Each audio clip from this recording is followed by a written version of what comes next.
Hello everybody, welcome to the Redmen TV and your Watchalong. I'm Dan Clubb, that is Errol. We are going to take you through the next number of hours as Liverpool take on Brighton in the Carabao Cup down at the Amex. First and foremost, Errol, how you doing, mate? Okay? Yeah, I'm all good, to be honest with you. It's a bit of a surprise to just jump in last minute on this, but it's all good, and I'm actually looking forward to it. I enjoy the Carabao Cup games. They get me a little bit giddy. I don't know why, but we've done well in the last couple of years as well. That probably helps. Yeah. But yeah, the mood is very optimistic, very upbeat. Glad. Hopefully that's the same whether you are watching from home, work, whatever you are doing. Do get involved in the chat as ever. Sonal has done exactly that. We had a few comments about you never walk alone from Hawaii as well. We had a few comments about sort of team news, stuff like that. I'm going to get you to dive over to the board in just a second. But before I do, we are proudly sponsored this season at the Redmen TV by Dr. Emre Sinik, based in Istanbul. Of course, hair transplant and beard transplant, as I recently discovered. Man for the stars. He's transplanted no fewer than many footballers, including Ryan Babel, would you believe it? There he is, Ryan Babel, in all his glory. I mean, I've often said, Errol, about Babel's particular hair transplant. Yes, there's more hair there on the aftershock, but I wouldn't say it was flowing locks necessarily. I mean, he clearly didn't want flowing locks, but you know. I think from a black man's perspective, I think it's the hairline. That receding hairline's a big thing for us. And again, so to just have that back to the front, that it takes years off. Big old difference maker. Yeah. And you know what? Credit to Dr. Emre Sinik and Ryan Babel, because yes, that has happened. Yeah. But I just look at it and go, not loads of hair, right? Not loads. Anyway, like you're expecting the afro to come back and all sorts a little bit. But I don't know, when you immediately sort of think hair transplant, you think, well, you're going to go from little to lots. But he hasn't. He's gone from little to... That to me might just be like a hairline restoration. Yes. Maybe. If they branded it like that, I think they'd absolutely nail it. Anyway, back to the actual stuff I need to say. He's got over 15 years of experience and excellent when it comes to providing safe, effective and long-lasting solutions in all treatments. Ex-Liverpool players, mentioned Ryan Babel, Louis Garcia and Djibril Cissé have all used his wonderful, wonderful treatment. Dr. Sinik provides pain-free hair transplantation techniques with the latest technology, as well as the most affordable premium dental services help you achieve a glorious smile. And who doesn't want that, ultimately? For more information, check out latest offers and visit Dr. Sinik's website. There's a link in the description. There's QR codes throughout the show as well. Wonderful. Done and dusted. Errol, do you want to pop over to that board and do some team stuff, my mate? Let's get into it. Sound. Let's do this. Let's have a chat in the chat and then I'll dive over to Errol in a second. Have we got a team? Oh no, we're waiting on the team. I've just been reliably informed. So let's talk then in that case, Errol, shall we? Yes, sir. You said a moment ago that you were excited about tonight and you're optimistic about tonight and all that good stuff as well. Tell me why, because there's a lot of conversation around the importance or the lack of importance of the Carabao Cup. Where does it lie in sort of your list of priorities, I guess, really? In terms of priorities, I think it's a good tool and it's a good opportunity for lads that have yet to really feature heavily in this Liverpool season to get a run out, kind of see where they're up to. There will be a couple of players that we haven't really seen get 90 minutes under the belt since early days, pre-season potentially as well. So there is opportunities there and it is a chance for us to rest some big players. I know we're going to play Brighton again on Saturday. I know that's at home, but if essentially what we really want to be able to do is see where the health and the balance of this squad is up to. And for me, games like the Carabao Cup, early doors, obviously by the time we play the FA Cup those early couple of rounds, you're thick into the middle of the season. You're trying to protect some of your players. You want to avoid the injuries. You know you're going to have fixture congestions going on. This is a nice opportunity to just keep that balance of playing 2 games a week, but allowing us to use the full squad in order to kind of see where we're at. I think, again, getting another Premier League side in the Cup, again, just shows that you're going to be stacked up against some difficult competition. They might rest a couple of their players, but ultimately they're going to have to use their squad as well. So I just think there's a mixture of things that we can really look for in terms of a good measuring stick to just see as a whole where we was 12 months ago. The squad was flying. A lot of youngsters came through. It was where a lot of them seemed to make a bit of a name for themselves. Now with this manager, different approach, different tactic.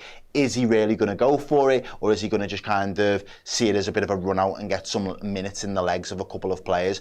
But I'd liken it as an opportunity for those lads to say, right, I'm not getting minutes in the Champions League. I'm not going to get minutes really in the Premier League, consistently.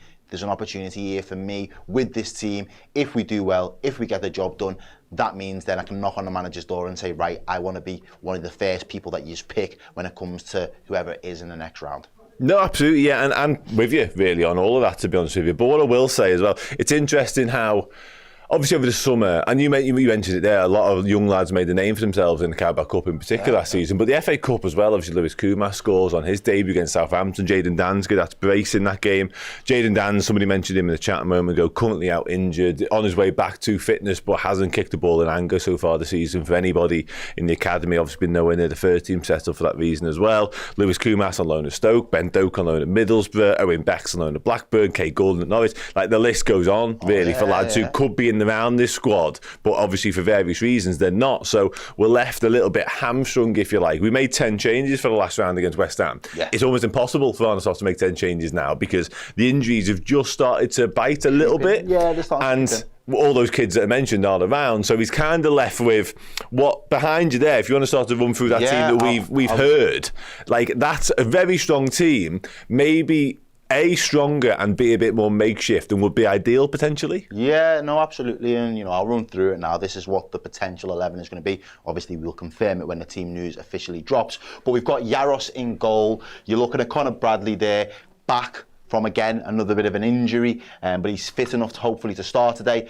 Joe Gomez, Jarell Quansah, Kostas Tsimikas there at left back. We've got the introduction of Tyler Morton, I think for the first time, if I'm right in saying, this season for us. We've also got Endo, Szoboszlai. Again, obviously he was rested for at least a half against Arsenal and then came back, so he's probably the freshest out of that midfield trio that we've been used to seeing in the Premier League. You've got the likes of Curtis Jones, again, who's going to get another start, but he's predominantly looking like he might be starting on the left wing for us today. Cody Gakpo there, playing down through the middle, and Luis Diaz playing over on this right-hand side. So yeah, there are some first-team players in that squad there, without a shadow of a doubt. And again, obviously, there are a couple of others. I'd like to talk about the likes of Joe Gomez. When he came on for me against Chelsea, it was an opportunity for us to just see out the game, and I thought his energy and his aggression in that game was absolutely perfectly suited for it. And he's the type of player that that can kind of still come in and show to this new manager, I still have a role in this squad. I am still able to come in and deliver to a high standard. So it's going to be a big game for him tonight. I wouldn't be surprised if he was actually the captain in some capacity. They're looking at it, maybe him or Jones. And again, somebody like Endo as well, not had a huge amount of minutes or a huge amount of opportunity so far this season, but when he's came in with real intensity and real purpose to his game. And I think Slot's really liking that. He might get 5 minutes here and there, but he doesn't complain, he doesn't spit his dummy out, he just comes on the pitch and he gives it his all for that whatever amount of time. We're going to need a 90-minute performance like that from him today, and it will just be really interesting to see how a couple of these players, Kostas, is he starting to work his way in? Because I thought it might have been Robbo starting there. Well, yeah, there's an interesting talking point there. There's an interesting talking point there. I'll let you come to that in a moment, because that might be the one face that changes. We're waiting for the team news to confirm it. But again, I think with the likes of having some big hitters in here, in the likes of your Diaz, your Gakpo and your Szoboszlai, you're expecting that Liverpool can still bring some quality on the road here tonight. No, absolutely, yeah. It's definitely a team, strong enough and with the quality and with the experience as well to A, compete and B, potentially win a game of football of this magnitude. Without a shadow of a doubt. I'm expecting Brighton to make a few changes for what it's worth as well, so we'll wait and see what both teams actually line up like. A couple of people talk about Tyler Morton, you mentioned in there. He actually did play in the last round. We got 8 minutes at the end of the game. Yeah, literally just a handful of minutes so far from first team perspective. What he has done, interestingly enough, is he played 3 Premier League 2 games for the 21s, scored 3 goals and provided an assist, which is really good. But it also suggests that having spent 2 very good seasons in the Championship, Premier League 2 is a bit below where he should be, which is kind of as expected, really. You know what I mean? I was a little bit surprised we didn't. He was linked to Bayer Leverkusen, that sort of calibre of football club. So to keep hold of him on very much the periphery of this squad, yeah, that's a real strength in Liverpool sort of ranks, if you like. You mentioned Kostas Tsimikas there. That team I put behind you on the board is the original team I got told hours ago. It has since changed, and that change would be Andy Robertson coming in, Errol. Discuss, I guess, the benefits and the negatives of either of them two starting and where you think it should be tonight. Yeah, well, get it in the chat, really. Let us know, who would you start at left back? Would it be Tsimikas or would you go with Robertson? I think if he is going to go with Robertson, I think that is potentially the signs of certain things to come. There might be a bit of a changing of the guard there at left back, just in relation to what Arne Slot wants his left back to function like and how he wants that left hand side to really work. And I think one of the things that for me is been Robertson's one of his biggest assets for us is his energy, his relentlessness to get up and down for 90 minutes, and his ability to be an attacking outlet for us. We haven't really used the left-hand side as a bit of an outball for a number of seasons, really. There are moments in games where we do, but it's usually the right. We're usually trying to get that big diagonal switch over to Mohamed Salah for that to be a bit of an outball and then get us on the front foot. We like to drive with Robertson. Robertson's a ball carrier. He likes to drive up that line for us. And I just think at the moment, there's something in it where I still think Robinson has a big part to play within this Liverpool squad, and I think he's been a fantastic servant for us. I don't know if I'm convinced he can still operate at the peak of his powers. And I'm talking, there are going to be a handful of games, but it's going to be the big games. We've already seen it. The likes of Chelsea. I thought he got better as that game gone on, to be fair to him.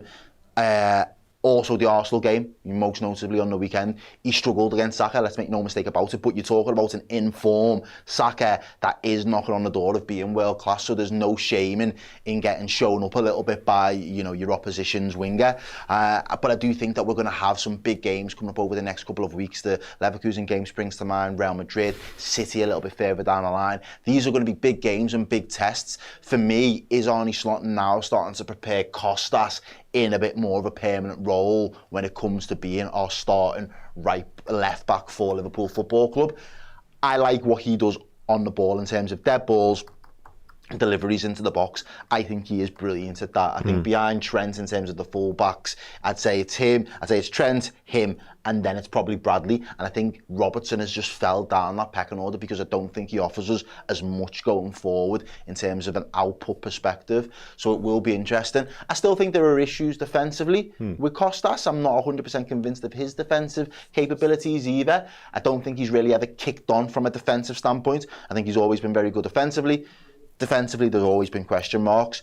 If Arne Slot trusts him now and believes that he is capable of being able to do a job, and he might just have more legs in able to kind of give to that role, I think it might be, we are about to start to see the changing of the guard there, and it could be an area that gets addressed in the near future. Yeah, I agree with that final point, actually, to be honest with you. As much as I think you're right, and I make you right in the fact that it clearly is evident that Arne Slot fancies a little bit of Kostas Tsimikas. I think he likes what he brings to the table in terms of his qualities, but I do think I still believe he isn't the long-term answer to replace Andy Robertson. I don't think he is. That is somewhere we might need to end. If we do deem that Andy Robertson's best days are indeed behind him, I think we'll have to enter the market for somebody in that position.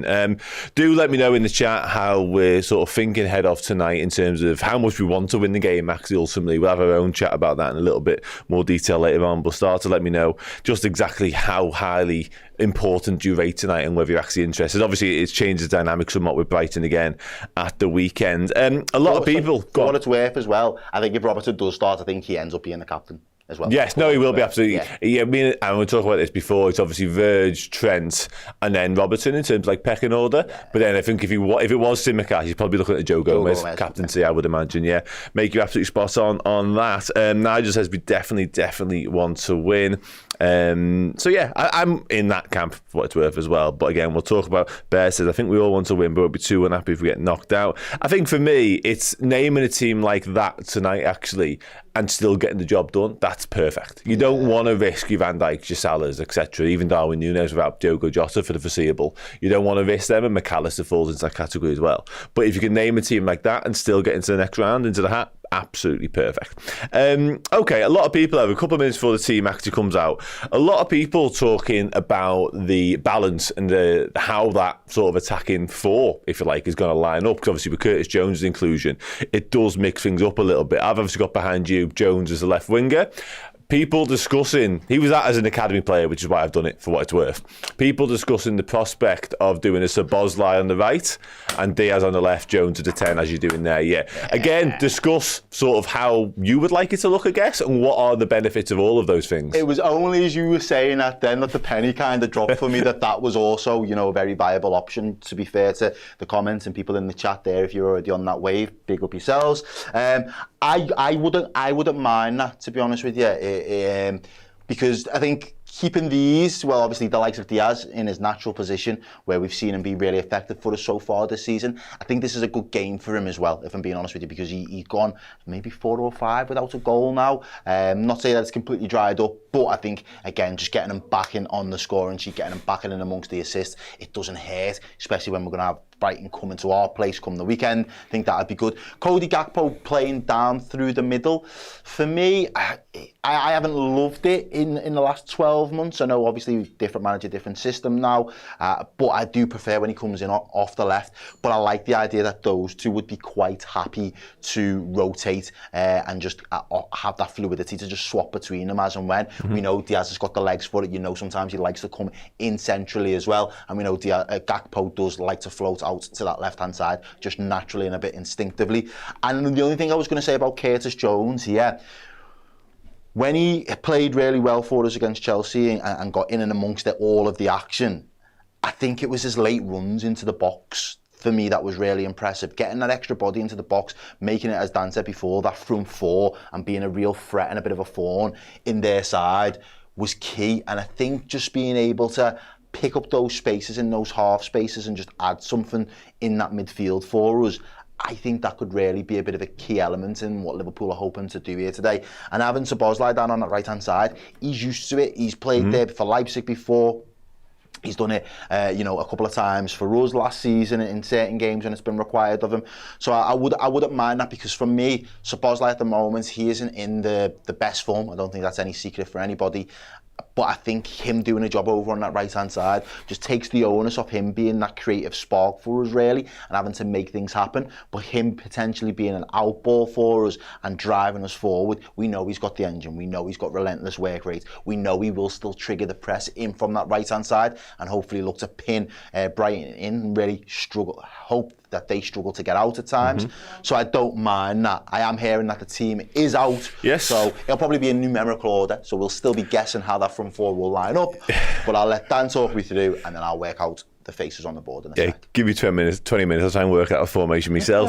Honest to God, why did this? Just a quick couple of things to wrap up before I do dive into it. Me and Luke Humphreys were not separated at birth for that comment on there a moment ago, and somebody mentioned Tyler Morton and him and Wataru Endo sitting as two sort of double pivots, and that could work very nicely. Wonderful. The team is out. Vítězslav Jaros in goal, as we've got there. We've got Joe Gomez, Wataru Endo, Luis Diaz, Dom Szoboszlai, Curtis Jones, Cody Gakpo, Andy Robbo, Joel Quansah, Tyler Morton, Connor Bradley. So I think we're man for man on the 11.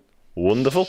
And then on the bench, Errol, yes. Keith Kelleher, Virgil van Dijk, Ibu Konate, there's a curveball, Darwin Núñez, Alexis McAllister, Mohamed Salah, Kostas Tsimikas, Trey Ione, and Renell Young. Now, I can absolutely guarantee you we do not have a Renell Young card. Well, I'm glad you've said that. Saves me looking, so there's no right grab base then. Wow, okay. Young, what can we do for Young? Honestly, I don't know. I'm shocked by that. I'm really, really shocked by that. I'll be honest. Did he do a draw? Did he win a raffle? No, do you know what? I'll be honest.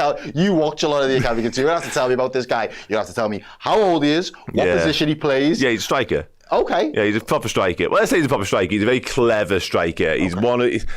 Dare I say, sort of in the mould of like a Firmino sort of player, just brings other players into play. He's led the line really well. He's led the line really well in the absence of Jadon Danns, is what I would say. Because as we've already alluded to, Jadon Danns has been missing all season long. And Renell Young has kind of stepped up and sort of fulfilled that role, if you like. And he's been impressive, he has.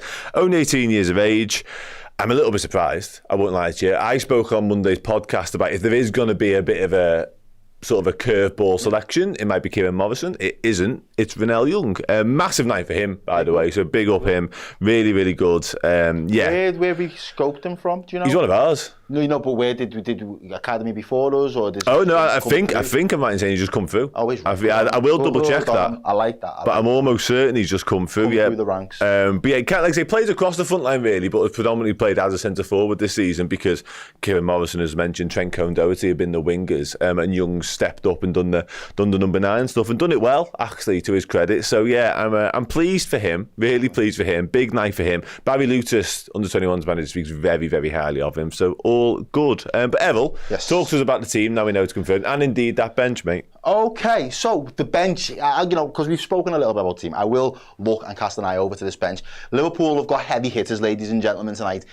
If we need them. So if you need to do that break fire solution and you break the glass and let people know what's going on, these guys here, the likes of your Nunes, the likes of your Salahs, your Virgil van Dijks, your Canates, your McAllisters, Trent Alexander-Arnold, they can come in and hopefully get us over the line if we need that as a little bit of a solution for us. If we're struggling to break down Brighton, or if Brighton are just absolutely putting us to the sword, we've got options there from the bench to be able to mix things up and hopefully cause a little bit of chaos and damage ourselves. Man like Nunes, I think he's done really well the last couple of weeks, I will be honest with you.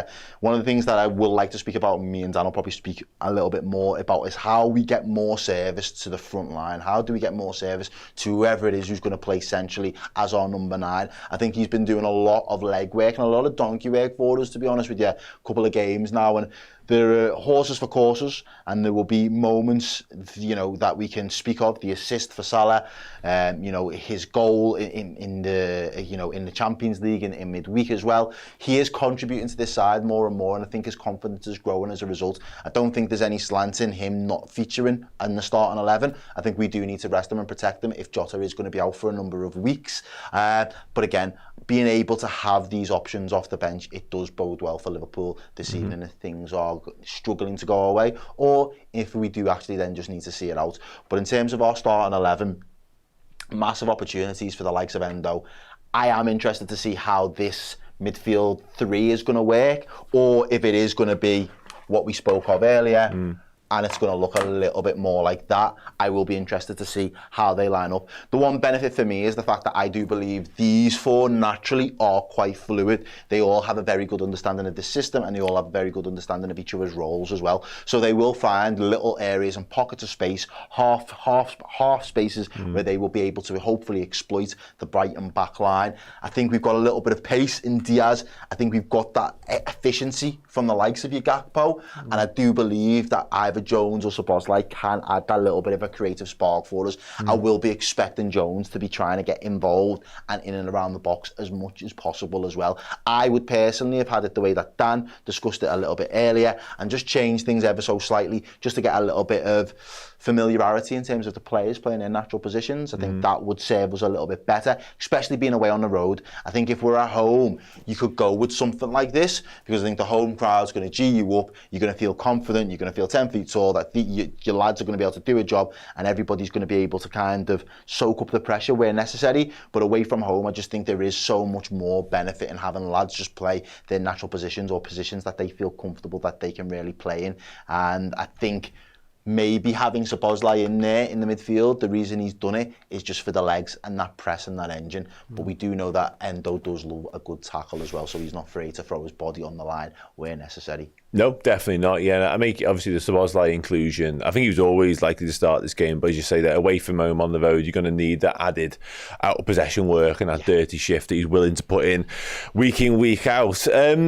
Let's just do a little bit more. And it's interesting, obviously, that the fluidity of that front 4 is going to be a big talking point and a big sort of aspect of this game and how it looks. Because I think it's fair to say, there's going to be times during this game where potentially 3 out of the 4 won't be in their preferred position, which is going to be a fascinating watch. Because as you've got them lined up there, I would argue only Szoboszlai is in the role that you would like to be in, really. So absolutely. That's going to be a fascinating watch, and how much you do interchange because of that's going to be really, really interesting.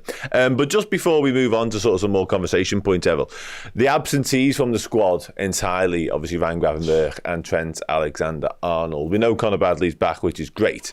What do you make of those not being there, I guess, really? And did you read any more into it other than the fact they both just need a proper night off? Yeah, just have given the lads a night off isn't all of a bad thing, to be honest with you, as you say. I like the idea that we were able to play the 2 games in a week at the moment just for rhythm and continuity. A large bulk of this squad has been used to doing that for a number of years now under Jurgen Klopp.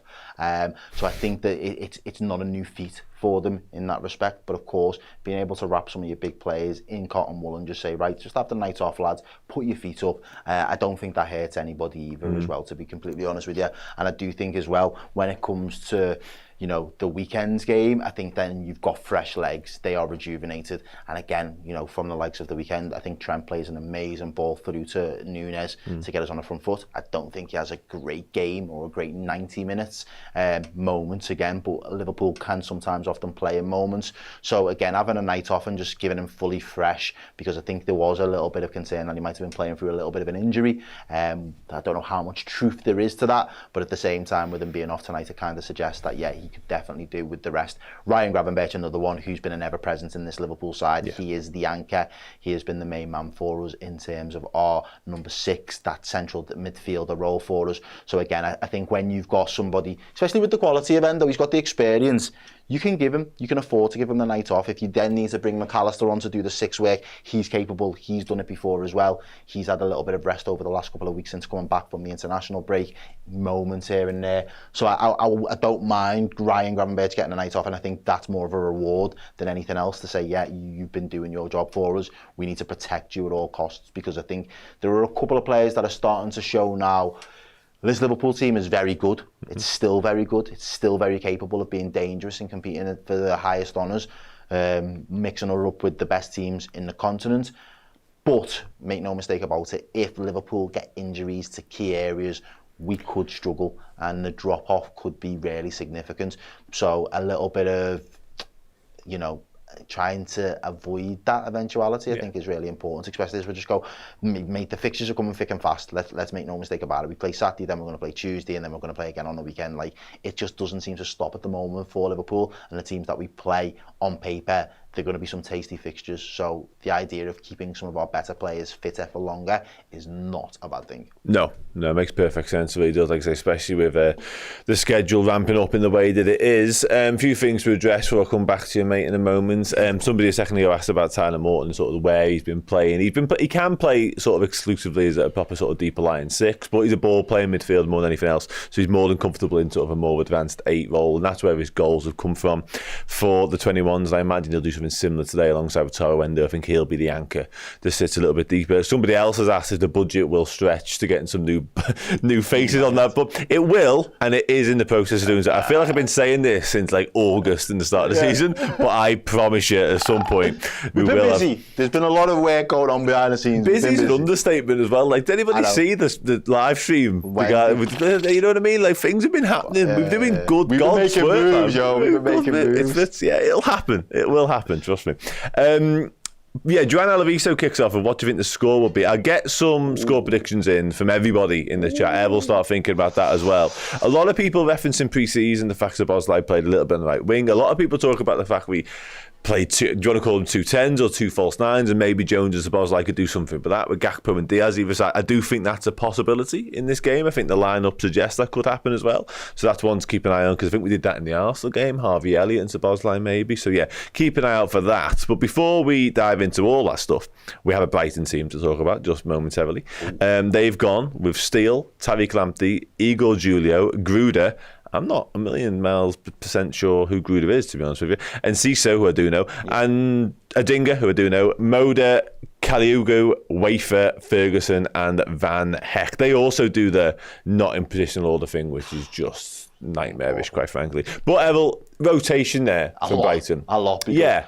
Even over the last couple of years, I've been getting more familiar with Brighton players' names, and there's only about 4, maybe 5 of those that I've definitely heard of and definitely seen play. Well, the bench is the lens itself to this conversation, really. Because if you just quickly go through the bench, it's Danny Welbeck, who's been absolutely on fire. Carlos Baliba, likewise. Matoma's on the bench. He's been injured, Matoma, but still. Veltman, Hinshawood starts a lot of games. Estepinian starts when he's fit as well, quite a lot. So, yeah, 4 or 5 names there on the Brighton bench that ordinarily and probably on the weekend will start. Looking to start. Yeah, no, I completely agree with you there, if I'm being honest. And that's the thing now. Both sides, you can see that there's been rotation. So maybe that kind of gives you a bit of an indication of where the manager's mindsets are at potentially for this game. It's still a big task for Liverpool to go away, go down to the Amex what are we now? We're starting to get those winter nights coming in over here in the UK. The clocks went back. It is not miserable, but it's just starting to drop in terms of temperature. These are the games where it is a little bit harder to really naturally G yourself up for. It's not a European night under the lights, let's be honest. But there is a task at hand, and I think from a Liverpool perspective they're just hoping that they're going to catch us on an off night, but I'm hoping that we're going to have the quality, especially I think one of the things that Slot's done really well is he's built his teams on that defensive record and that defensive stability. This is a completely different, bar Robertson, completely different back line and a goalkeeper. Again, he's not even the second choice goalkeeper, he's the third choice goalkeeper. So it'll be interesting to see how much of the good work that's been done pre-season and the start of this season is down to the lads themselves, the individuals that we've been playing in defence, actually just stepping up to the task and just performing to the best of their abilities for the last 2.5 months, or have the tweaks and changes been implemented in the system well enough that we can actually be fluid in our defence of who comes in and who slots in and who actually comes in to do a job. I think the likes of Joe Gomez, they're not going to want to have a stinker today. You know, they don't get many opportunities to kick ball in Liverpool at this moment in time. He's been here, he's been a servant to this club. He believes he's still good enough to be playing for a top team in the Premier League, which is why he didn't, move in the summer. He's going to want to show his qualities. He's going to want to show that he's capable of doing it. Same for Jarell Quansah as well in that respect. Last season he played a lot of football. He was a breakthrough player. This season it just simply hasn't really happened for him. We know he starts the game with Ipswich, goes off at half time. There are individual things that he's probably had to work on over the last couple of weeks now to really start to entertain the idea of getting opportunities again, and here is another opportunity for him. Robertson, he's probably going to think, I had a bit of a stinker the other day, I want to put that right. And I think, when you lose a game and then you've got the international break and you think, bloody hell, I've got to sit around for 10 days now on the back of a loss and all the things that went wrong, just live rent-free in my head. Yeah. Maybe this has been Slot's way of saying to Robbo, just get it all out of your system. You didn't have the best game, but go out there on Wednesday night and show me what you're capable of again against whoever is up against you on their right-hand side. And I think that might be a bit of a shrewd move from Slot there in that respect. Just get him back in there, not necessarily saying I have to take you out of the firing line, but get you back in there to just show that you are still capable of being able to do the job. So it will be interesting to see how we operate. Conor Bradley as well, coming back from a little bit of an injury, will be interesting to see how long he can last, or does he get the full 90 minutes. So yeah, defensively, for me, that is quite an important one. Is the system going to lend itself to these lads that are now all going to slot in? And then, of course, my big question of this Liverpool squad as a whole so far this season, and one of my biggest takeaways, and I don't know what your thoughts are at home, how do we get whoever plays in that position there, the number 9, how do we get him firing? No, absolutely it is, mate. Yeah, 100%. And credit to Darwin over the past 8 or 9 days since coming for Jaros. He's been absolutely exceptional. Not necessarily in terms of goal scoring. Obviously got the one away in Leipzig, but just his all-round play has been brilliant. So yeah, he could well be the difference maker from the bench. A couple of things to address before we start to wrap up. Keep those score predictions coming in. You mentioned Vítězslav Jaros there. We haven't even really spoke about it in much detail. No. I mean, it's a big old night for him, but I think the fact I didn't feel the need to necessarily draw attention to his inclusion speaks volumes of A, what he did against Crystal Palace when he came on in the dying moments there, but B, actually how much trust I place in him on the back of 2 very successful loan spells, especially in Austria last year in Sturm Graz. He actually won the Austrian Bundesliga with them, so it's not like we've got a 17, 18-year-old novice coming in between the sticks. You know what I mean? He's a high quality goalkeeper. He's physically developed enough to do this sort of thing tonight, so I haven't really got loads of concerns about him, which is obviously very good. And there's a lot of concern in the chat about Trent Alexander-Arnold and potential injury. I've been scouring Twitter over the past 5 minutes. I've seen absolutely nothing on that front. Likewise, Ryan Gravenberg. So don't take my word as gospel. Like I said, it may not be true. As I think he might have just been playing through the pain barrier on the weekend. No, yeah, James Pearce reported recently that he's been playing for a bit of an injury as well, Errol, mate. Yeah, so you're absolutely spot on. That is a thing that's been happening. So I think giving him a full night off, even a travel, a positive. You know what I mean? Yeah, absolutely 100% on board with that. And just finally, a lot of people talk about Vanel Young as well in the chat, obviously, and who he is, basically trying to find out. 18-year-old kid from the academy, somewhat of a surprise inclusion, but has been really good so far this season for the unders.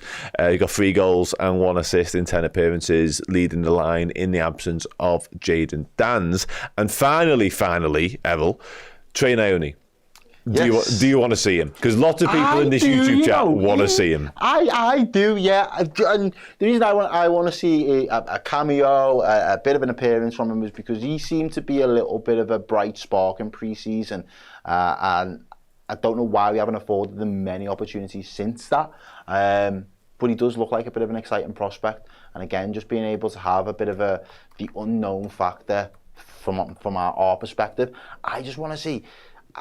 I want to see what Slot can do with different players. I already kind of gauge what he can do with our best 11 at the moment, which isn't a bad thing. I think it's been brilliant so far this season, but we've still got it. When everybody's fit, we've got a big enough squad, and I just want to see if there's anything tactically, or if there's anything that he wants us to operate slightly different when we've got different player profiles in his system, or is he going to be like Klopp was? It doesn't matter if you're going to come in and be Bradley on this side and Tsimikas on that side, and you're going to replace Trent and Robertson. You're going to do the exact same job that they did. You're going to get up and down. You're going to be you have to be offensive on the ball. You have to be able to provide a good delivery, and you're going to, that is just going to be your bread and butter. Or does he expect these lads different tools to operate and basically execute the game slightly different? That for me is what I'm really keen to see tonight, because I have a lot of faith in our starting 11. I want to have the same level of faith in the squad as a whole. And as I say, games like this, if they get the job done, it gives them an opportunity for them to go again, knock on the manager's door and say, well, there's definitely another game I can kind of place myself on. I can basically make sure that when I'm going into training, I've got a game in mind that I want to be ready, I want to be sharp, I want to be on point for. So it is important for me that the more that we win, the more momentum is bred, the more success is bred, the more confidence is bred as a team.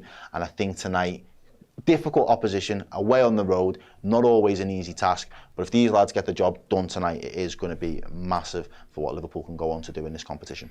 Yeah, no, without a shadow of a doubt. Yeah, and again, you alluded to it there, mate, as well. Like not a lot of them, but certainly a handful of these lads tonight will look at this competition as their football from a senior perspective this season. So go out there, get the job done, and get yourself in the hat for the next round, because that could well be, certainly for Otaro Endo falls into the category. Well, this could be his next game. You know what I mean? Realistically, Joe Gomez, Quanta now, Jaros, Bradley. As a start, Bradley, definitely. It sounds brutal, but it's the reality of the situation as well. And it's a luxurious problem to have for Van der Slot, to have that sort of quality waiting in the wings. You said it before, we shipped off the youth this time last year. It was the youth that was doing it. We're going to have to use a little bit of old heads and experience and fringe players that ultimately, they're still going to want the minutes. They're still going to want to get moments on the pitch. They're still going to want to represent Liverpool and put the shirt on. They're only, as you said there, the reality is they're only going to get bit part moments in our games that are either done or we're seeing out. It's not the same as being able to start. And plus, I think there is something in being able to continually be motivated.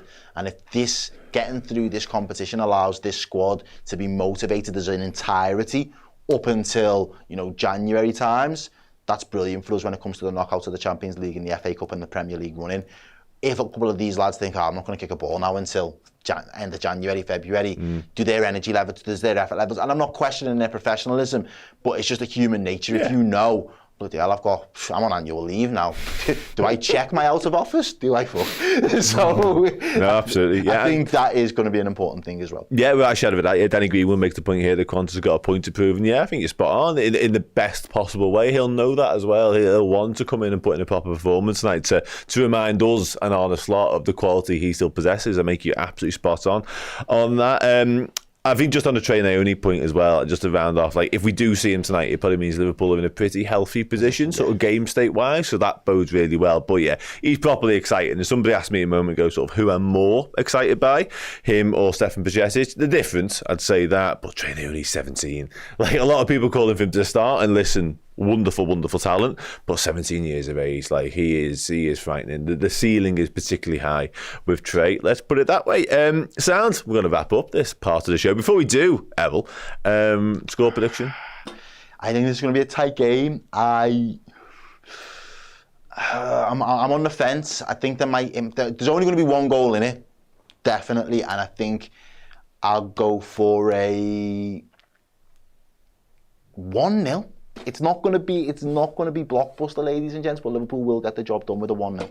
Okay, interesting. So we had another comment here. Sorry, there's 4 international captains in that first 11 tonight. Obviously, Bradley, Endo, Szoboszlai, and Robbo. Mad that, innit? Boom. Our changed 11 has got 4 international captains. I mean, Conor Bradley's obviously a new addition to that particular club, Yeah, but that still frightening, man. Mad. Frightening. I will say, Who'd win in a World Cup group? Out of those. Let us know in the comments. Hungary, Japan, Northern Ireland, Scotland. I'm thinking Hungary. I'd say Hungary would have to win it.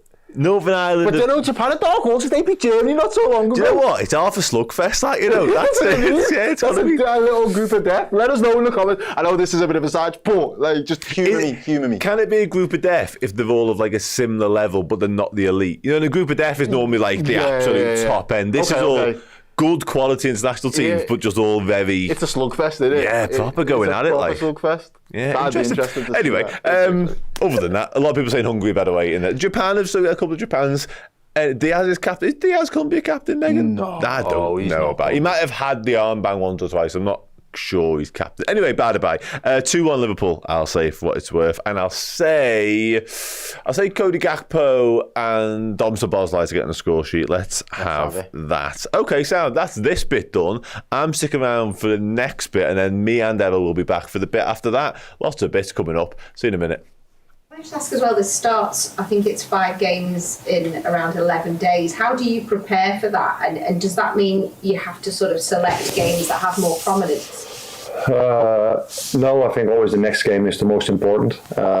So you try to bring, to pick a team, to select a team that is best capable of winning that game. And sometimes that means because they've played so many games, you change 1 or 2 or a few more players. How to prepare them for that's not what you do today or tomorrow. That's mostly what you've done already in pre-season and all the weeks leading up to this schedule. Those are the weeks you try to prepare them for these weeks, and you do this by training sessions, of course. I was just going to ask what you thought of the main threats from Brighton will be tomorrow. A very good idea about football for many years already. So I like their playing style a lot. With their former manager already, and with this one as well. And I think what makes the club Brighton, in my opinion, special is that maybe not the most money in the league when they buy the players, but they always find the right ones.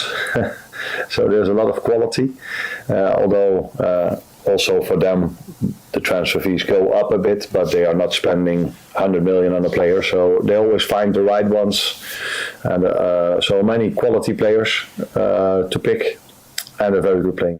Hello everyone, welcome back to the Redmen TV. We continue to build up to Liverpool taking on Brighton in the Carabao Cup. Carabao Cup is a mad competition, isn't it? Like, it's just almost immediately at the business end. By the time Liverpool have entered it, it feels like we're a win or 2 away from being pretty much, there or thereabouts for a trip to Wembley. And that's in terms of like the schedule of it, but also in terms of the calendar of it, because it comes around so fast, that final. So yeah, for what it's worth, I may as well kick off with that sort of chat.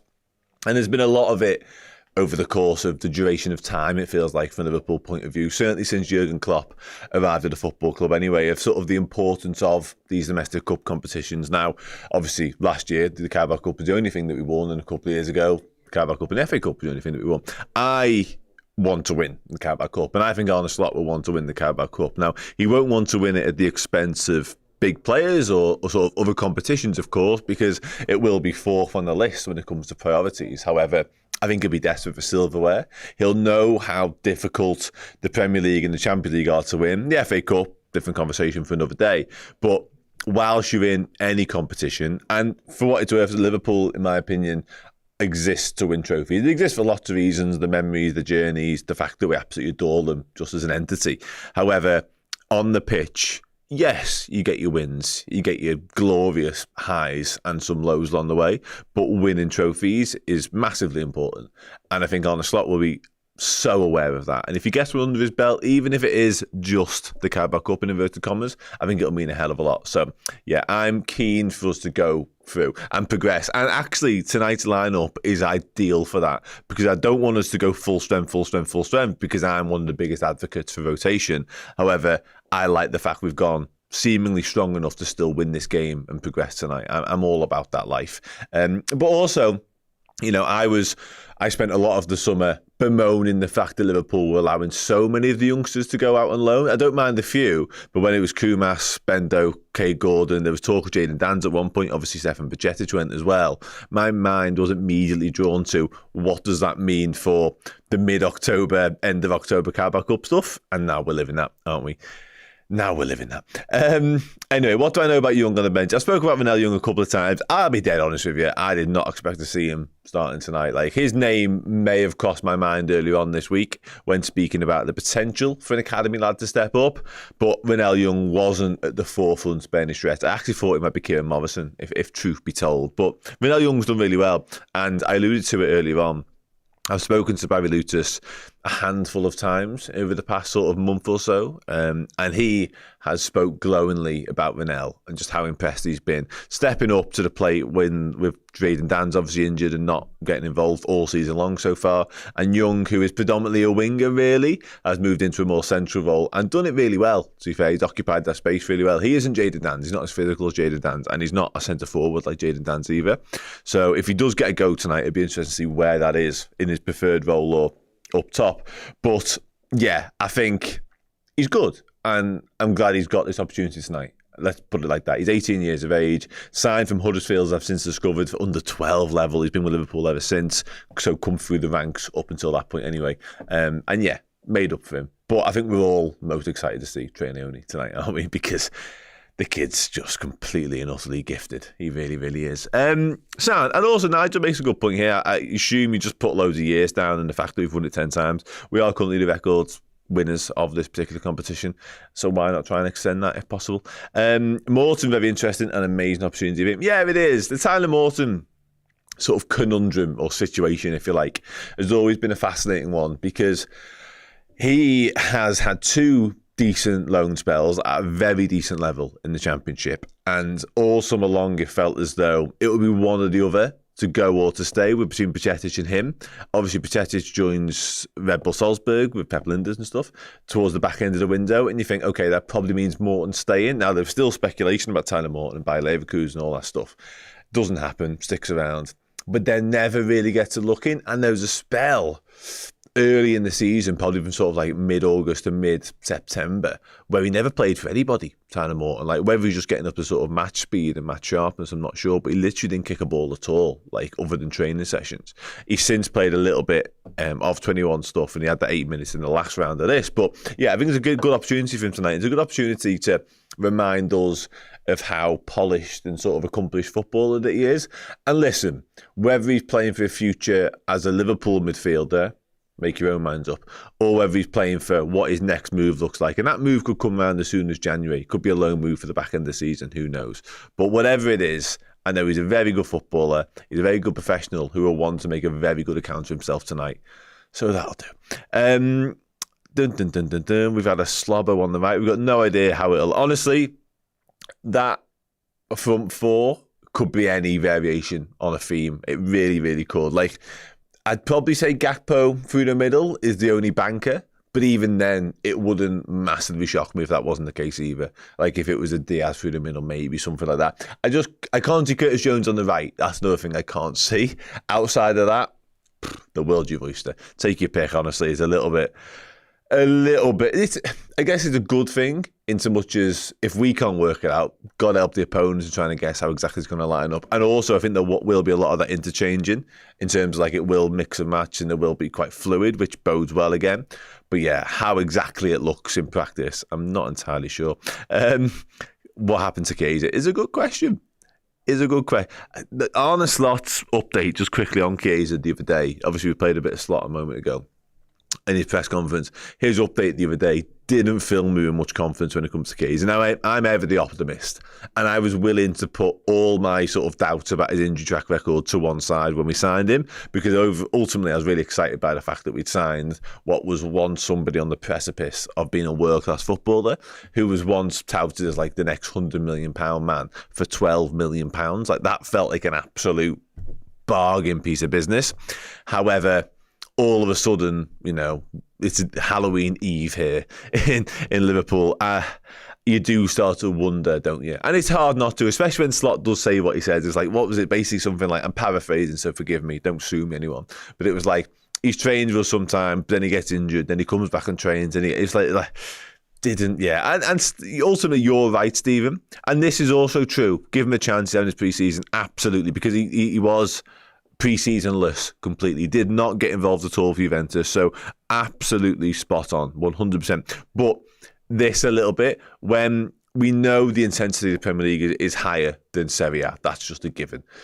And when you've got your manager coming out and saying those things, and we know his injury history is a checkered one, you can't help but wonder, I'm not quite sure what this looks like. And also, we've been burnt before, haven't we? Let's be honest. A lot of people mentioned Artemello in the chat there, and rightfully so. We've lived this world previously. Fingers crossed it isn't the case. Fingers crossed it isn't the case. Because again, wonderful footballer. One who, even if he played 15 times a season for the next 2-3 seasons, we'd probably get our money back and some on. But yeah, right now, it's not looking good, guys. It's not looking good. Speaking about looking slightly better, let's talk about this Liverpool game. Let's talk about the Carabao Cup in general. I've already alluded to it once or twice, but I do want to have a chat with you all about how much you care about tonight. And not so much that, but whether you'd be willing to sort of sacrifice tonight. Because the Premier League is tough. Like, you could go nigh on perfect from here on out. We could literally go perfect from here on out and still not win the Premier League as it stands because of Manchester City. And we know just what it takes. The margins are so fine. We've got to put down another 90-plus season for me if we're going to win the Premier League. The Champions League, yes, we have a love affair. We have an affinity with it. Not so much as a particular side from Spain who happen to play in all white. However, the things I said still do exist. We know that's properly difficult as well. So why not go for it until you can't, I guess? And I think Klopp was burnt once or twice by the draws a little bit because he always wanted to rotate his squad. And also in the early days of Klopp, he didn't have the squad to rotate. Like when he was rotating squads, I won't name names because it's not fair, but the quality and the calibre just wasn't there. And often it felt like we were away at Wolves or Chelsea or whoever it was. And he still made the changes. It just turned out the changes weakened us to a point whereby we couldn't win the game anymore. That isn't the case now with this Liverpool squad. We mentioned before the fact that we've made wholesale changes to tonight's team. And we've got 4 international captains, was it? Jaros is coming off third choice keeper off the back of winning the Austrian Bundesliga last year. You've got Luis Diaz in there, Cody Gakpo, we absolutely adore. He's been bang on it this season whenever he's played. Tyler Moore, we've spoken about how good a footballer he is a moment ago. Like, it's still brimming with quality. This time last year, we were all waxing lyrical about Joel Quansah.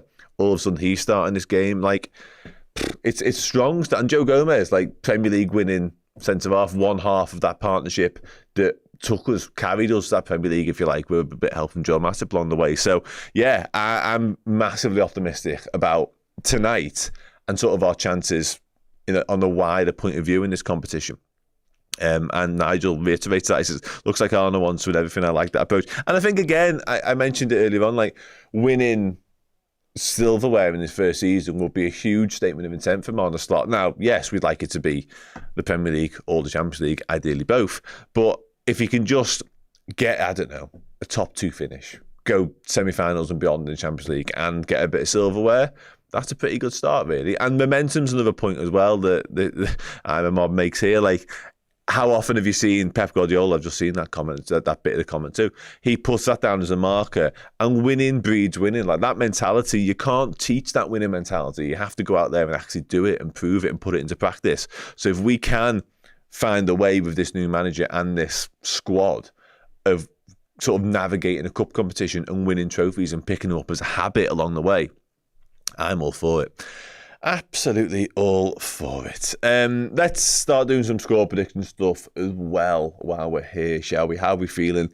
Feeling optimistic? Feeling positive? I think Brighton's team and the fact that they've made probably 3 or 4 changes to what they'd like to do as well give me ever so more optimism that this is actually a good enough side to get the job done tonight. So yeah, let's have a look anyway. Scouser Joey says, more minutes for the rest of the squad. Excuse me. Brett Young isn't having it, however. Very weak team for a major trophy. Oh, you think that's a weak team? I don't know. No, I wouldn't go that far. I don't think so at all. King KTZ says it's a 2-1 win. 2-2 we go for on pens. At least it's straight 2 pens, I think I'm right in saying. The cup draw is actually tonight as well. It's after, I think it's after the Man City Spurs game, which kicks off 45 minutes after ours. So hang around for that. I'm sure Errol could still be live post-match after. We'll have to wait and see on that. Don't hold me to it. Errol says 4-4.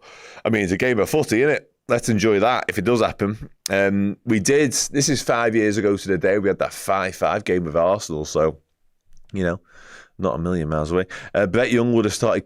That's your point on the weakness of the side. I think Jaros is good. I don't want to, speak too soon on it in case anything happens tonight. But yeah, Jaros is sound for this game, I would have said. And also Kelleher at the moment is our number one goalkeeper, so it's natural to rotate your number one goalkeeper. The only thing that made me wonder if it would be Kelleher actually was that if we had sort of a pre-agreement with Kelleher that we stuck to, start of the season, you say to him, listen, you're going to get the Carabao Cup and the FA Cup, for example. If we'd have sort of made that promise, if you like, and we'd have gone with it tonight because of that reason. But I think when you sort of factor in everything else that's going on with Alisson Becker and Jaros' experience too, I think it makes perfect sense to give him this game personally. But yeah, anyway. Any news on Alisson Becker, sorry. The way you wrote Ali made me think like Ali McCoist. It's like, sound Scotsman, quite funny, nice guy. No news as of yet. I think we're still some way off hearing about Alisson Becker. To me, a lot of people saying we're going to win on pens. They had a 3-1 from Alan Jones just above. They've had a 3-2 Brighton. Who's that from? Sorry, let me just... You're saying Brighton have made loads of changes too. Jaros is sound. We can't risk Keller picking up anything for the fear he gets injured. No issue with this for me. Now watching me see, yeah, let's hope not. But I think you're right. I think the games that are coming up are vitally important, and we need to have Kelleher in the best possible condition for them, without a shadow of a doubt. 4-3 Reds cricket score tonight. Sobbo to find some form. Do I often talk about Ali McCoy? I'm not having that. I'm sorry. I probably mentioned Ali McCoy like twice in the history of Redmen TV. I don't believe that's true. He is sound, though. I don't think anybody can deny that. 4-2. Here, about a 6-5. I mean, some of these are wild. Here we go. Now we're talking. John C. 1512 says 3-1 to the mighty Reds. 2 from Diaz, 1 from Jones. You'll never walk alone. Yes, absolutely. 4-3. Good Lord. Okay, we're going back to the Carabao Cup final now, are we?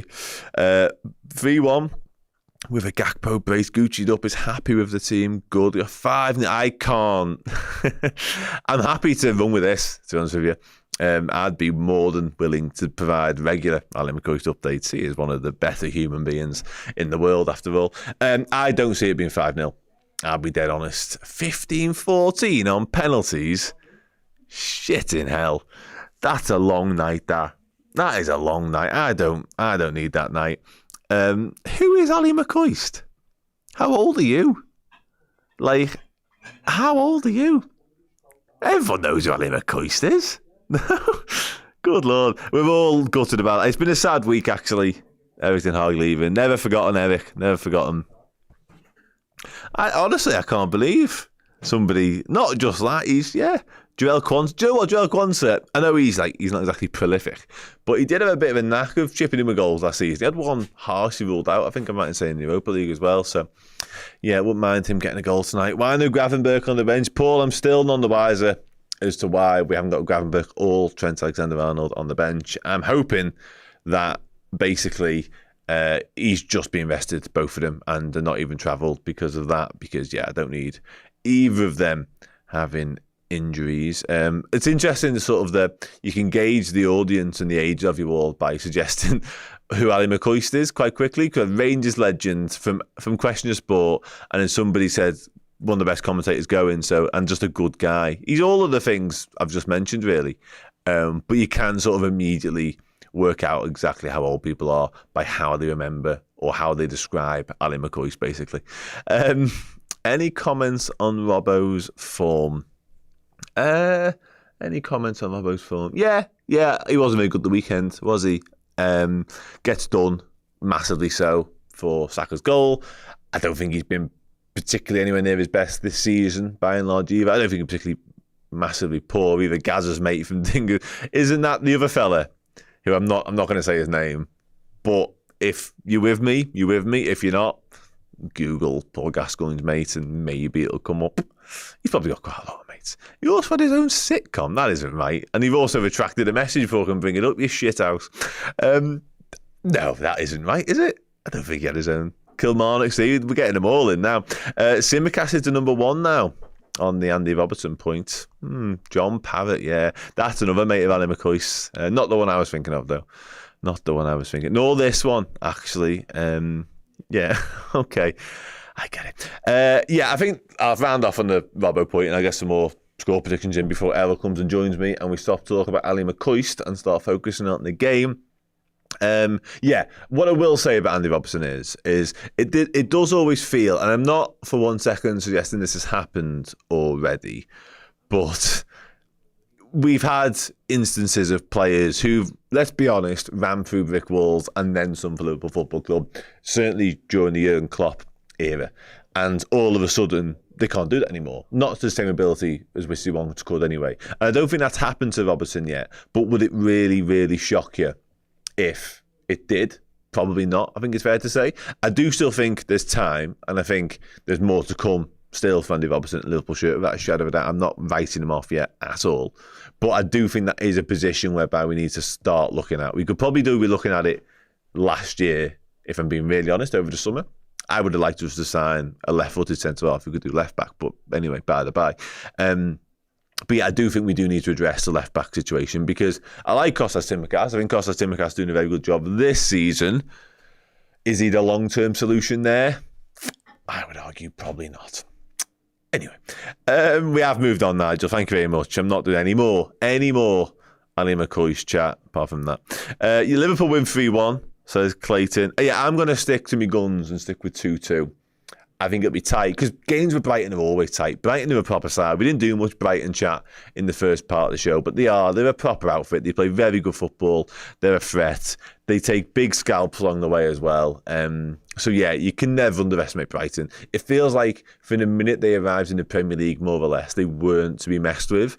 Now they've got some absentees tonight. Obviously, Lewis Dunk, their captain, their talisman, their leader, not playing. They have made some changes as well. I think it's fair to say. I'm not exactly sure sort of numerically how many that is, but it's a number, and they won't look like that at the weekend in terms of personnel, so all good. But whatever team Brighton put out there, they will be a threat, certainly at home. They'll play positive, front-footed, aggressive football. They'll look to press, they'll look to make life difficult, they'll look to suffocate this Liverpool team, so we will have to be good in order to win this game of football, and that is exclusively always the case against Brighton because they are a proper outfit. And yeah, that's all I'm willing to say on the matter. I'm just going to find out, is Frank, is Errol there? Just because he needs to come back in the studio in a minute, that's all. There he is, he's behind me. Hello, yeah, okay. Oh, you having dinner? Don't worry about it. I can fill for a few more minutes. Sound, you've heard all of that stuff now. Little insight into just how professional we are here at the Redmen TV. 8 changes, was it, Megan, for Brighton? Christ, on a bike. That's a lot. Alphonso Davies. I can't do is getting Alphonso Davies. That's all, to be honest with you. And yeah, not just the money thing. I just don't know. I think we'll go somewhere else, really, in the left back position. Personally, I don't think that'll be happening. If I'm being brutally honest. So, thoughts on Hurtler? I think he's done amazing for us. Yeah, 31 years of age, managing a football club like Brighton in the Premier League is astonishing, basically. Like how they keep finding not only players but managers from pretty much nowhere. The St. Pauli was at before Hurtler and got them promoted from the 2 Bundesliga, as it's called over there. Just remarkable. And yeah, this a little bit. We've given some hidings on the way as well. Like, that's fair to say. I spoke to Adam Virgo this week, former Brighton defender, and he sort of didn't really have many great recollections about Liverpool and sort of what the scorelines have been down the years, but certainly in the past 3 seasons, they've been proper tests. Obviously, they caught us at Anfield in that 3-3 game when Trossard decided to turn up. But yeah, I'm taking nothing for granted. Without a shadow of a doubt, tonight it's going to be graft. I don't see this being straightforward for either team, to be honest with you. I think it's going to be very hard. If I could take one Brighton player for Liverpool, who, a quick look at that team. Do you know what? It might be Carlos Belieber. I don't think I needed to think about that too much, actually. I think it'd be Belieber. I like him a lot. And James, this is a very good point. Like, it's quite, not frustrating. I guess frustrating is probably the right word, actually. But it's been something to behold that we're obviously looking for players, and we were linked with Matt Tweefer as well over the summer, weren't we? But we're often looking for similar type of players when it comes to positionally and sort of ilk-wise as Brighton, and they go and find one, unearth one, whether it be from South America or France in Belieber's case, and pick them up for buttons in today's football transfer terms. And we shop in a different market, and we sometimes miss out, sometimes quite often. But then what happens is they arrive at Brighton. James Milner, a lot of people are saying, yeah, good shout. No Milner tonight at all, by the way, for Brighton. He is injured at the moment. But they arrive at Brighton. They're brilliant for a year and a half, i.e. Alexis McAllister, i.e. Moise Caicedo, and then Liverpool either sign them or try and sign them. You do wonder whether you can just cut out the middleman a little bit and just go and hire the entirety of Brighton's recruitment team and just say, do you know what you were doing there? Do it here, but we'll even give you a little bit more money to spend. And the parameters are ever so slightly wider. Like when you're looking on Footy Manager, scouting and all that, you can just expand it somewhat. And of course, the players you attract, with all due respect to Brighton, are slightly more appealing as well, which is nice. Kirk should be the Robbo replacement. Somebody said, I quite like that shout, to be honest. I like him quite a lot. And I think Richard Hughes may also, given the fact he signed him for Bournemouth. So yeah. So I think I will wrap up this segment. And if Errol isn't done with his dinner, then I'll just come back on my own and I'll watch along anyway, because we are literally 12 minutes away from kick-off. And I've got a little clip to play here from my chat with Adam Virgo, the aforementioned Adam Virgo, former Brighton defender. I spoke to him about Brighton and what they could bring, what they could look to bring to tonight's game. These players need to take this team forwards in the Premier League as well. So the players that are going to be playing midweek against Liverpool will be needed to look to try and start Premier League games as well, because of that inconsistency at the minute, where they have been up and down with performances and results. But yeah, it's a massive chance for them. You know, it's a progression round. If you can beat Liverpool, then you might get a decent tie in the next round, and then who knows? But there has to come a time where teams like Brighton have to see the League Cup as an opportunity of silverware. FA Cup, slightly different. European games otherwise, but this could be the start of a foundation where you win a trophy or you get to a final at least, to see that progression going forward. But, you know, when I was at the club many years ago, you know, these are the games that we looked at. This was like a plum tie in League One, League Two, Championship, but now it's a regular fixture. It's a competitive fixture. Brighton always tend to give Liverpool good games, and found out in the FA Cup and the 3-3 game I remember up at Anfield. We've had some good performances down here against Liverpool. Liverpool have had some good performances. So they've always been good games. And I think the respect level now is there that from teams like Liverpool and Manchester United and Arsenal, that the recognised sides in the Premier League, that Brighton are not now a team to be underestimating and not going in against without any real respect, really. And I think that's been gained and been granted. But yeah, I can't call the midweek game. It's going to be a difficult one. It depends how Liverpool react from yesterday and the changes that are going to be made. Maybe say it's a 50-50 game, I reckon. I think if Brighton can come away from anything from the weekend, then I think that will be a bonus. I think that, you know, the way that Liverpool started the season in the Premier League in particular, they've been strong defensively. They're very, very strong. So that'll be a big, big test for them. But they've gone to Newcastle and picked up a point. They've gone to Arsenal and picked up points. So, you know, you know, they've gone to Chelsea and given them a game, but defensively let themselves down. So there is a performance there within them that Liverpool will certainly have to be aware of. Hello, everybody. Sorry, I completely forgot what camera you said you were coming back to. My fault. Hello again. Welcome back to the Redmen TV. Errol has yet to complete his pizza, so we will wait with bated breath for the much anticipated, eagerly anticipated return of him. However, don't worry about him, because Diane Butler's here. Hello, Diane. Hope you are well. Likewise, all Liverpool FC talk. Evening to you. Evening to everybody joining us on tonight's Watchalong stream. You've missed some content. You've missed me talking, primarily. You've missed Errol talking at the board a little bit about the team news and all that stuff. We've got 9 minutes to go before kick-off, so keep on getting your thoughts in. Any questions you want to ask me, fire away with them as well. What do you make of tonight's team? How much of a shit do you give about tonight? How optimistic are you about tonight? All that stuff. Feel free just to absolutely go for it in the chat. Do let me know where you're watching from as well in the world and what you're up to as well, because I'm always intrigued by just how many of you are in work and you're secretly watching, listening to the Reds and just how we get on down at Brighton at the Amex. And speaking of the Amex, actually, I've had a message from Chloe in our chat during that little break there. And she is struggling to get to the Amex. She's gone down on a coach today, of course. And about 10 minutes ago, they were 12 minutes away from the stadium and in, as you'd expect around the football stadium, total gridlock traffic. I made the mistake and I was corrected by somebody from Brighton earlier on this week when I said that Brighton Stadium wasn't actually in Brighton.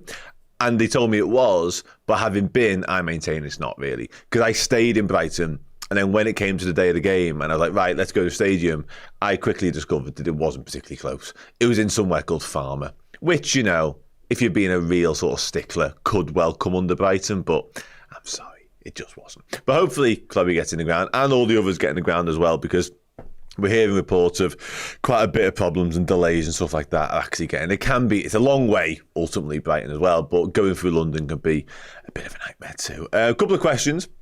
Would I take Minter? Yes, I would. How many more wingers we actually need to add to this squad is a different question. As I mentioned the question a minute ago about Belabor and who I would take, about Brighton who I'd take, and it would be Belabor for what it's worth. Because there's a song there, it writes itself, and I'm a believer. Like, come on, it's there. You can't, it's an open goal. You just can't miss it. But yeah, I think, listen, the conversation about what we do in the transfer market for the next 12 months could change dramatically, depending on what happens with 3 of those contract situations. But yeah, as it stands right now, I don't think I'd be in the market for another winger necessarily. But another midfielder, most definitely. Thank you, Danny. Somebody else from Brighton had a go at me in the podcast chat about this and said it's definitely in Brighton. I was like, I've only been once in my life, right? But I'm pretty certain that I had to go quite a long way from where I was staying in Brighton in order to get to the stadium. Sound stadium, by the way, not a lot going on around there because it was so out in the sticks. Farmer is quite an apt name for where it was, for what it's worth. Somebody else asked, January transfer. I think we will do some business in January, to be honest with you. A lot might depend on where we're at in terms of all of these competitions, to be honest, including tonight's. But yeah, I do think there's a chance we do a bit of business. We might even recall Ben Doak, as Arne Slot joked earlier on this week. Mark Davids in Trinidad. I'm not jealous at all. Trinidad. My favourite holiday destination. Bit of a mad one. Probably Germany. I love going to Germany. I was in Germany last week in Leipzig. I love Germany. But I don't know whether you can call Australia a holiday because I was literally there for 6 months.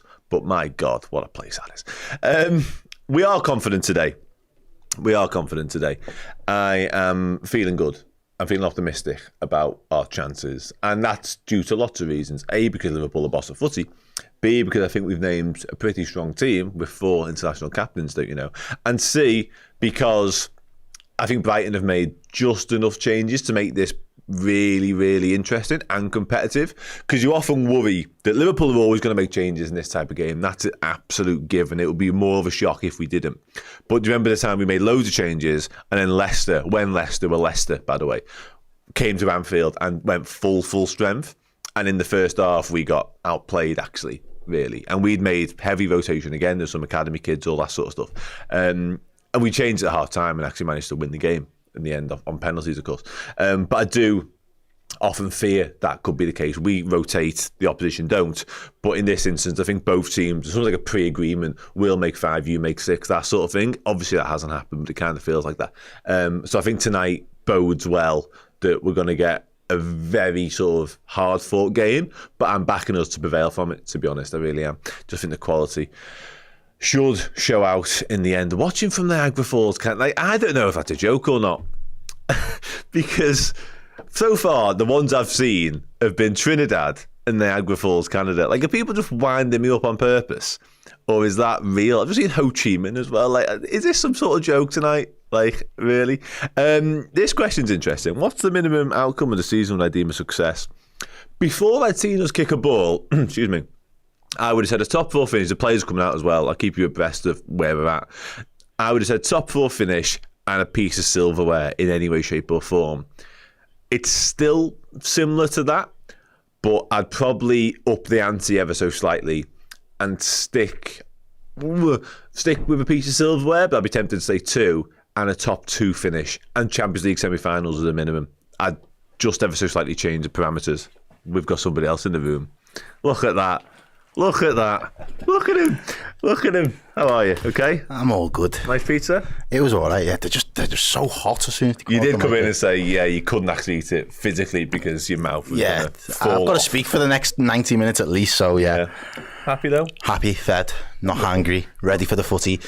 In time as well. Look at that, the lineup. Look at that there. The we go. Reds. Sound, final bit of housework before we go and do the actual fun stuff. We are proudly sponsored by Dr. Cynic here, and I've got to tell you all again, for those of you here at the start. Let me just find my script, because although I am a natural, I'm also not a natural.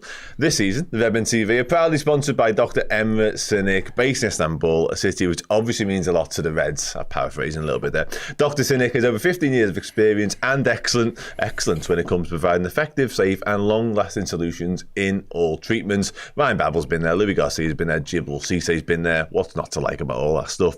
Dr. Cynic provides pain-free hair transplantation techniques with the latest technology as well as the most affordable premium dental services to help you achieve that glorious smile, as it says in front of me. For more information, check out their website. There's also a QR code knocking around. There's a link in the description as well. So yeah, if you want some new hair, some new teeth, or a new beard, make sure you get on Dr. Emre Cynic. Sound. Let's do this shit. Ooh, it's as you said. It looks like from the graphic anyway. What's that? Jones sitting in the 10 potentially. Yeah. Sabozlai out on the right-hand side. That's the 4-2-3-1. It just caught the corner of my eye then.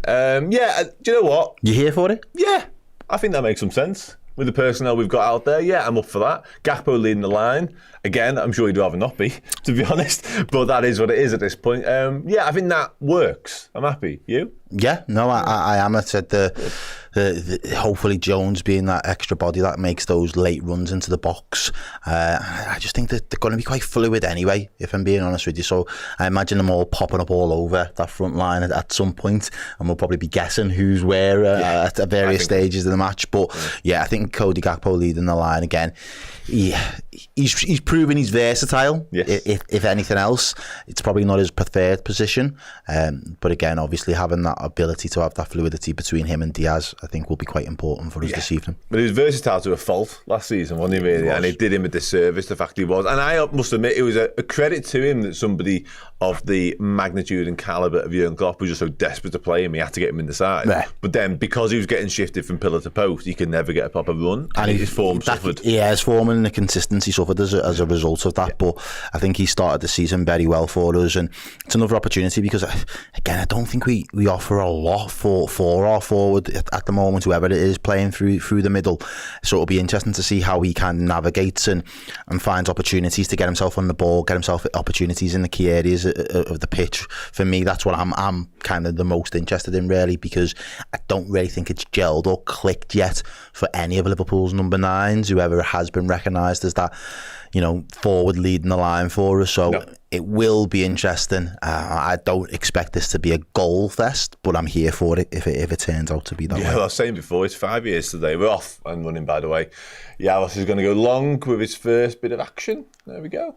Anything you want to say to the peeps at home? Some likes, some... Good evening, dude. Come on, dude. Do the housework for us. Get the likes in nice and early. We know what's needed. Liverpool need to have 1,000 likes on this stream for Liverpool to go through to the next round of the Carabao Cup. Do let us know in the chat as well where you're watching from, where you're tuning in. Is it morning, noon, night? What time is it where you're watching? And if you haven't already, let us know your score predictions as well. I went for a 1-0. Dan, I'm right in saying you went for a 2-1. Sticking to my guns. So it's going to be a tight game. Ooh, Hendo's just tried the Gravenberch drop a shoulder and turn, but he turned You ain't that guy. Just turned into a lot of trouble. Just on that, I spoke to Jan Mulby, and I love name dropping, so there's one for you early doors. I spoke to Jan Mulby the other week, and him on Ryan Gravenberch was nice. Right. Some conversation like it was, I'll be honest. Somebody in the chat mentioned just strapping your cap, by the way. I don't know if anything you can do about that. The strap? What about the strap? Yeah, it's sticking out. And somebody also mentioned the fact that my ad read was so good, it's almost like somebody's going to get a hair transplant from Turkey. No comment. Curtis Jones has been stood on by the looks of it. He's just holding his ankle. I don't think it's anything serious. He's just hobbling ever so slightly. He's letting him know that today. No, he's not happy at all. Whatever happened, he's not happy. Joe Gomez is the left-sided. Ooh, Jaros. Nice. All right, then. Showing a bit of composure. Joe Gomez having to do the same. Taking some risks at the back. And there's Endo there, plays it forward. That's nice. Turns out to trouble. There is space now for Conor Bradley there. It's Conor. Lays it into the back for Diaz, who's very much on the right wing. Oh, good ball. Oh, Bradley. Good ball. Good start from Liverpool. Oh, someone should attack. Oh, just a little bit stuck up a little bit. Robertson there, wasn't he? Almost in a penalty spot. And there's Gakpo already peeled out to the left-hand side there. Well, I haven't quite worked out how they've lined up in terms of the front four just yet. So Bosley's central, but he looks like the highest one a little bit. Just ball in behind again there, looking for Conor Bradley. Can he win as a corner? No, he's done well. Oh, he's done well. Come on, foul. Come on, ref. He wins the throw instead. Wins the throw instead. Yeah, we've got You Never Walk Alone LFC watching from Dallas on an afternoon drive safe. We've got Andrew Kerr 8:30 a.m. in Wellington, New Zealand. He goes for a 3-2 to us as well. Tom's just asking for an early goal. Ali Jack says it's a sunny day here, 8:30 in Auckland, New Zealand. And Martin says, what cap is that, Errol? It's a nice one. It was one I was given for my birthday the other day. It's a new era cap, and it's got the Jamaica flag embroidered into the front there. Heavy, I like it. Do you know the Jamaica kit and the training gear? It's unbelievable. I got quite a few of that. Did you get some rich? Yeah. Well, the one City vibes. Yeah, I got What's your thoughts on your manager now? No. Let's not. I'd rather talk about this. Wow. It's Steve fucking McLaren. Yeah. Oh, we'll concentrate. Yeah. For another day. For another day. What a wild selection. Oh, no, unbelievable. Unbelievable. Mark Thompson 6:30 a.m. in Melbourne as well. Naughty Rascal Youngie. He's in a pub in Dublin. 89th minute, Joe Gomez. Oh my God! Press. Keeping it, he got caught there. He took a chance steal at the back. Jones was always on his case, and his touch was just a little bit off. He gave him a. Oh, we got to get. He's done it again. He's done it for it again. So Bosley this time. They're living dangerously here. Brighton. Oh, I'll be on him every time. Yeah, they've had to force it long, but still giving away a throw into Liverpool there. What's the first? This is the second one. So Bosley gets a touch on this. Comes off his studs. Oh, that could go in. That could easily go in. It's Crossbow with a super chat. Thank you so much. This will be a tough game, but also going 2-1 Liverpool. Yeah, I mentioned it a moment ago in the interactive chat. Brighton games are never easy, never straightforward. Like they are a proper side who play football the proper way as well. Yeah, so, they'll be in the game up until the 90th regardless. So Liverpool have got to be on job today. Nothing to give in here. Nothing. I'm always fascinated by where people are in the world. Like, I'm aware of time differences being... Ooh, that's risky as well from Jaros. Vitaro when they does well. We're doing the same. Both teams are absolutely... living by the seat of their pads here. Get out of trouble. Like, we done Curtis Jones wins the throw. Joe Gomez and Jaros are at it now as well. Gomez looks disgusted by something. Wow. Okay. Yeah, Northern Ireland's not what I was talking about. It's gospel when it came to... lost it again. Time differences and stuff. But Diaz as well. He's going to have to run for that. He's asking for it. He wanted it, but he's not. He's got it. He's been given it. Fair play. No advantage there.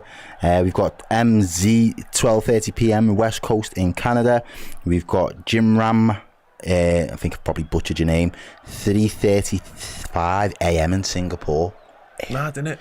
Like, fair. I commend each and every single one of them. But every time I sit in the watchalong, which obviously isn't that often, and I see this, I'm just like, that is wild. I mean, look at this, James Shine from Knutsford Services.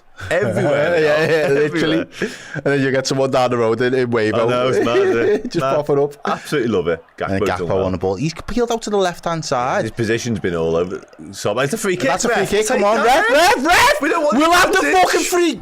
Oh, my. Wow. He shook his head. I don't think he was giving it. I thought he'd give advantage. And he's offside. That's some bullshit. I would love to see that again. It's Bosley and Jones is very high and central. It feels like they are doing that double false 9, double 10 thing, whatever you want to call it. I could have sworn that I'd see it again. Gakpo does well initially, fires it into Bosley's feet. He's fell. That's a free kick. He stood on him. He's literally stood on the front of his foot. I don't know why Tariq Lamptey fell over there. He's right down his shin. Right down his It's shin. probably a yellow, let alone a free kick. Lauren King in Pittsburgh, Pennsylvania. Yeah, big. It's a big week for the Americans, man. Come on, you've got a boy. This keeper is dodgy, bro. He's sketchy.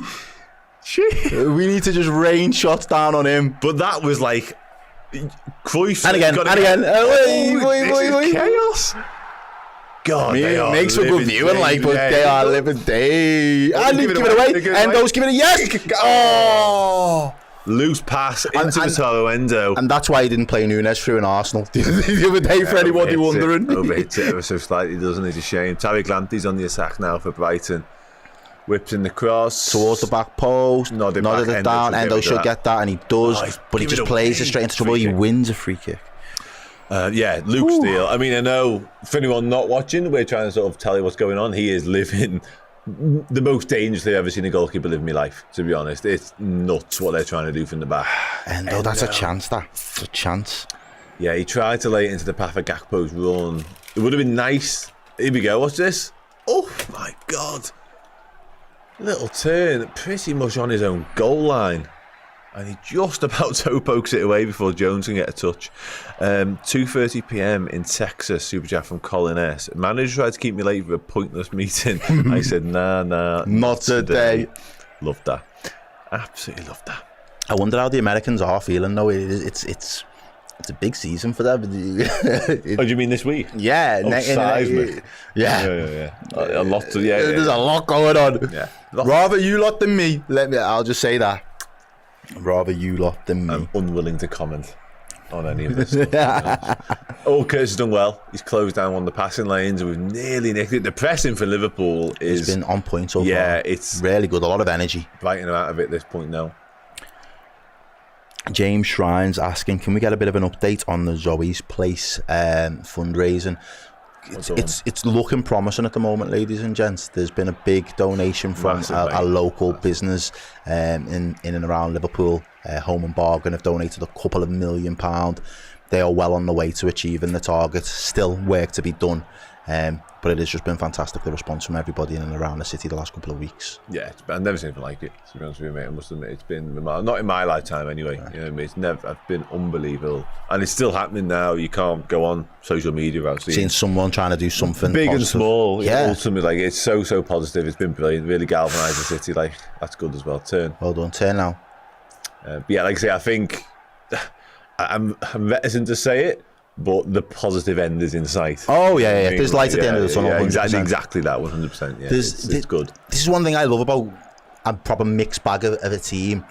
The energy, it just comes to light, and it's not as predictable as what we're used to seeing. Yeah. So players just popping up in random positions. There's suppose like there, he's on the left hand side. Cody Gakpo's hugging the touch line to an extent.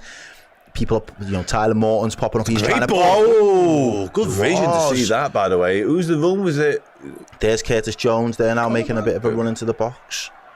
What do you put that sort of additional sort of willingness and exuberance down to? Is it just a freshness in the legs, you think, or a hunger to perform? Do you think as well? Both. Yeah. That fresh added freshness and then that hunger to really start on the front foot and get us in pole position. I think it is really important, and as I say, everyone just plays a little bit like the handbrakes off in these type of games because it's an audition, isn't it? Really, exactly. Yeah, because there's lads here obviously who haven't played footy sort of competitively for some time now, although some of them went away international duty and did, but Gomez didn't ultimately.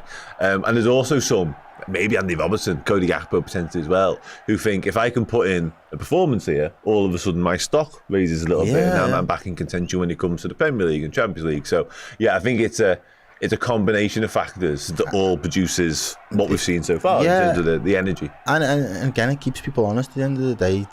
They're only as good as the last game, and if these lads come out of it the other side and look good, they can say to the manager, if I'm called on, I'm ready. And almost got a great ball actually. Gakpo just showed too much of it. Could he have gone first time? He would have been asking a lot. There would have been some finish if he would have went first. But obviously with hindsight, he's offside. Yeah, he would have been offside. Is the VAR tonight? Two Premier League clubs, and I know the rules can be a bit mad with this competition and cup competitions in general. Actually, I'm not 100%. I'll check now while we're talking. But Yeah, nice little dink ball over the top. Gakpo tried to tee it up for himself, but couldn't quite do it. And Good start. Yeah. 11 minutes played. We've been the more aggressive of the two sides, I think it's fair to say. Both teams have took serious risks at the back that have almost caused the undoing. Tyler Morton's done well there. It's a ball though. That's too much of Luis Diaz on the right. It's definitely that 2 false nines, 2 10s with wingers either side, isn't it? Gakpo's been nowhere near central this entire first 12 minutes. Not in the slightest. He's had no interest in going through the middle, has he? Probably got told, you're playing through the middle. He's got in the pitch and was like, lads, I'm going over to the left. Yeah. Someone See you cover later. me. Yeah. You'll be right in there, won't you? Righting on the front foot. Felt like we played with 10s last night. We had no strikers, did we? The less said about last night's footy, the better. We move. Honestly, it's frustrated the life out of me. You just go home Fuming though. Not just that we got beat, but you know when you're not at it yourself, and you know you're better. It's the worst feeling in the world. Like, honestly, it really is. Yeah, same. There would have been no chance that slot would have been selected me tonight or last night. Oh, that's a great touch. Sammy Clancy's in. Jaros. It's a big save. The keeper. Jaros, that's outstanding. And Liverpool are on the way now. Tell you Counter attack. Is there an opportunity for Liverpool to punish them? It's like a three up But there. even a Gakpo's going to hit this. It's a good effort. Ooh, just wide. Tried to get the bend. You could see what he was doing. He sets it out there to try and curl into that post. Bottom corner, but it just goes wide. That's a big save. If this replay's talk us through that. That's it. How it happens. A straight ball. He's well on it. Yeah, Robertson keeping him Robertson's onside, playing him on side. And touch is lovely. Sammy Clancy, the right back's gone central, and Jaros comes out. He does so well. Makes himself big. Cuts down the angle.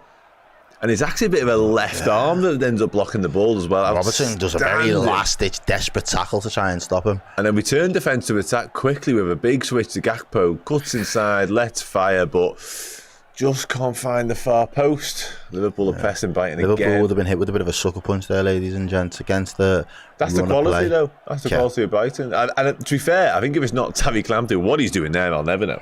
That's the right back that playing in the second centre forward, basically. Supporting the attack. But yeah, credit to Jaros. Massive credit to him. The first thing he's been called upon to do, and he's done it brilliantly. And that's, I guess, we spoke about briefly about the quality he's got and the experience he's got, but just the size of him. Sometimes when you call upon a young keeper, you think physically does he have the frame for it? Jaros is a man. Big guy, You know what I mean? Brighton now putting a few passes together. Well done. He's unlucky. He's nicked the ball there. He's nicked the ball. Somebody asked if Millie's on the bench. No James Milner's tonight for Brighton. I think he's currently out injured, unfortunately. Hopefully he's back soon because he's a big miss for them. Well, he's chasing down that all-time Premier League appearance record as well. He's not a million miles away from that at all. So fingers crossed for his sake, he can surpass that particular milestone, because obviously Gareth Bale right now and nobody wants that. Brighton on the attack again. That's nice feet. Good little nice chop as well. Finish not so much. No. Good feet though. Yeah, nice. And is it Cisco? Yeah. Didn't he score? Was it Chelsea or City that he scored that belter? Last season? I think it might have been City. Yeah, I think it was City. He's a good player. Yeah, he scored an absolute another belter. One that Brighton have just plucked out of absolutely nowhere. They just spawn him. Yeah, for about $3.5 million, and then he's £60 million worth of football player 12 months later, and Chelsea buy him, or us for that matter. A free kick given. What's he given there? He's given something. Yeah, 15 minutes of flew over. It's been a good game so far for the neutral 0-0. The other games will probably be starting in the next 10-15 minutes. Oh, he's gone flying into that. He was Tyler late. Morton there. There it is again now. Lamptey puts a ball into the box. Jaros will just eat that up all day. No danger. You know what? Both teams are playing very open footy. Yeah, they are. I expect nothing less. Honestly, We've seen Brighton's results this season. Yeah. Goals. I know. Both ways, though, pure. And it's easy to see why Cody Gakpo's nearly kept it in down the line. Yeah, they just go for it. And they're still a work in progress as well, the new manager. It's much of the same as what they did under De Zerbi, but even more of attacking. So this is the result of it, basically. Just chances, a bit basketball-y. Like, it's a good watch. I was going to say, I said before, it's not a European night under the lights, but they are playing like a European. They're not going to sit back and just be like, right, we're just going to try and nick a goal against Liverpool. We're going to be at home. Nah, not about that life. No, and he's trying to implement his ideas and his system. So if he all of a sudden goes to them, let's forget everything I said for the past 3 months. Yeah, the legs will go. Yeah, they'll be like, wouldn't know what to do. What are we trying to do? Yeah, so no. Liverpool need to get somebody over there, get a little bit of support. Why is Robbo? Bradley's done well in the Bradley, end. sorry. With a little bit of help from Tyler Morton. He's won the goal kick as well. I've never seen that ref in my life. Neither have I. Where have he just spawned in from as well? He's got like an Oasis haircut going on, but grey. Proper grey like. But he's not lacking in the follicle department. He doesn't need no cynic. He doesn't need Dr. Cynic. No, he doesn't. Some hair dye wouldn't go amiss. But outside, because he doesn't look that old. Yeah, just for men. Yeah, he doesn't look that old, but he's very grey. Liverpool take the goal kick. Hardly. Yeah, they're not out of our own 6-yard box yet, but we've got the ball playing. Nigel Bond, good shout, Kieran. Brighton have nicked it back off us though. After a good start, we've just lost our way a little bit in the last 5, and Brighton are growing in confidence. That's nice as well. Deal with it, Robbo. Well done. Tyler Morton's going to help him out. Someone's got to get rid at some point now. Oh, lovely football in there. Triangles from the Reds in the corner. One too many. Endo's won it back again, and Morton's got us out. Here we go. Front foot now. Dom Sabozlai driving into the break. He's gone to Gakpo. Could have gone the other way, that. Gakpo saving it. 1v1 standing up. Now he's gone the outside. Oh! Diaz. Diving header, just couldn't get any. He got in front of his man, though. Going with one of you. Talk there, boys. A little bit of communication. No. The ref has never done a Liverpool game. That's why I've never seen him in my life. I mean, I watched a lot of footy, so I feel like I've never seen him, to be honest with you. Maybe I don't pay much attention. What's his name? Who is he? Who are you? Who are you? Who are you? And that's just got a little bit too much on it. Yeah, I'm going to try and find out who is the ref. Brighton, Liverpool. There we go. We will try and keep you a Davin Bond? Bondy. I've never heard that name, so I'm guessing that is him. Simon Hooper on 4th official. Good Lord. Neil Gray says, my friend who has zero interest in football has gone to this game specifically to give me crap if Liverpool loses, which is total shithousery if you ask me. You know what that means? When we win, it's good. You've got to absolutely give him the most. Let us know who he is, and we'll get everybody in the chat to give him some stick as well. Screenshot it and send it to him. Yeah. Let him know. Hopefully it backfires spectacularly. Yeah. Basically, yeah, absolutely. I'm all for that. All for that. Robbo on the ball. Cheng says, Brighton to go around our press like we're Sunday League side. That's a bit extreme, but I get the point you're trying to make, and I suppose you're exaggerating to prove a point. Brighton are a good outfit, like a loser, and they will do that to a lot of teams anyway. But I think the fact that this isn't know how to play. Yeah, it is. But I think the fact this isn't sort of a usual attacking four from us mean that press might be a little bit more disjointed than normal. But I think they'll learn as the game goes on. I think it will be one of them. Tyler Morton's trying to get on the ball quite a lot and make things happen. He's a very confident. Football, yeah, I like him a lot. Doubled up on Diaz there, and Diaz Gakpo. He's done well. We still got it. Tried to play it through. He It could have was too went. congested in there for that pass, wasn't it? Could have went for that shot then. I'm surprised he didn't, to be honest with you. That is his go-to, isn't it, normally? Never shy. It's just behind Conor Bradley. Flag stays down, though, which is handy. And Liverpool recycle through Diaz. Into Quansah. Robbo. Bit central for me there, Andy. Playing very high, Liverpool there. Everybody was in. Yeah. 10 players were in the other half. We're trying to keep him penned in now, aren't we? Which is good. There's your space. Gakpo's in acres on the left-hand side. Get at him. Get at him, Cody. Oh, he just ran into Tariq Lamptey there. Then both been told to basically just get back on the feet. Don't know what happened there, bit of a coming together. I think so on this. I've not seen any more updates. Obviously, I've not really left this seat nor looked at my phone since, but I'm pretty confident all was well in terms of getting into the ground. There's been no delay in kick-off nor reports of masses of fans not being there on time, and she was on a coach, which would have been a decent number as well. So hopefully. Have I been saying outfit a lot? Sorry, I'll try and refrain. I won't say it again for the rest of the stream. Don't you worry. Don't you worry. Luis Diaz beats his man. Liverpool just being patient here, just probing a little bit, just passing it around, keeping the ball moving. Robertson there trying to get a bit of a delivery into the box. Bradley making a bit of a late run. Keep it. It's Diaz there juggling. Back out to Robertson. Yeah, Liverpool have properly penned Brighton in here. They haven't been out. Gakpo's tried to do his man again. He's just fell, ref. He's won it. How's he won it on the floor? Gakpo's complaining. I think he won the handball.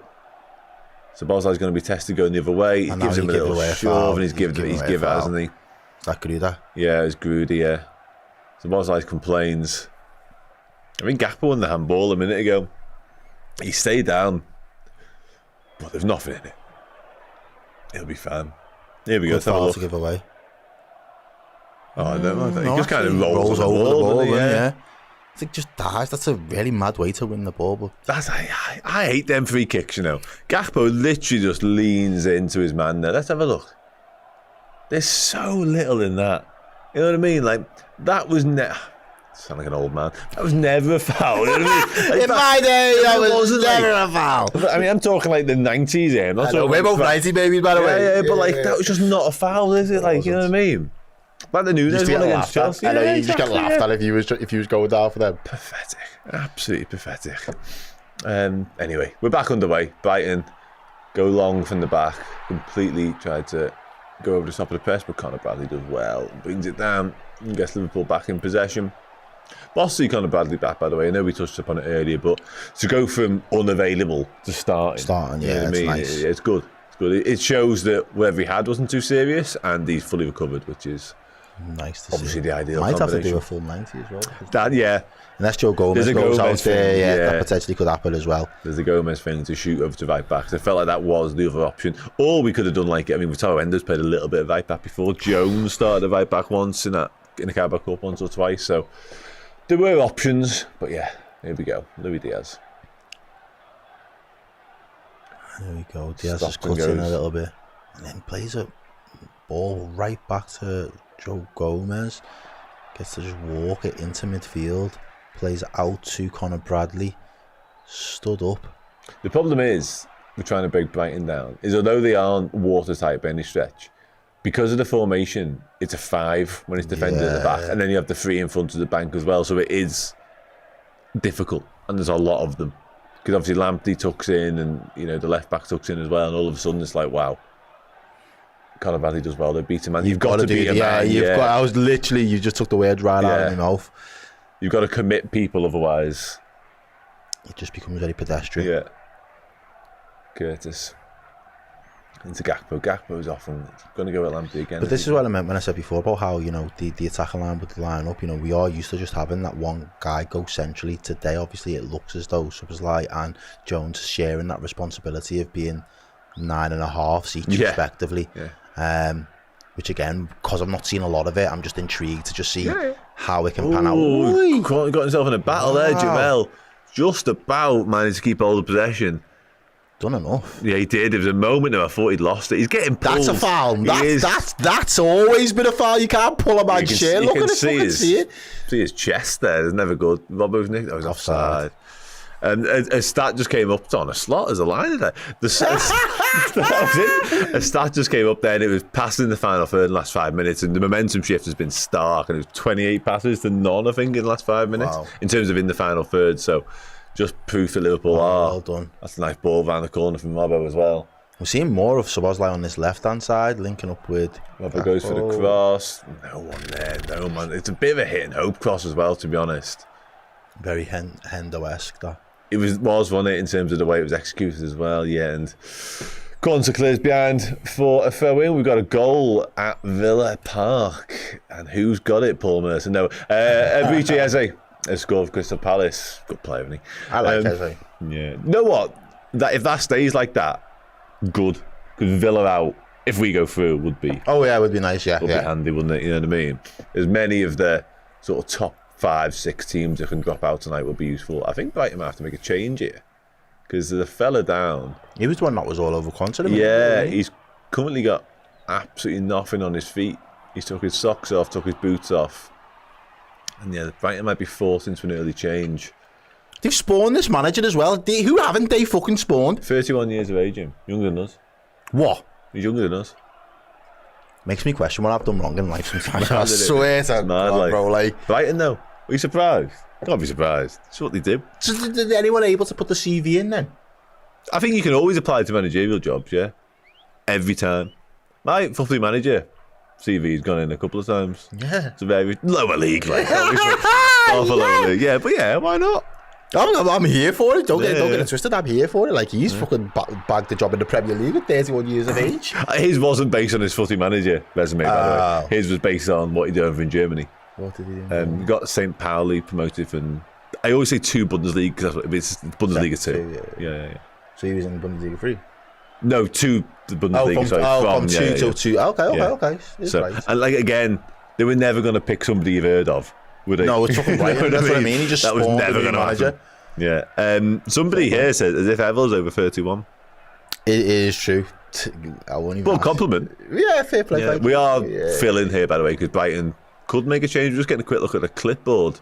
Can't make head nor tail of what it's about, but it's Arne Slot's clipboard with Johnny Adingra. I hope they know what they're doing. Yeah, I'm sure they do. Are you guys doing anything for Halloween? Anything for Halloween? No, I'm not. I don't celebrate Halloween. I'm not going to lie. So. No. The kids will. Somebody earlier on, I did bring the comment up. Somebody asked how the little one was, and I apologise for not mentioning it. And thanks for asking as well. But yeah, she's great. Thanks. She's absolutely wonderful. Appreciate that. Somebody got a job interview at Blythe Spartans, but didn't get the job. Interesting. It's always next time. It's always next time. Yeah, keep trying. We're off and away again anyway. That was a momentary pause. Brighton haven't made a change. He's back up and he's back playing. And Brighton are in possession. Through Terry Clampy. I like him. Do you know what? I was just about to say on Timmy Tung, like, he's a hell of a footballer. And I actually asked people would have seen Adam Virgo before, who I spoke to for the Oppo perspective. And second name drop there if anybody didn't catch that. I've said him a few times. He's literally been on the stream. So, and I asked him about Lamptey because he mentioned him.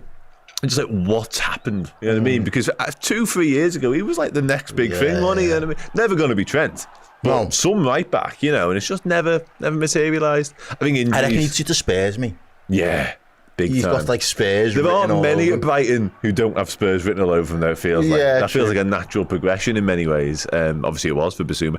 Ellis Day says before the season, I thought Rob had a few more years in him, but he's not the same. Starting to think we're going to need to look through left back. Yeah, I mean, yes, I will. Yeah, absolutely. Do you think I touched on this earlier on? He needs to be the new Milner for me. Really? Yeah. You're there with it? Yeah. He's got that experience, that nous and that shit out of it, hasn't he? And the leadership as well. And he's got the leadership. He's been there, he's done it all. Well, he doesn't have the versatility to play in six positions. Into six, that's the only thing. But in terms of games where you want to see him out and you're bedding in another young, up-and-coming left back that, you know, and again, someone that understands the system and understands the club so well, being able to impart that into the next crop, whether that's just going to be one individual in that left back position or, you know, a cohort of young players. I think it's so important, especially from his humble beginnings, and a lot of people potentially wanting to write him off, showing that no, with the hard work there, fucking hell. Joe Gomez done a bit there by Lamptey, edge of the box. Thankfully, it's fell to Diaz, who tries to get. He's done so well. He did so well. That was me yesterday. That, you know, I swear to the amount of times I went past 1 or 2, then just ran into the fucking third. I didn't even get that far. Long range. Oh, why didn't he move? And Cisco just tried his luck from about 35 yards, and Jaros was rooted to the spot. Got to close it though. It's higher than I thought at first viewing. Did he know it was going over? He just watches it. Just ball watches it go over his leg. Anyway, all is fine because it didn't go in. Where were we? Yeah, last night.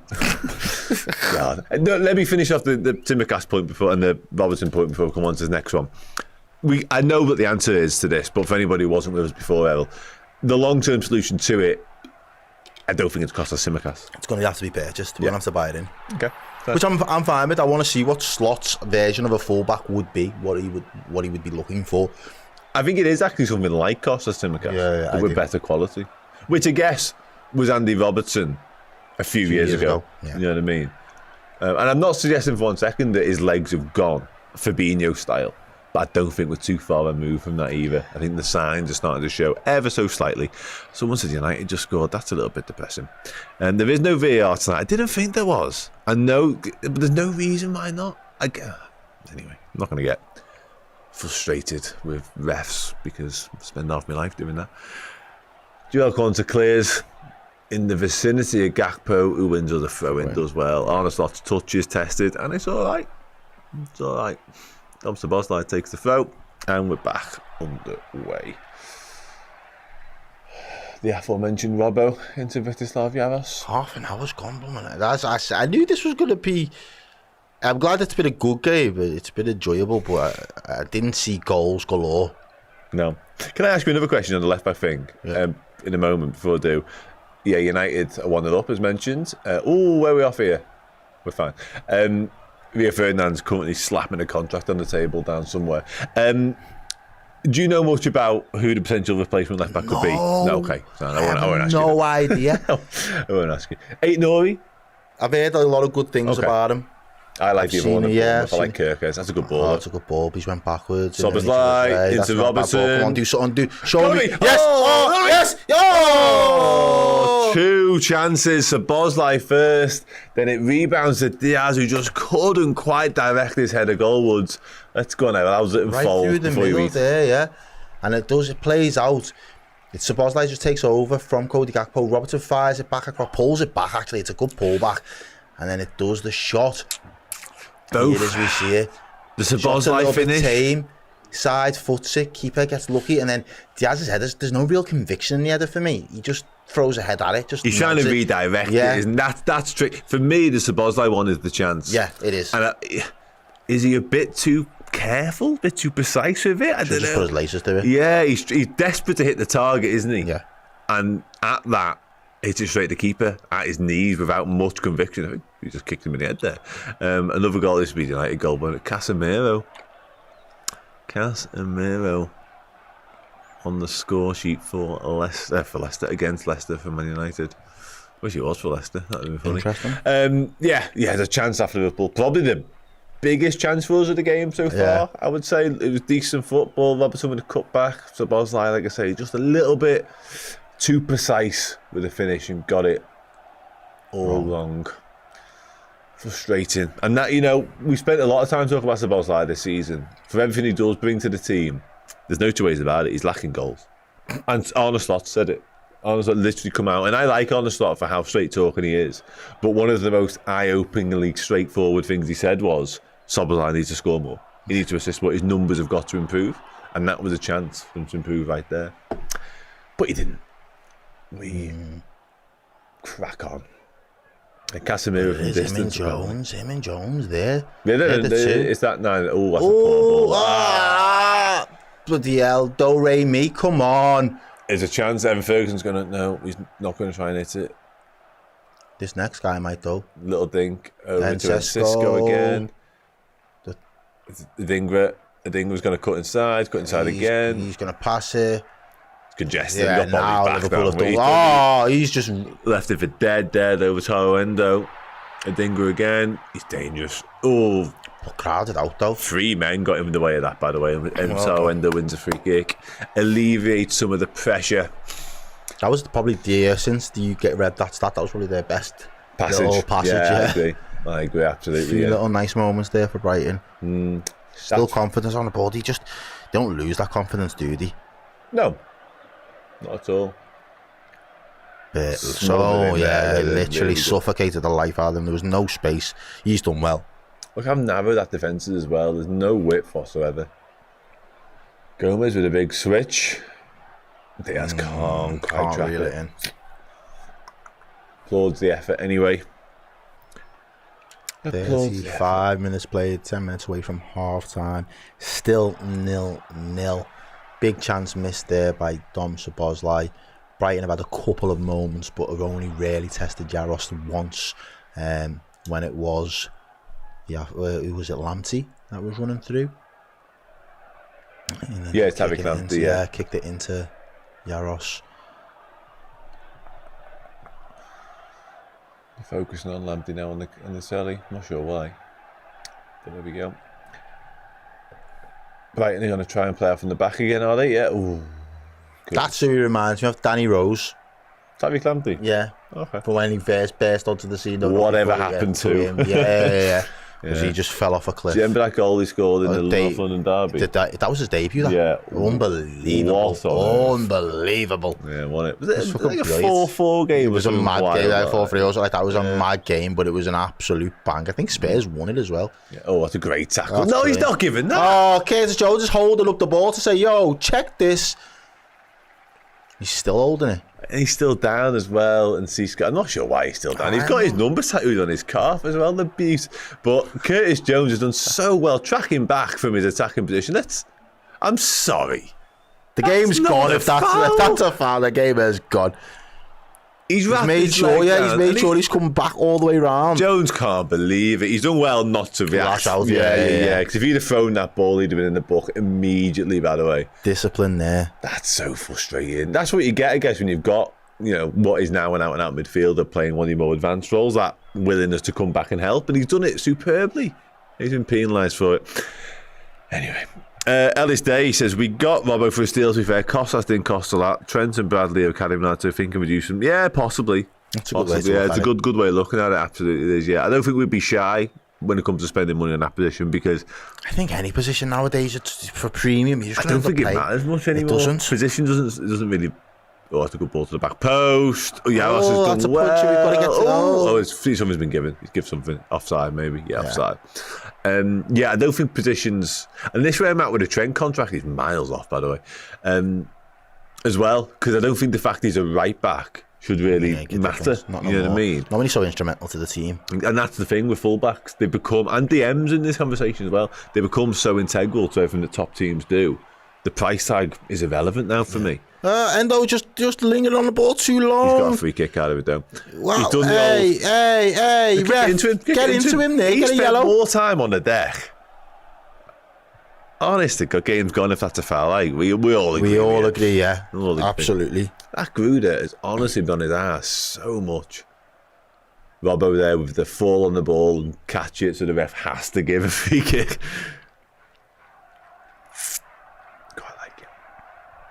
Here for it. DM just gone and won the Ballon d'Or, says Kieran. Yeah, absolutely. And again, you may not have heard of that years ago. Positions just becoming irrelevant. It was always centre forwards, wasn't it? Really, by and large, from Luka Modric.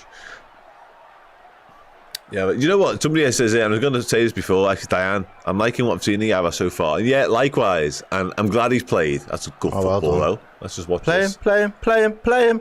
Cody Gakpo, little bit of space. He's got Robertson outside. He's gone. Good save. Not bad for Robbo. That was creeping in, I think. Wasn't it?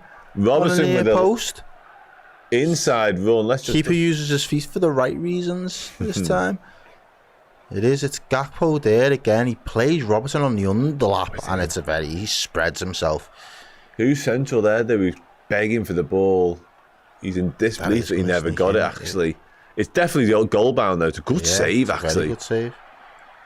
So Bosley there with the hand up. Corner taken. I don't remember us having many corners so far. No, maybe another one here coming down. Could be another one. It is indeed. It is indeed. What was I talking about a minute ago before I got distracted? Don't know. It's gone.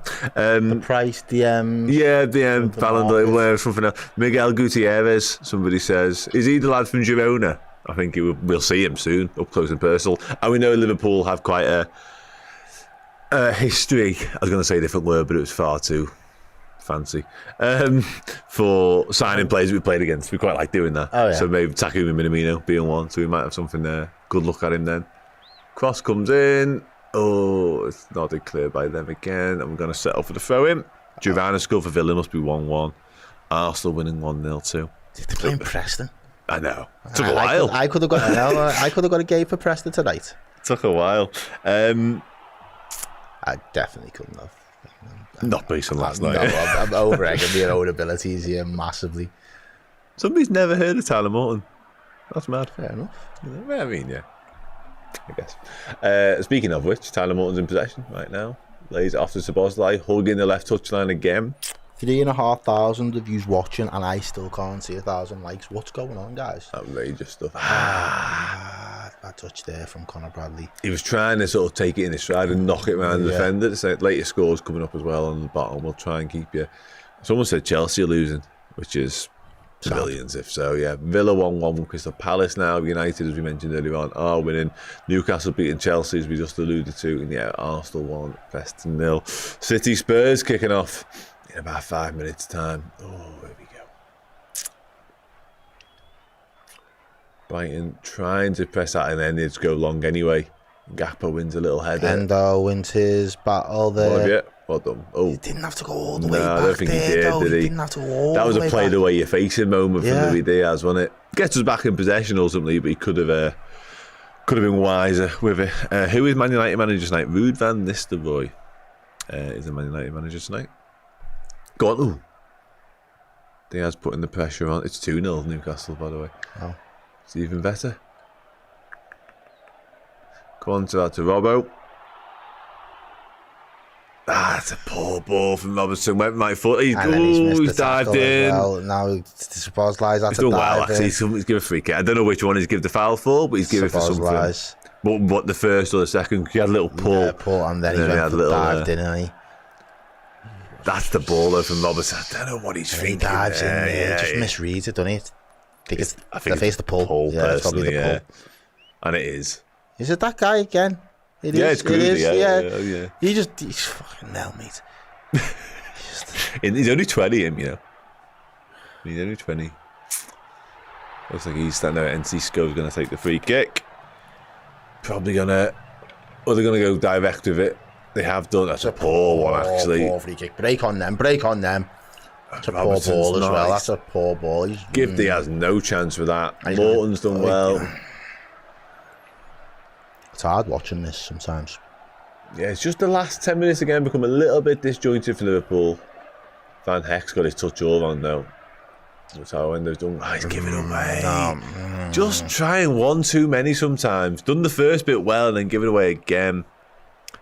Have you had your hair done, Errol? Somebody's asked to do super chat as well, so I'm contractually obliged to ask the question.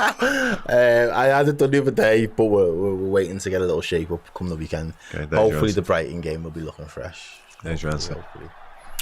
There It's not as bad as it was. I could actually show you, but it's not as bad as it was. There you go. Corner for Brighton.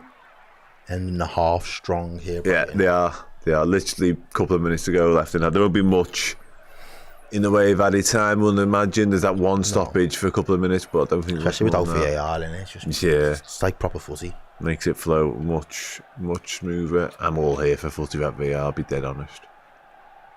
Look at the away end there. Obviously got more allocation for the cups and it shows, doesn't it? Well Oh, done. that's a great header from Szoboszlai. Yeah, do you know what? I'd be happy if they got rid of VAR now. I'd be made up, me. Would you, yeah? It doesn't... I agree. Because I remember, like, before VAR, I used to think there'd probably be 5 moments in a season where you'd be like, That's horrendous. that's a horrendous Okay. decision, and how there isn't something in place to rectify that in the moment Is wrong. is wrong. And we're still getting them, I guess, is the point.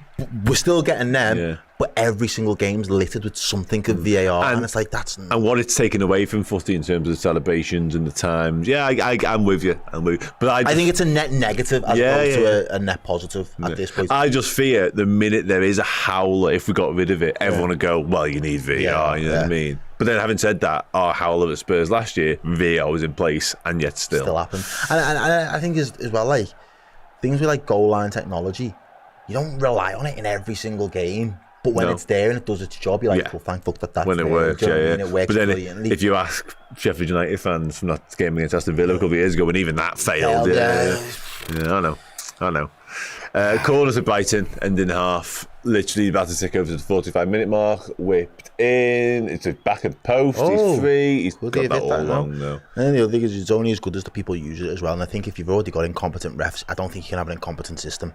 No, that's the thing that does matter. people. A lot of people will say, "Just call it VAR." I know, just call it VAR and be like, "What's going on with VAR?" But ultimately, it's the same people making the same fucking shit decisions, basically. And they're getting more time to do it with monitors and extra angles. And giving so it just idiots highlights more time, is they're problematic. incompetent. It's one thing to be incompetent in real time when things are moving at 100 miles an hour, but to have the ability to slow it down to the nth degree and still get major and put decisions more wrong. of them in a small room instead Stockley Park and get them to sort of try and conjure up a decision. Yeah, it's a fucking recipe for disaster in hindsight, isn't it? And boy, have we been living that. Oh, Jesus Christ. Jesus Christ. Yeah, I noticed that mode. We were talking about something completely different, and the ref ran all the way over to see that the ball was in the quadrant. You don't see that often. There must have been right in front of the away end. Liverpool fans must have been going, check that out. And there you go. 1 minute at a time. 1 minute. Yeah, just a 1 minute. Sorry, but yeah, not more. 0-0 half time, by the way. But that stoppage was well more than the minute before. Anyway, sounds half time, 0-0. Liverpool, Brighton. Errol, what are your thoughts? Decent for a bit, not so good for a little bit. I've enjoyed it. Yeah, I think again being able to see new faces, seeing what they're able to do and what we're capable of. We still look like there's very much a system in place. It doesn't look completely disjointed. It doesn't look completely alien. It still looks very much like a slot Liverpool side, albeit the front four are operating differently to how we set up in the Premier League and the Champions League.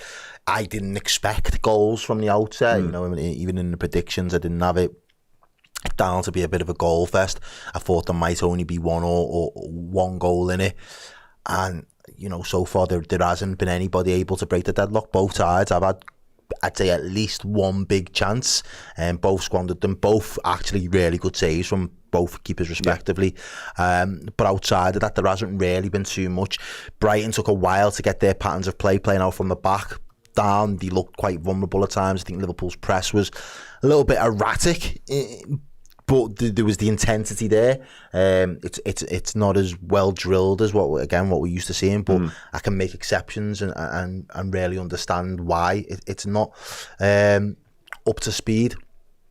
But I think for the most part, I've enjoyed what Tyler Morton's done when he's had opportunities on the ball. I think he's looked particularly well. I haven't minded Endo. I think he's ran into trouble a little bit a couple of times. Gakpo has probably been our standout performer. He's been the outball for me going forward. I think we need to get more of him. It might be interesting to see if we can move him centrally and just shift how that front four lines up in the second half, just to give Brighton a little bit something else to think about. I think the longer the game went on, the more they kind of got used to the fact that we was playing with what seemed to be a bit 9.5 in Jones and Szoboszlai through the middle, Diaz on the right, Gakpo on the left. So it will be interesting, but there's plenty of time in this game for Liverpool to go and get the result, and I think we've probably just edged it, although the scoreline has got us both tied in deadlock. No, yeah, absolutely, yeah. And your assessment of us edging it is absolutely bang on the money, because the balance of play wise, looking at the stats here on SofaScore, like we have done, possessions relatively heavily weighted in our favour, 60-40, big chances 3-1, total shots are absolutely even with 4 apiece. But yeah, that would suggest that we have been the better team, we have been in the ascendancy, and that's kind of how it's felt as well. So you alluded to it there. It's interesting, because of sort of the dynamic of that front four and the fact that it is a little bit all over the place is too much of a stretch, it's far too much of an exaggeration, but because it is a little bit sort of patched up in the way it's playing somewhat, it's not their most preferred or most natural of positions. There are therefore options you can do with it. Now, those options don't immediately mean you've got all 4 lads in their favoured roles. One of them will be almost exclusively, but you can do stuff with it. So it'd be interesting to see whether he does change it up a little bit, whether he does try and get Gakpo more central, as you alluded to there, because I think he probably was the standout from an attacking perspective. I was pleased with Tyler Morton. I thought he had a decent half, and Jaros as well was absolutely brilliant when called upon too, as you mentioned. That big save and that big moment. I'm not expecting to see anything at half time, though, personally, in terms of personnel switches. Obviously, we know we've got some of the big hitters there, Van Dijk, Canate, Salah, there's options there, but I think Arne Slot will be satisfied enough with what he's got out there that this is a side capable of going out and getting the job done. Yeah, no, I agree with you as well, and I think there's still been that element of control for me, and I think that's been really important. That obviously it is almost wholesale changes, in a lot of this side, to be honest with you, but the ability to have that level of control, keep moving the ball, similar patterns of play that we're used to seeing. Again, it's going to come down to quality and the chance creation, because I don't think we've tested their goalkeeper enough, if I'm being honest with you. It is a little bit difficult, obviously, Szoboszlai and Jones playing a little bit more centrally, making runs through the middle. I think we've not always played the right pass into them.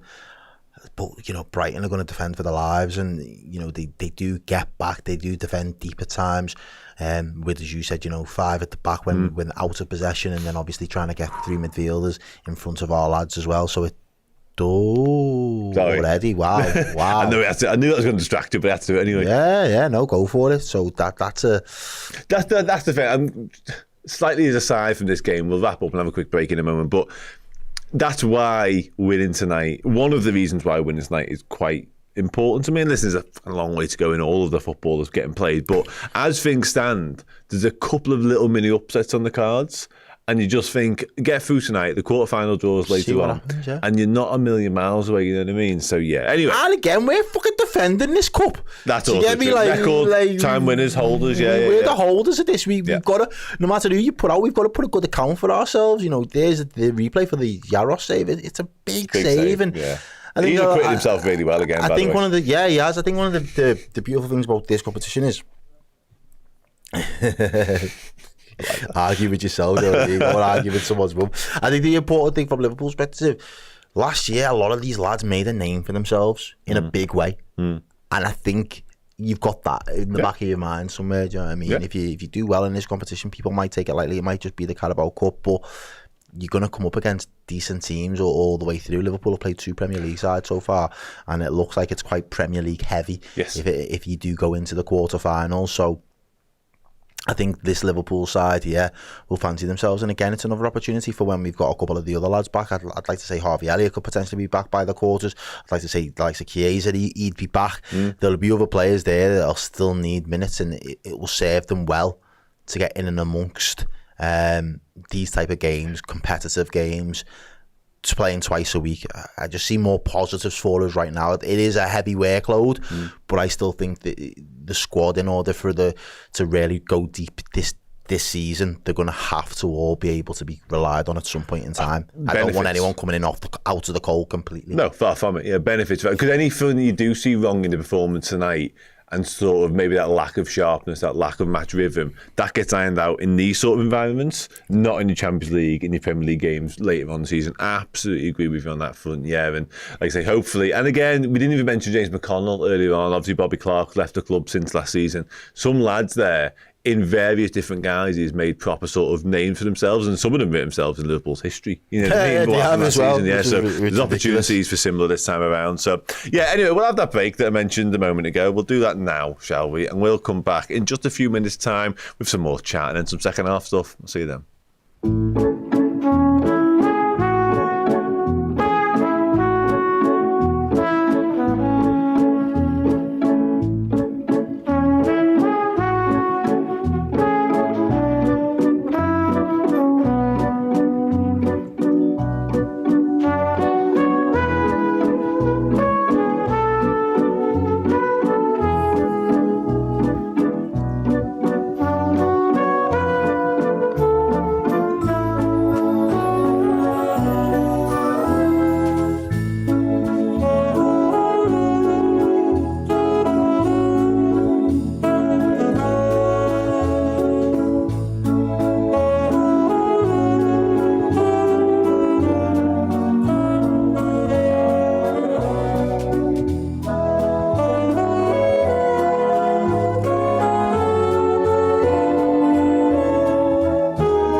Hey guys, how would you like the chance to win this? A retro LFC shirt signed by an Anfield icon, John Barnes. At the end of October, we'll be giving this away to one of our Redmen Plus Legends subscribers. So if you head over to redmenplus.com now and join us as a legend, you'll be in the prize draw at the end of the month, and you could win this. Not only that, you get access to our amazing content, both in video and podcast forms. You get access to the Discord group, you get priority on live event tickets, but most importantly for you guys, you got a chance to win this, a shirt signed by Mr. John Barnes. redmenplus.com, become a legend, and yeah, good luck.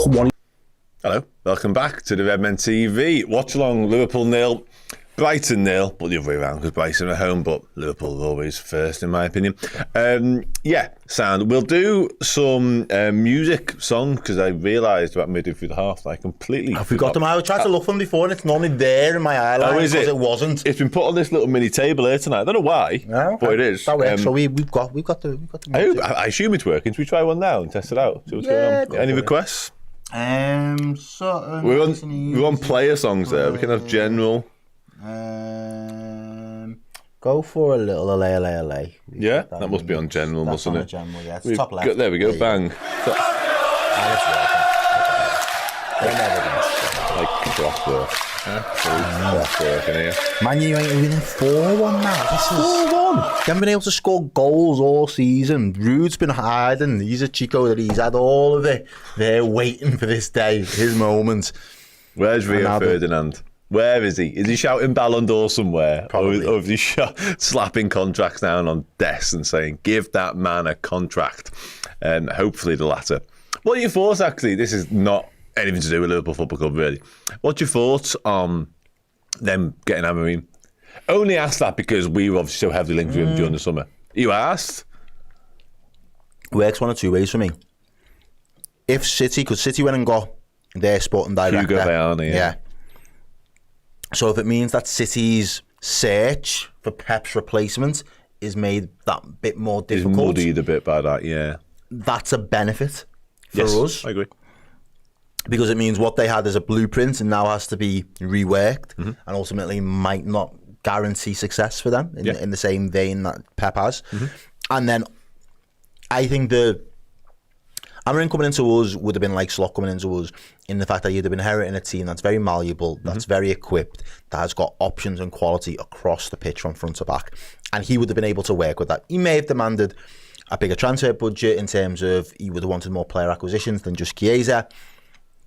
But I think he would have been relatively happy with the squad that he would have inherited. Yeah. His job with Man U is increasingly more difficult, not only just on paper, but the actual task with personalities, profiles, and getting them to actually play good footy again. Yeah. They haven't been able to do it for years. So I think he might not be a bad manager. I think he's going to be a good manager. But his job, he might not be able to make that job look good for a good 18 months to 2 years. Man United fans have got to get their head around the fact that they're going to have to give him that amount of time and be patient with it.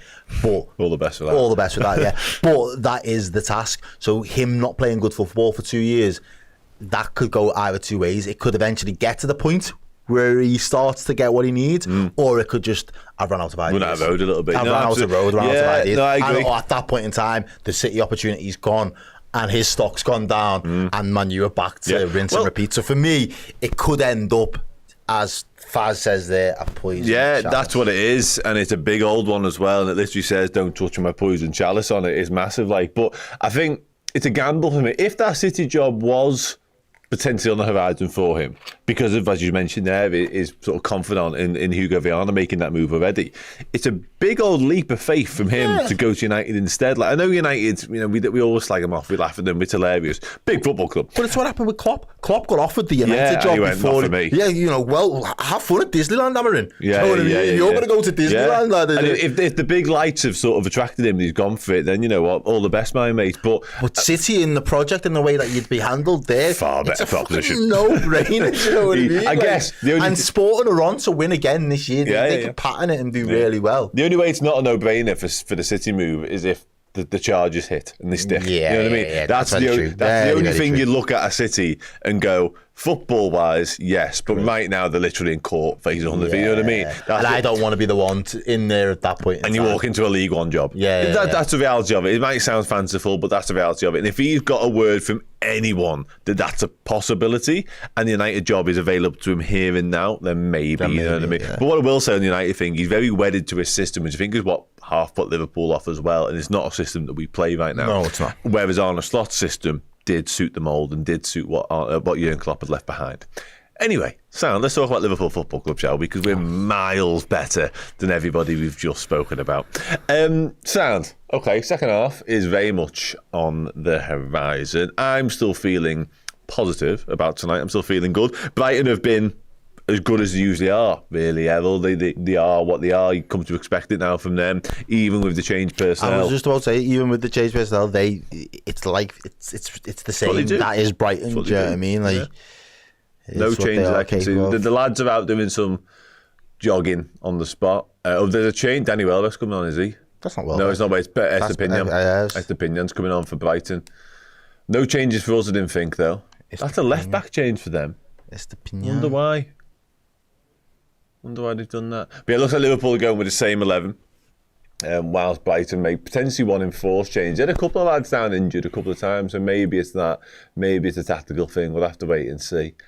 He's going through his warm-ups right now. Let's pop the old glasses on. Nigel says, we'll see a much better Reds team in the second half.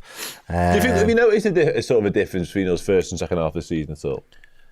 We scored a lot of goals late last year. Yeah, we did. Yeah, but we started so sluggishly this year. Last year, but we started slow, whereas we've started a lot better and we haven't looked susceptible to just being broken on and conceding goals. But we've not really got that late energy to drive and get a late winner if needed, or get a late goal if needed. I know the Arsenal one's a bit of an outlier because that was fairly late when Salah pops up in the last 15.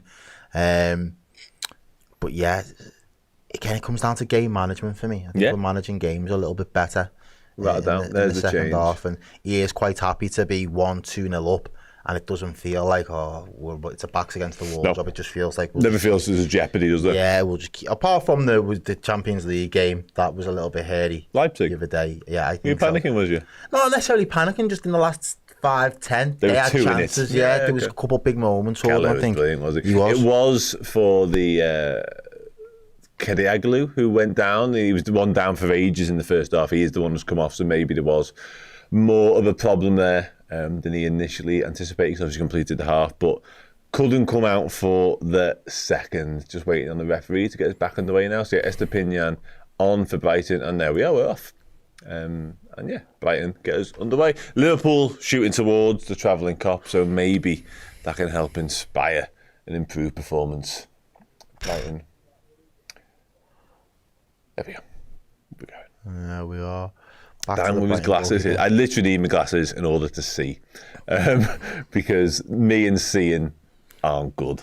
We don't get on at all, to be honest with you. I can often get away with them, but then anything sort of over 2 meters away, especially when I need to work out details, I need the glasses, otherwise there's problems. Tyler Morton, it's a good little ball, actually. A little knock over the top there. Alpha Cody Gakpo, he cuts in. He's hitting this. He's going to hit it. Oh, fucking hell. How'd you like that, celebration, what's it? That just moved. 1-0 Liverpool. Cody Gakpo with an absolute stunner.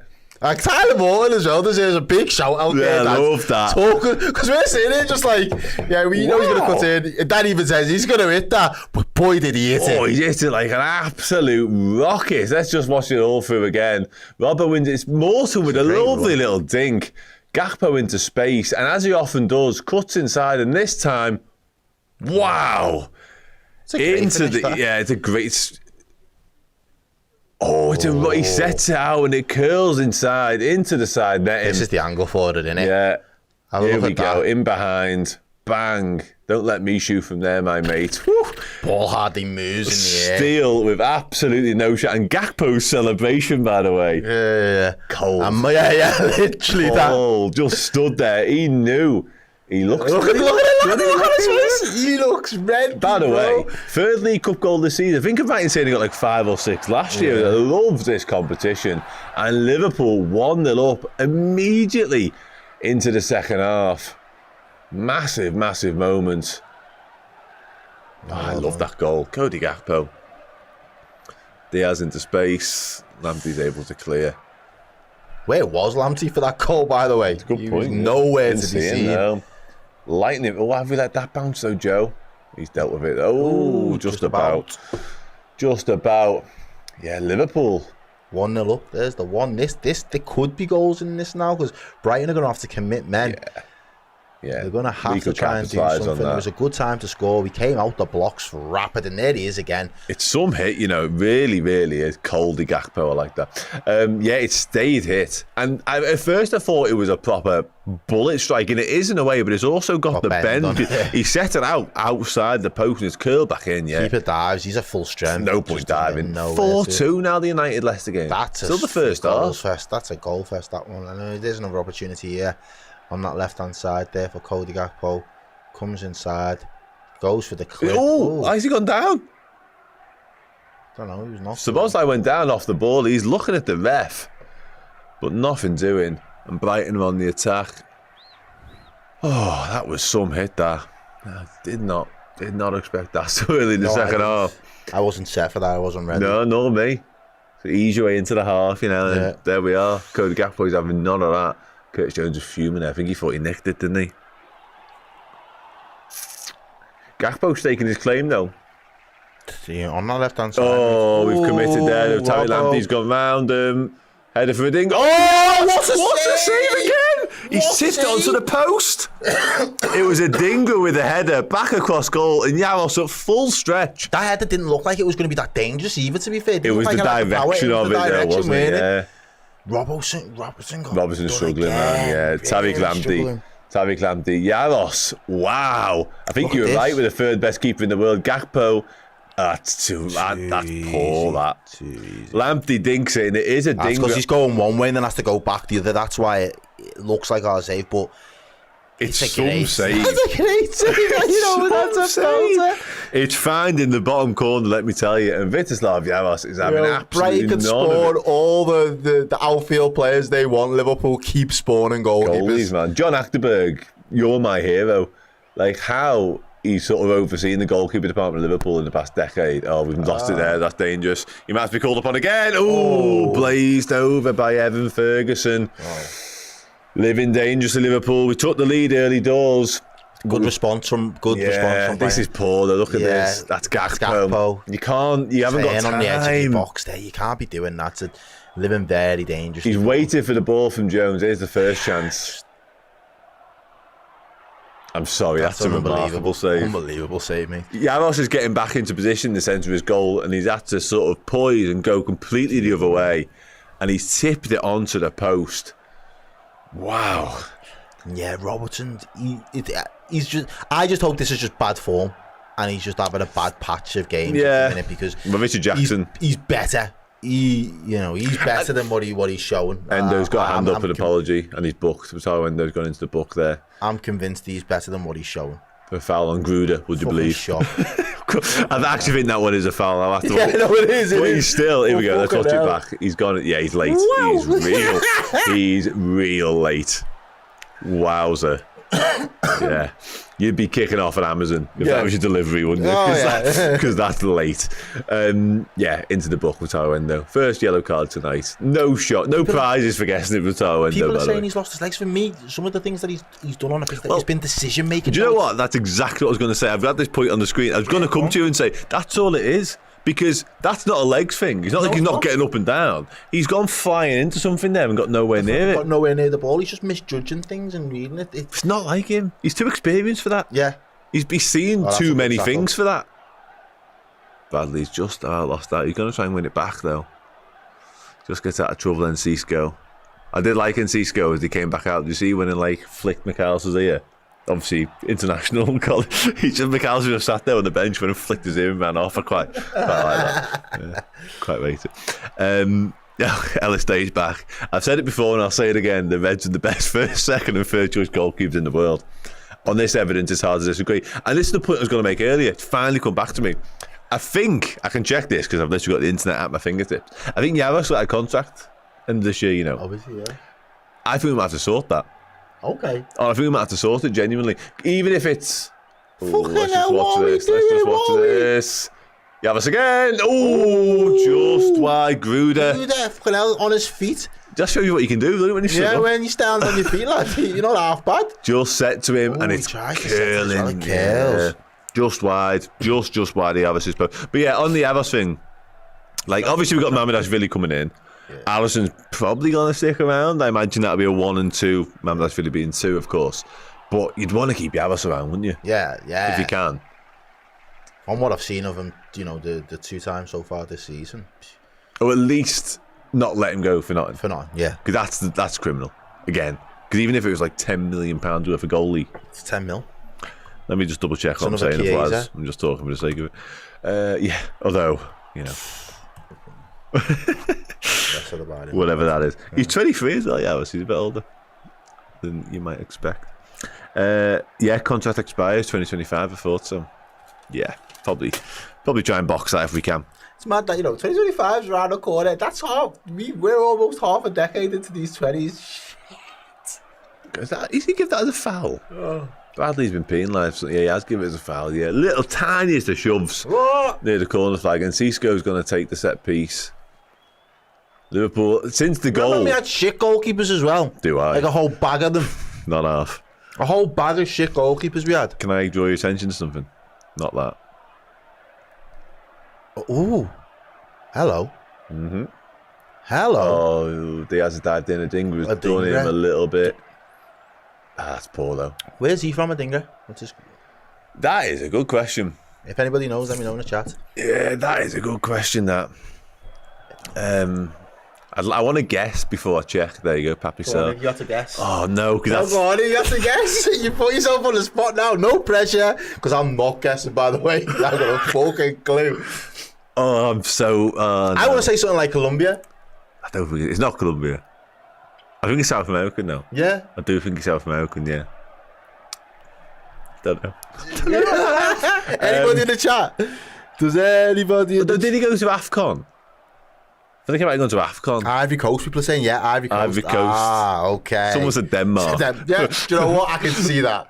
He looks Danish. Cote d'Ivoire. I like that. That's the way of saying it. I like that a lot. Okay. Oh, Jaros has to tip it over. Liverpool have in a game, yeah. Brighton have really come back at Liverpool here. Yeah, it's Modder from distance. Jakub Modder. This is a cross. Yeah, it's a cross gone wrong, isn't it? Wow. And Jaros has to backpedal and just tip it over the bar. He's done well. He's never panicking, was he, really? But yeah, we haven't played since we scored, to be honest. It's as simple as that. There's another corner for Brighton. It's headed on. Chance. It's loose. Wow. Why didn't he just... Could have come for that. He could have come for that. It's still alive. It's going to be... He's blocked it. They've absolutely... Look at them few at each other. Like, get out the way. Swinging a foot at it and you're running into him. That looked very much like a foul throw from Cody Gakpo, but we're going to play it anyway. Who am I to judge? Oh, we've lost that again there. We're losing all over. Losing battles. That's better. One there. Tyler Morton. Liverpool lost like 3 or 4 one-on-ones in a row there, and then Tyler Morton comes along and just nicks it. Jaros gets the ball long. It's not a bad pass into Szoboszlai, back into Endo. Connor Bradley now plays it down. Just a bit too much on. It's got him in the photo. Don't mind that. Just alleviate some of that pressure a little bit.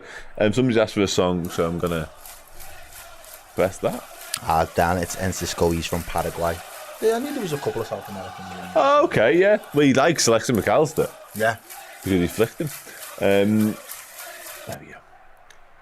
Back playing, Javel Kwanzaa. Joey Gomez into Wataru. Super Vitislava Jaros in goal. Yeah, he's been wonderful tonight. He really has. Just a miscommunication there between Gakpo and Robertson. He thought he'd gone. And Robertson held his run. Going for the big... No, he's not going for the big switch. No, he's to keep it. Oh, he could have turned there, by the way. He made the wrong choice there. Thankfully, because Brighton had a bit of space in the middle of midfield, chose not to use it. Do wonder, approaching the hour mark now, the sort of time Liverpool often make changes. Obviously, we're in the lead, so good. But again, since the goal, we've not been great. So I do wonder if he's thinking about bringing on some of the reinforcements at this point. Big up man like Jake. How you doing, brother? It's been a minute. There's people in the chat. Oh, okay. Going to watch the Cody Gakpo goal again. I'm all for that. Is Terry Clampty halfway line. And then goes central to try and deal with the second ball, and ultimately it was nowhere near right back. And as a result, Cody Gakpo does that. Dear me. Dear me. There we go. Bang. Oof. Worldly strike. Absolute worldly strike.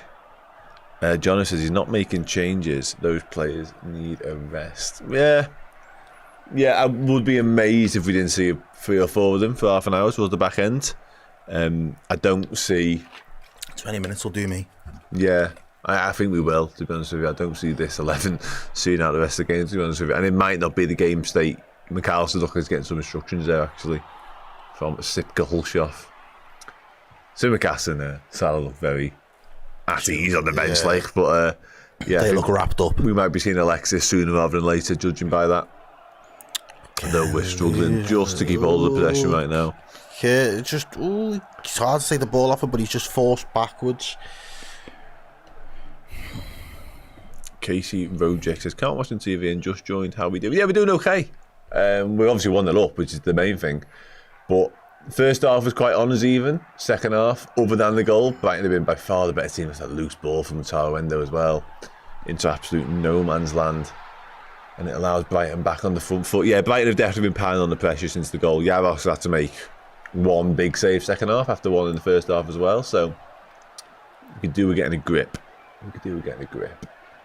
But this doesn't worry me. Like I said 1-0 because I felt like even though it wasn't going to be a goal fest, 1-0 would be enough. Like we're capable of defending well enough. Yeah. I think at our best we are at full strength. Yeah, there's that. And then, yeah, I mean, I like to think that Gomez, Quansah, Bradley and Robertson's the back 4. Yeah, the same, but so far, again, Jaros has to make 2 big saves already, so. Speaking of which, he's in possession right now. Plays it cool into Joey Gomez. Well. Gomez drives. He's lost it. He's not give it either. No, Gomez is fuming. Oh, it's hit him on the way back. He's back into position. It's just hit him on the back. But it is Brighton's game now. They have turned it up. Yeah, they are turning the screws on Liverpool here, and Liverpool are having to show a little bit of resilience to keep them at bay because they seem to be winning a lot more second balls. They'll be winning certainly more duels in the last 5 minutes. They're playing more balls in and around the edge of Liverpool's box. You've had shots. Jaros has been called into action a couple of times. It's been a good response from Brighton pretty much since Liverpool scored the goal. You know, sometimes you'll see a team, often happens against Manchester City, where they'll score in the first 10-15 minutes and you think, oh, you've scored too soon. Yeah. Because you know what's going to come for the next 90 odd minutes or 80 odd minutes of the game. It feels like that Liverpool scored very... Oh, deflection. Gone wide. Scored very soon in the second half. And ever since, it's been all Brighton, if I'm being honest. No, this is similar to how large portions of the first half was in terms of territory and passages of play. It was Liverpool penning Brighton in, piling on the pressure, loads of passes in around the box. The patience, Brighton are doing that exactly to us now. So yeah, LFC forever. 97 to 2 we playing on the weekend. These again. Yeah, strap yourself in. At Anfield, at our place. Big header from Quansah there. Gets rid. The poor touch. Go on, you got to get there. Oh, did it? Both 2-on-1. 2-on-1. Come on, this is it. Liverpool should be putting them to bed. 3-on-1. Should. Got to. You've got to. Oh, we got it. I knew he'd fuck it. It's got to be offside. I knew he'd fuck it. I knew he would fuck it. That's a huge chance for Liverpool as Tariq Lamptey gets his touch all wrong on the halfway line. Gakpo runs away with it, dinks it inside. That should kill the game. One time ball, Robertson, one time not going to get it. Do you know, that was the opportunity. We saw Endo in the back. It's not only that's the opportunity. That is a moment there for Szoboszlai to just get his confidence back up, get his numbers up. He's been so casual. It's like he doesn't want to score for us. What should he get? Lamptey gets it all wrong. Diaz is all over him like a rash. Gakpo as well. I don't think the ball back from Gakpo's the best. I was going to ask you. It's not the best, let's be honest. But fucking make do. When life hands you lemons, you make fucking lemonade. Yeah, not the finish. The move was shite. We wanted. Keeper spreads himself, makes himself big, but just fucking put it in the back of the net. You're better than that. He should go for the. Sorry, I will. I'll stop. I know. No, it's frustrating. That's two big chances he squandered now. It's me mum's time to stop swearing. That's I will. I tell you what, 3-on-2 though. We're against Cody Gakpo again. Don't pass it. Got again. It's gone. Cody Gakpo. And that's how you do it. That's how you showing everyone how it's done in front of the travelling cop. Nice and easy. If your mates can't help you out, do it yourself. Go by yourself, and Gakpo does. It was a 3-on-3, and he chose not to use anybody. Bro, on that left-hand side, he's cold. He is cold. That left-hand side is, man. It is. The camera's on Lamptey again. He's had a stinker, Tariq Lamptey, second half. He nearly gave away a goal a minute ago. This time, it's a long straight ball from Jaros. It's Van Heck and Lamptey get none of them deal with it. He just gets bodied. Nicks it. And like I say, Van Heck, to be fair to the defender, he's worried about the pullback. So Gakpo just whams it himself. And it's 2-0 Liverpool. There you go. Simple and I'd as say that. Against the run of play, probably this side as well. Two big moments. But Liverpool, again, the keeper probably should do better on his near post. But no, I think he's beating for power. Yeah, he's just passed him before the keeper can react. And the Liverpool fans, let's just see, the talk of the foul. There's no VR. It's never a foul in a million years either. Brighton players are moaning, but it just isn't. The power on the Gakpo strike is unbelievable, and it's 2-0. Just over an hour played as well. You can now start looking to the bench, start making some substitutions. You can do training only now. Yeah, you can. You know, that's not just McAllister's coming on, but you could do. You know what I mean? You're in that game state now whereby you could go for trade because A, he's brilliant, and B, there he already has. We're 2-0. Oh, there we go. Where are we doing? See? Look at that. Me and Arne. Come at the hour. Me and Arne. Come at the hour. Alex McAllister's on, everybody. Endo's coming off. And Wataru Endo's off for him. Trey Naoni is on the football pitch. For Tyler Morton. Wataru Endo and Tyler Morton off. Tyler Morton, by the way, brilliant tonight. I thought he's been good as well. Yeah, really, really good. Big up, big shout out. And Wataru Endo, really good in his defensive stuff. Getting the ball forward, not so much. Struggled. We'll take it now. It's Crossbow. Gakpo is that guy. I love him so much. He's been brilliant tonight. You know, someone who's not that guy. You can sub as lie. He's not that guy. He could have had 2 tonight. Chance. Ooh, go on. Luis Diaz. Oh, gets it all wrong. Gets it all on the half volley. Slices it wide after Conor Bradley won the header. Yeah. I just don't know what's going on with him at the minute. It's a weird one.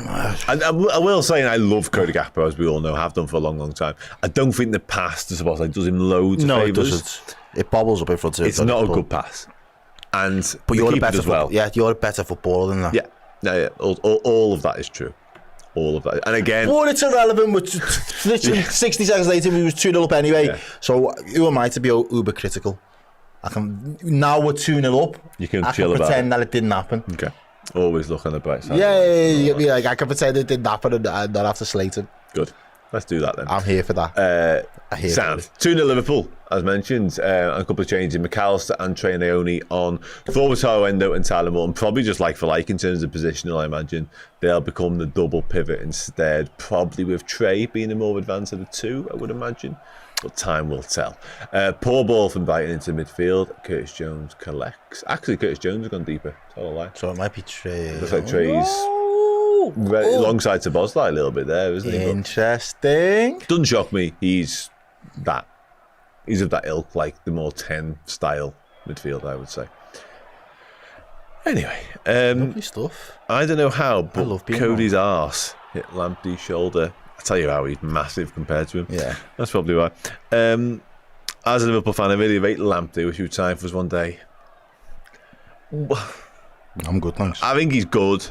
I think he was on sort of a pathway to being very, very good, but Conor Bradley is what I'd say. And obviously Trent is the first answer, but who knows? But I think we've got that type of fullback on the right-hand side down, and Conor Bradley is that, basically. South, anyway, Gakpo hat-trick.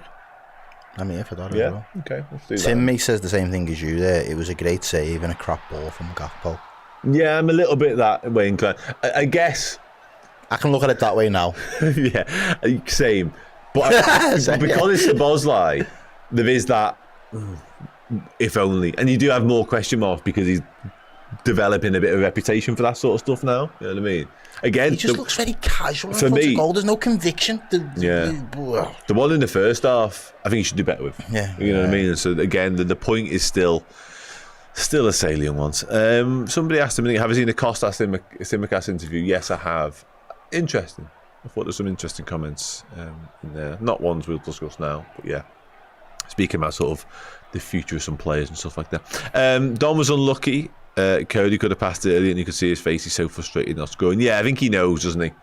I think Szoboszlai knows he's not at it right now. He's underperforming. And also he knows there's pressure on that particular role as well, because Jones has been playing well when he's come in. McAllister and Gravenberch are just absolute shoe-ins whenever they're available and fit. So, yeah. And Harvey Elliott's not too far away from being fit as well. So, yeah. Szoboszlai knows he needs to perform. A couple of changes for Brighton. Jol Veltman's come on, as has Hinchelwood, Jakob Moder and Paul Van Heck have gone off. So then, we're back underway. Sound. Away section sounded like fucking Anfield according to Colin. We can't hear that here, obviously, but no surprise, given how bossy away fans are, and the allocation is huge, and the scoreline. And both goals have been scored in front of them as well. Yeah. Hey, ref! Yo, give him a foul. Playing on, it's a big. We're going backwards. I'm not there. I'm not about that.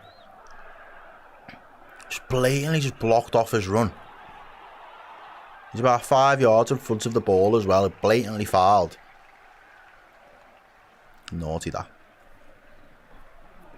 If Robertson plays 90 tonight, there's no way, is there? Yeah. There's no way. Somebody said, let's bring Young on. I actually momentarily forgot he was even on the bench. I'd love to see Vanel Young tonight. I'd be made up with that. I really would. Really, really would. Great experience for him, whatever happens. Even warming up with the lads before the game and all that sort of stuff. But yeah.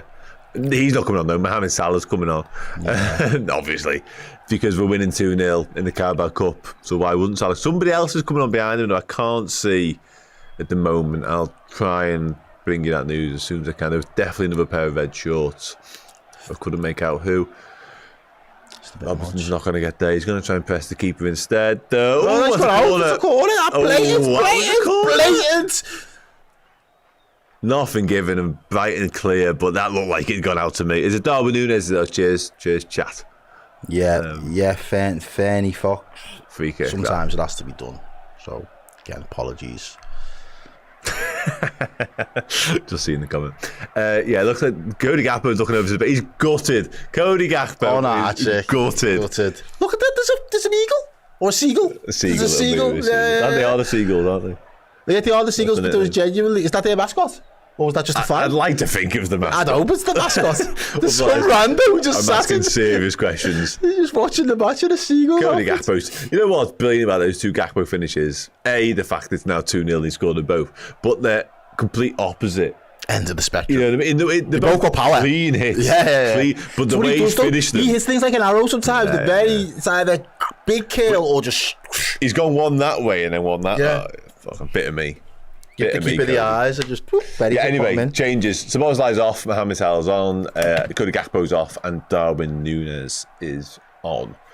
So you get Liverpool now made 4 changes. We have 1 left in the back pocket, potentially a defensive one coming, who knows? But Robertson's going to swing in a free kick for now. Joe Gomez going to head it. That's why I've not scored, Joey. That was a terrible header. And Trainioni's just lost out on the edge of the box, and Brighton can counter through Adingra. 1-on-1 with Conor Bradley. Yeah, Bradley's been done. Oh, that's a great touch, Andy Robertson. That's really That's really more good. like it. Yeah. Reading the game, man. Well played. He looks absolutely exhausted. But he's done so well. Bradley's been done. Adingra's done him. Yeah. Differently. It's a great well done, Robbo. Yeah, that's good reading, because that's a goal. That's Brighton back into this game. And you've got a scary... That's a big shin, though. It's a big shin. Do you know what, though? I'm here. If he doesn't get the touch, corners come in. Jaros has done well. If he doesn't get that touch, there's problems. Oh, if that pass was right. I had a little bit more on it. No, there was another man covering. Still, it'd have been in space. It's going to be an interesting 20 minutes. This game's just lively again, hasn't it? Depends how Brighton approach it. If they go hell for 11 trying... Got nothing to lose. No, I get that, but they haven't introduced like a Welbeck hit. You'd have thought that might be a foul. It is a foul. There you go. Curtis Jones is fuming once again. All game, miles off it, Curtis Jones just said, and I'm no lip reader. That is exactly what he just said to the referee. All game, miles off it. Curtis, that was probably a foul, that one. Let's see it again. And Cisco, I reckon that's a foul. It is. But I'm here for him, look at that. All game! Still fuming. Yeah, free kick, Brighton. Dangerous position, actually. It will be Enciso with the slits in his eyebrows. Probably going to try his luck from here, I would imagine. It's going to be something special if it's going to be Jaros. Yeah. Curtis Jones has gone for a little draft excluder. He loves that one, doesn't he? Just always him, innit? Always him. He's always feels like this. Poor free kick, very, actually. very poor. Into the shins of the Liverpool wall. Yeah, it's a shit job, that. Lying down on the floor. Arsenal scored again. Arsenal going to beat Preston. Anybody who was thinking otherwise, forget about it. That was never happening. Yeah, I want Arsenal to go deep in this competition. Sure. More distractions. Yeah, absolutely. Yeah. And we've already seen their squad isn't coping particularly well. I'm here for it. Yeah. Let them draw Spurs in the next round. Ooh, yeah. That's what you want. Something tasty. Yeah, them two will get each other and us just to get Southampton home. Something like that. They're not very good, are they? Oh, it's a poor ball, though. No, that was a poor ball. Luis Diaz in behind. Mo Salah and Brighton to get a throw, another goal. Oh, yeah, it's a 3-0 Havertz it was for Arsenal, for what it's worth. Jono says, will Arsenal cry about the refs tonight? Probably. They seem to cry about a lot. They've played football, and there's probably a ref. So I'd imagine they'd be fuming about something like yeah. Is he run the corner there? No, he just wants to hurry up. He's good, him. I like him. I've been impressed. Tricky. Yeah, I've been impressed. End product maybe a little bit, but yeah, very good so far. Martin McNeil asks, how did Endo get on? Yeah, he was all right. I think you mentioned it before. Defensively, he looked solid enough. I don't think on the ball, offering trying to get us on the front foot, he's miles off what Gravenberch can do. And I don't think he was particularly good. His use of the ball wasn't particularly good, but I think defensively and screening, I thought he was okay. Yeah, I agree with that. No foul there. Only into Conor Bradley. And I had to go that way. That's over Lamptey though, that Again, all day long. He just misjudged it as well. It's a good ball as well. Trey! Show me! Trey! Oh! Go on, kid. I like that though. Confidence. They've done a lot of bad stuff for him to whip that top bins, I won't lie to you. He tries to set it out and he doesn't get anywhere near the execution's way off. The adequate bend on it to call it back. But, yeah, he backed himself. Confident though, yeah, that's it. It is the change I was expecting from Brighton. Danny Welbeck and Mitoma coming on. Mitoma with a PhD in dribbling. I know. An actual PhD driller though, you're like real, yeah. Mad, that, innit? Feel like didn't even know that was a thing until he demonstrated why he's got a PhD in dribbling against us. Was it the FA Cup? Where he just sat 3 of us down in the 6-yard box. He's a problem. Yeah, real problem. Quality. I think a lot of that comes down to psychology as well, though, because it's all the feints and knowing when someone's going to commit and all the rest of it. That's a great ball. Here we go again. The ball's in. That's a good assist. It's assist. Ref. No, Ref waves it away. Of course he does. Boring shit. Liam Gallagher says no.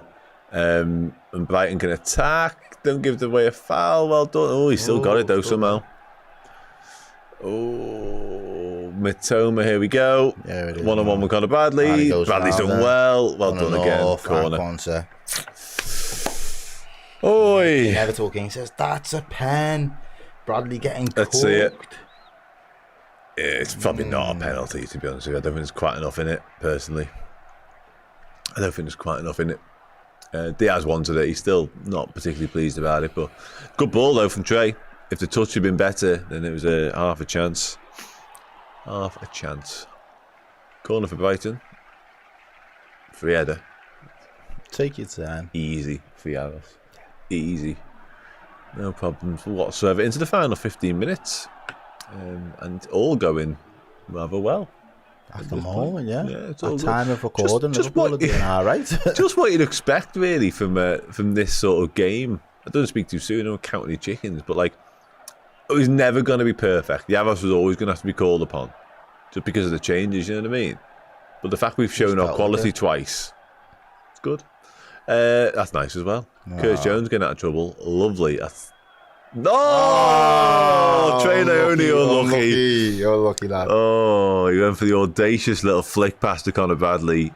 Conor Bradley needs a little bit of support over the head. Not a free kick. Well done, ref. He's done well there, but I don't know whether Quadsa just needs to come over a little bit. What I would say, I'm kind of badly. What I would do personally at this point is maybe get Gomez over there and do a centre back change. Yeah, because potentially, yeah. Bradley's having a hard time, and he's also back from what's he been out for, like 2 weeks now, 3 weeks maybe, thrown back into this game against Matoma. It's a tough ask. Oh, City have scored.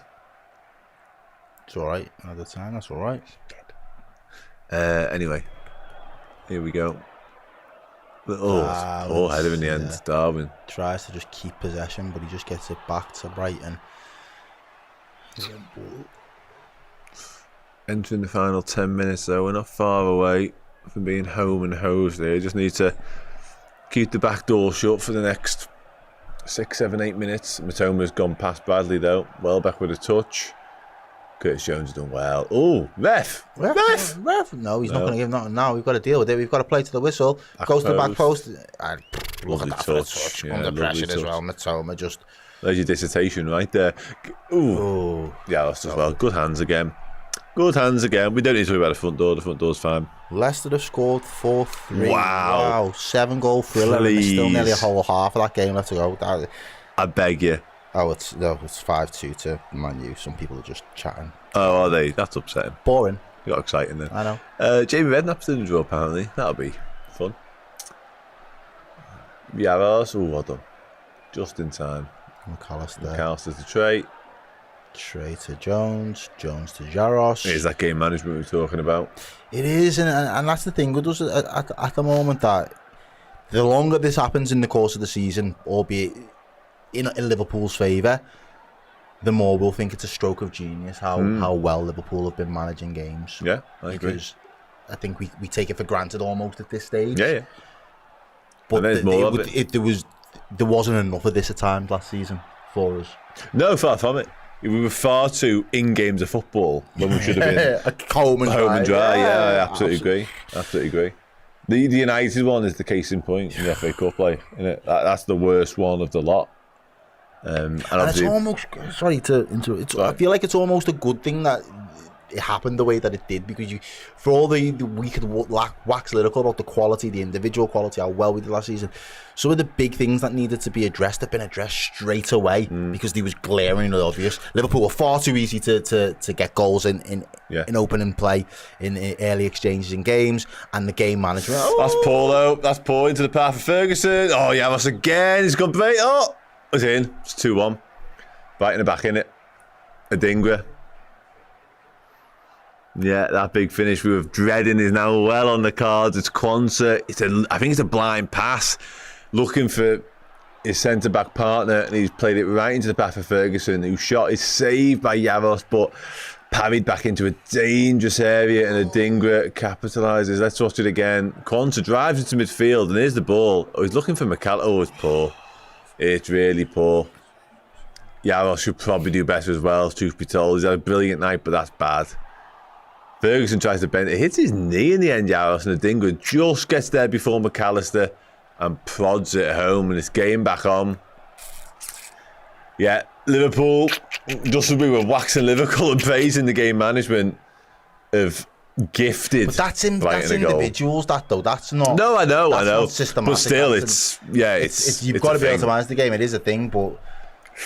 Oh, it's all gone a little bit frantic all of a sudden. Matoma's on the ball again. Conor Bradley does well really this time. Really well. And now you'll see the game management to a test. You said it finished 2-1. Brighton was always good for a goal tonight. They've proven that they will stay. And I said they'll still be in this in 80 minutes. Yeah, there we are. I said, even at 2-0, I said they'll still be in this at 80 minutes just because of the way that they play footy. And they've proven me right. Will Liverpool also prove me right and say that there was only going to be one goal between the two sides? It's what you put. I don't know. Oh, let's just watch this.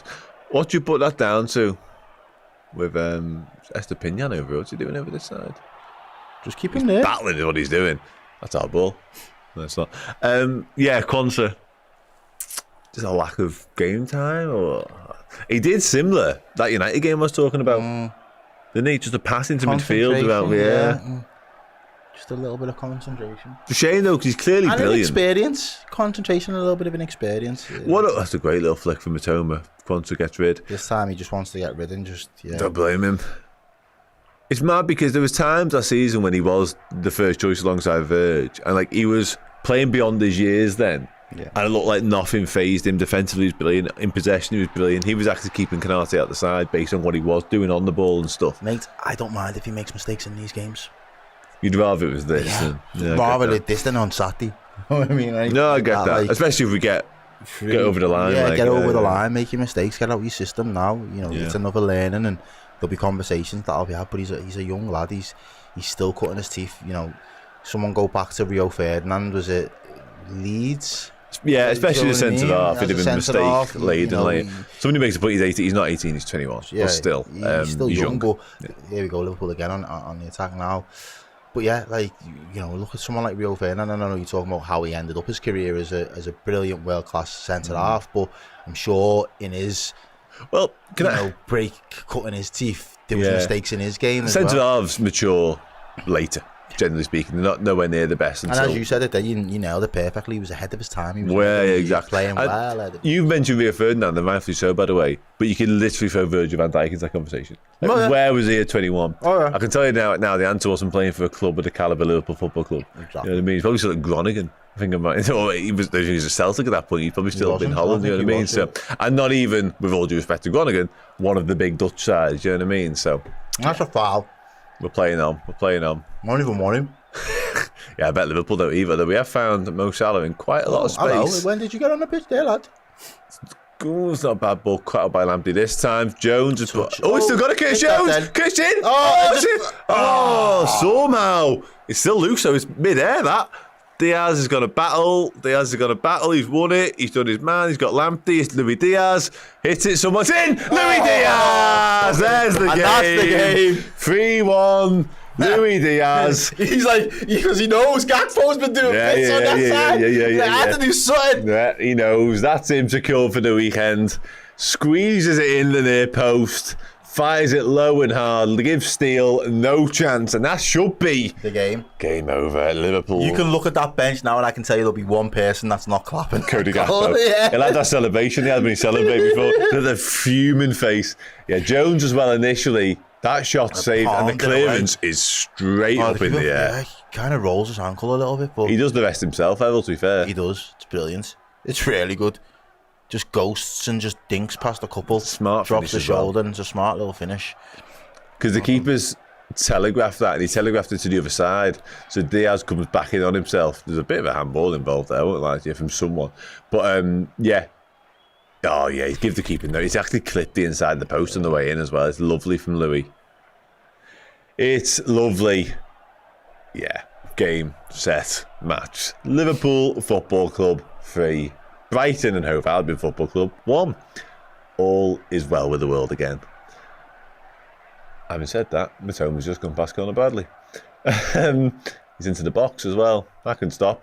Ooh. Oh, but there's Quansah there, doing a very good job. Because that was an opportunity. Gareth Williams says, start the car. Yeah, I'd like to think that should be it, to be honest with you. Yeah, it's a good point. Anthony Gordon, who is probably the answer to this. Because it's funny, we were having conversations all summer long about left wingers and whether we can do something there in terms of an upgrade.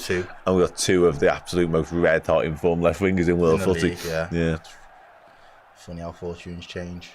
Yeah, I'm here for it though. But this is what I actually wanted, and I said that in my final stance on the forward options that Liverpool had. I wanted 6 months under slot to just see what they're capable of doing, to see if there is any more of a ceiling for any of them. Have they hit the ceiling? Are they not the right fit? Are they not the right profile? I just wanted to see it.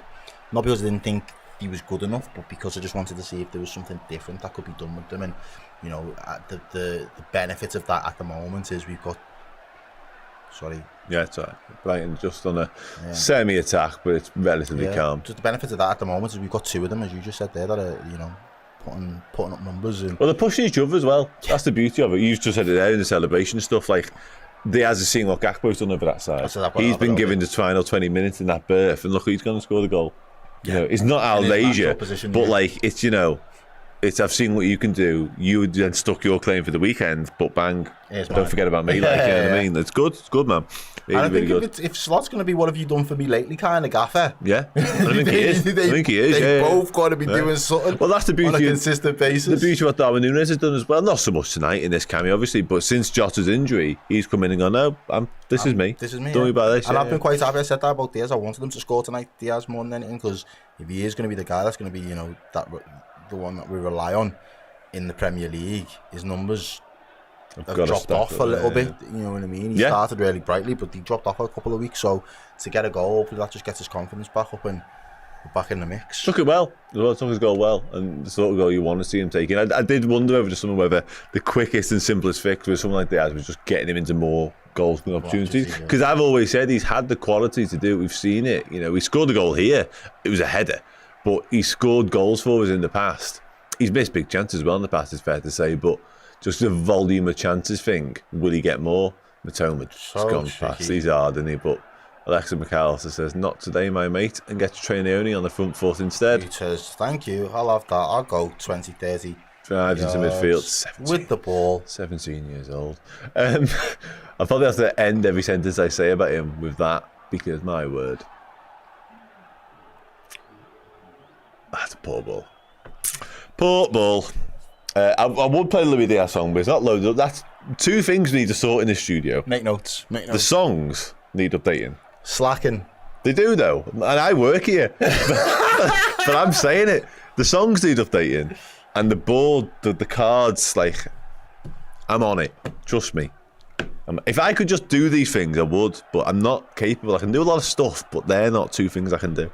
When is the draw? Asks Owen. Well, I've just seen that Newcastle are beating Chelsea 3-0, which is hilarious.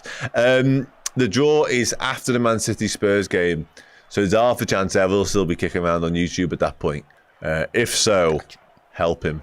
Yeah. Tell him what's going on draw-wise, but also help him in the interactive show and in the player banking show as well, because it's good. It's good shit. Robertson clears, all is well. It's going to be a chance. It's going to be hit. Oh, it's in. You spawny bastards. And it's a Quansah again, and it's Lamptey. It's Tariq Lamptey with a redemption. Wow. It's Quansah. Oh, no.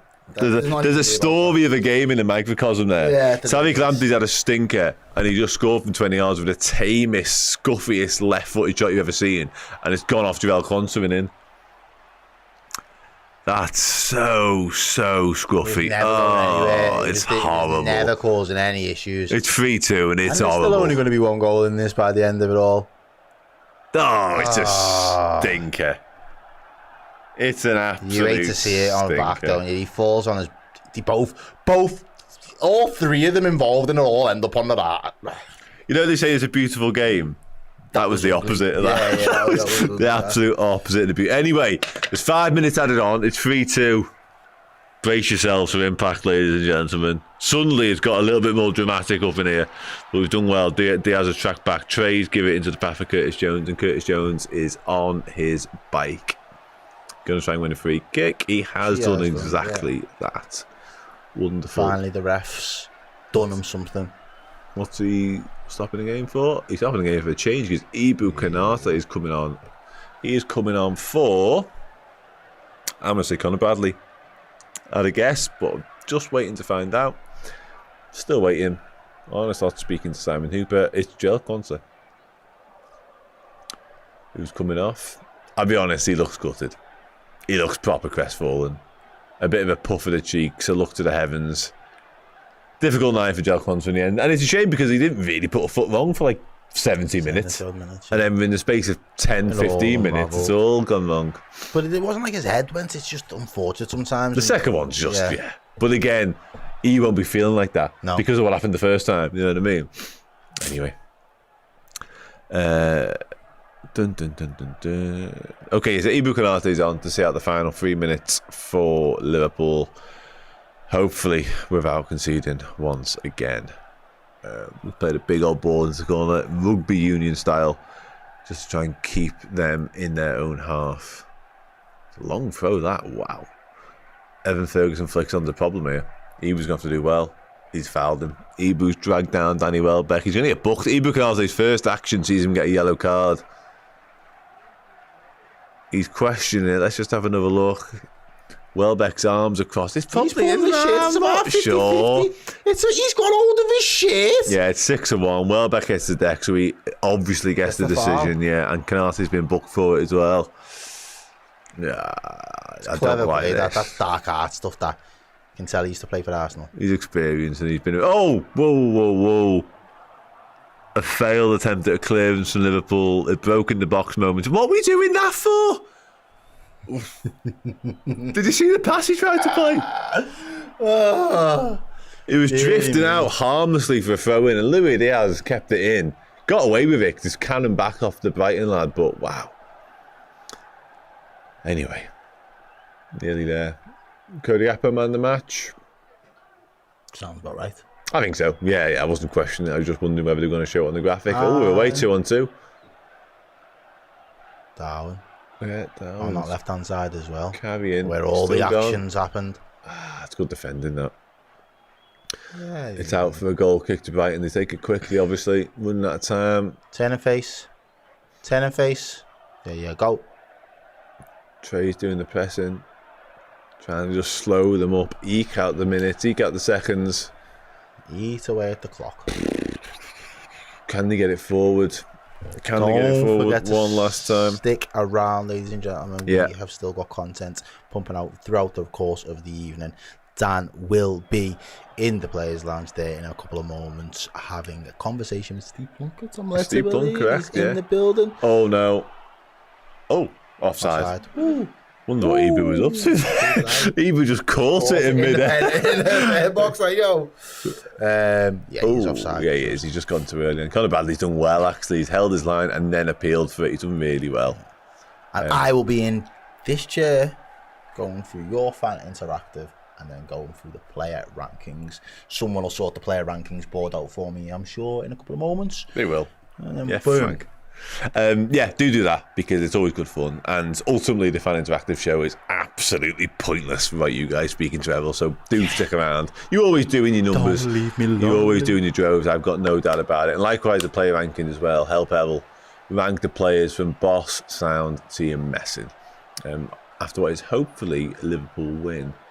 That's a good ball. It's good territory. That's fine. Safe passage into. Is it quarter-final? It'll be quarters after this. Yeah, quarters after this. Yeah, we're nearly there. The road to Wembley is opening up. We just at the M4, I reckon. The poor ball. Curtis, well done, lad. Jaros, it goes. That'll do us, ref. Ref, we've had enough. That's fine. We're ready to go home. Ref. No, still not. Ref. Still not. But ref. That's all right. Ibu's going to get rid of that. No, but honest ref, you can blow the whistle. There we go. Game over, ladies and gentlemen. Liverpool 3, Brighton 2. Safe enough passage into the quarterfinals of the Carabao Cup. Errol, Cody Gakpo 2, Luis Diaz 1. Job well done. Yeah. Wingers, winging it. All from the left. That left wing. So many question marks about that left wing, and someone look at it. Look at us now. It's flying. What a glow up that's been. What a glow up. Unexpected, considering nothing's changed. It's been one hell of a glow up. It really has. Yeah. But do you know what? I'm here for it. Yeah. Liverpool have just found a way past Brighton in the end. We've done enough. I think we had more quality. I think our goals were better than theirs on the whole. I think we've kind of gifted them at least one. Wrapped one up for them. Bit of good fortune for the second. But no Halloween scares for Liverpool. It's been a long time. We haven't done a Halloween gag yet. So well done. Yeah.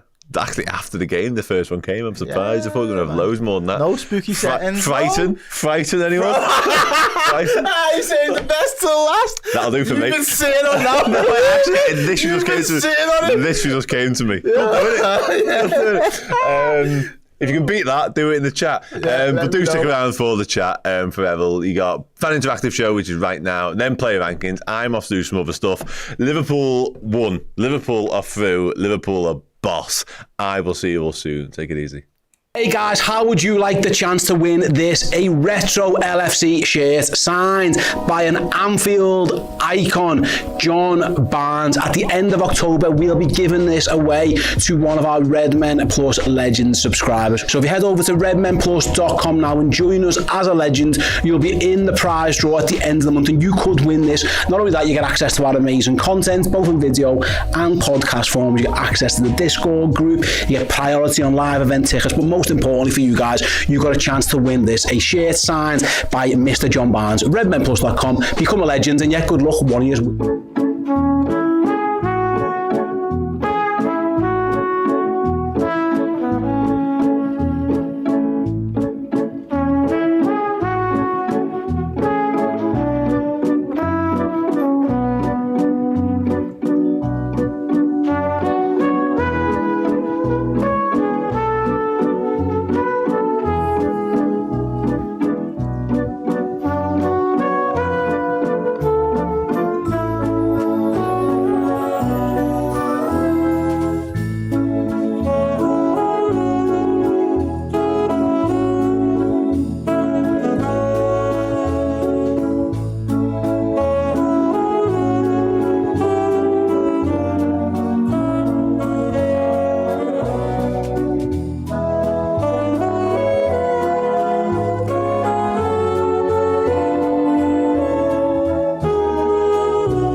Welcome, ladies and gentlemen, back to the Redmen TV. This is your fan interactive. It is Brighton 2, Liverpool 3. We have just successfully navigated our way into the quarterfinals of the Carabao Cup. The holders are going to be in the hat later on this evening when, I think someone mentioned it was Jamie Redknapp potentially doing it after the City game. There are still games being played.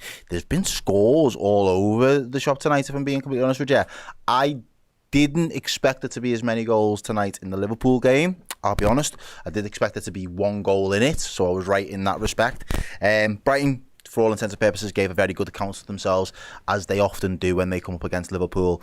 But tonight, the quality that we had, particularly in a couple of our wingers, left wingers more specifically in Luis Diaz and Cody Gakpo, bagging himself a little brace, does really well. Full-time scores at the moment, you've got Aston Villa 1, Crystal Palace 2, Newcastle 2-0 up, Arsenal 3-0 up, and Tottenham at the time of recording the 2-1 up against Manchester City. And like I've just said, Liverpool 3, Brighton 2 has been an interesting and eventful evening. That Scouser says, Errol, are you going to be sticking around for the draw? If, ladies and gentlemen, if the draw comes on when I'm still doing one of these two shows tonight, please do let me know who we've got. We'll have a little bit of a chat about it. And if I can stay on and we can stay live, I will try my utmost to do so. Man United as well. I forgot to mention their score there, 5-2 up against Leicester.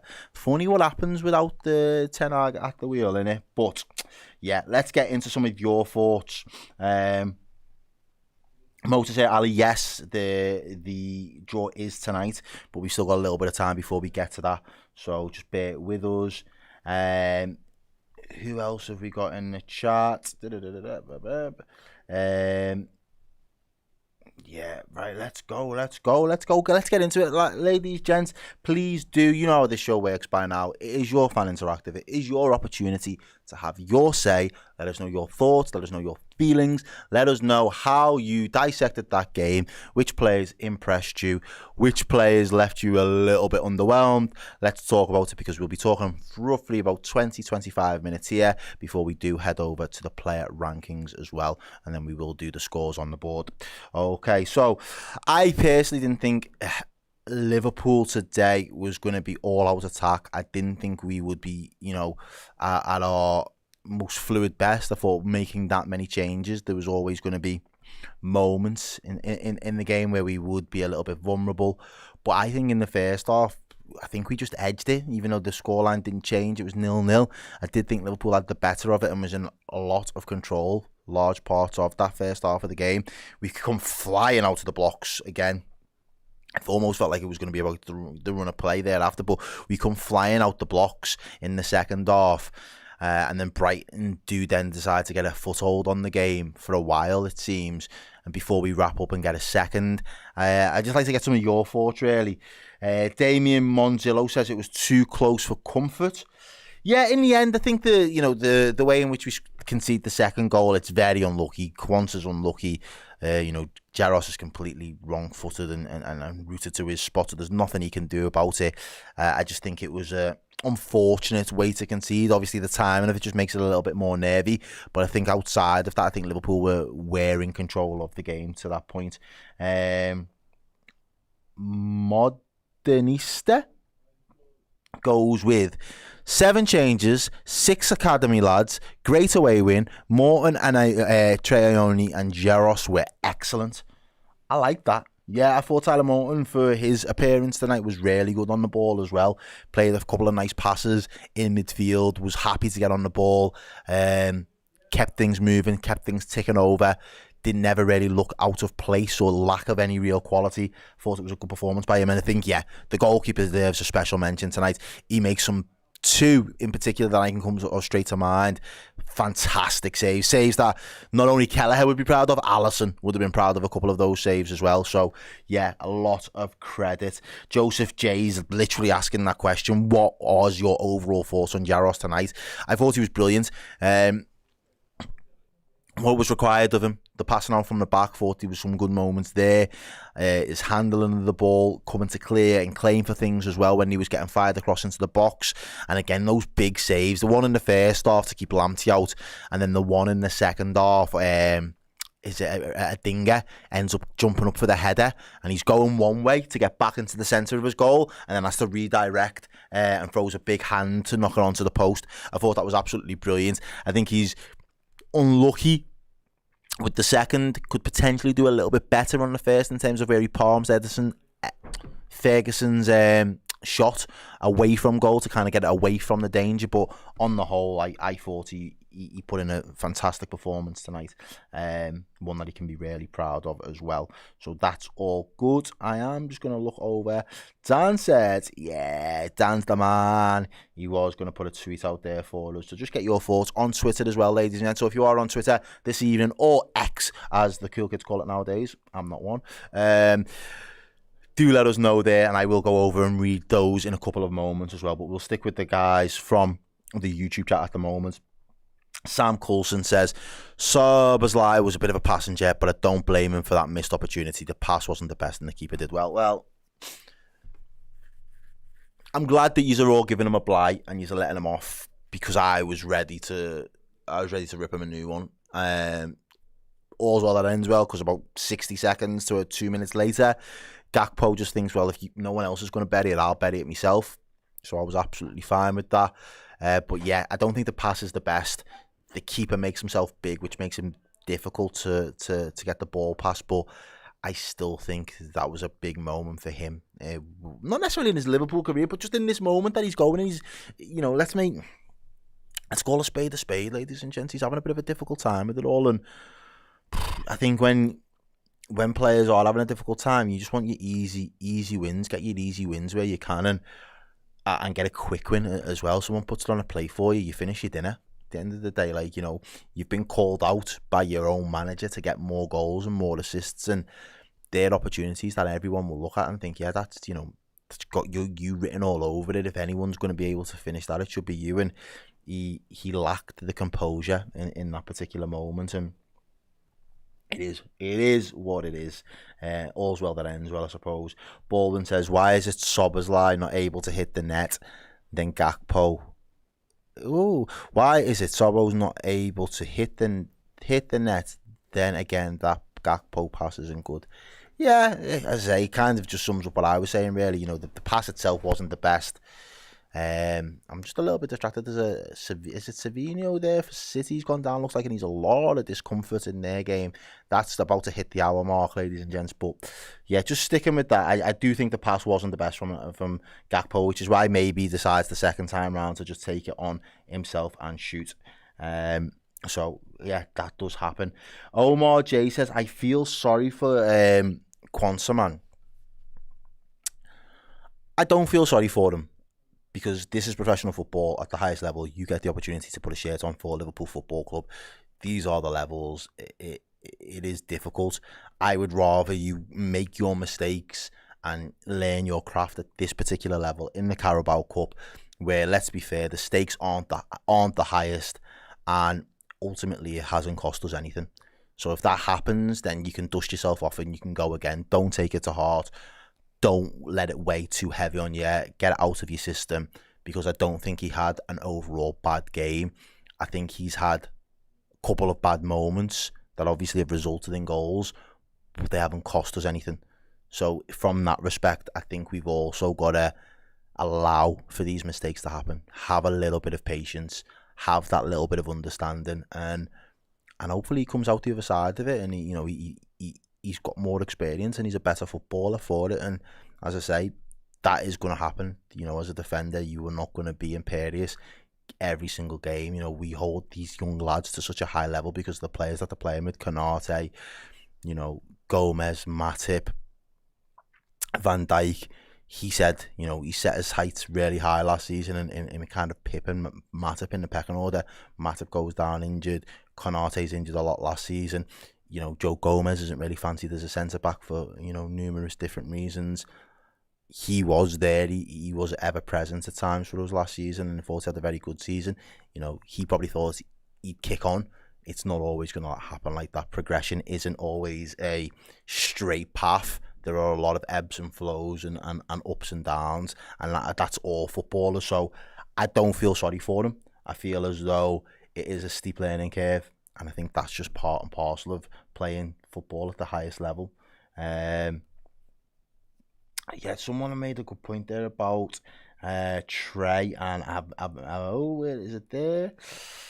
Jackson just says Trey Agnoni is exciting as a player. No, he is. He looks very comfortable and confident on the ball. I did like him driving with the ball as well in the second half. I thought that was good. Petros is asking, Errol, who do you think is the third choice now, Quansah or Gomez? Probably Gomez. Probably, yeah. Just because of the experience, and you can throw him in. If it was if touch wood, Brighton comes up on the weekend and you've got Gomez and you've got Quansah on the bench, and Konate pulled up with a slight niggle or an injury, you could throw Gomez in there for the physicality, for the experience, and for that relationship that he's got alongside Van Dijk, and not have any worries. Just to keep you updated on that, Savino's gone off stretchered off there for Manchester United, and a young guy called Jacob Wright, and never even heard of him, has come on to replace him. So more injury issues, and this seems to be happening a lot at the moment. A lot of teams seem to be struggling with injuries, so to go through that game and hopefully come out unscathed again is another positive that we can definitely take away from it. Seth F says Gomez was more than solid. Yeah, a lot of people are saying Gomez at this present time. Yeah, Johnny Cash, it was your comment that I wanted to say before. Trey looks really confident. He looks like a baller. Yeah, I would agree there. Apparently, for 17 years of age as well, that's ridiculous amount of talent.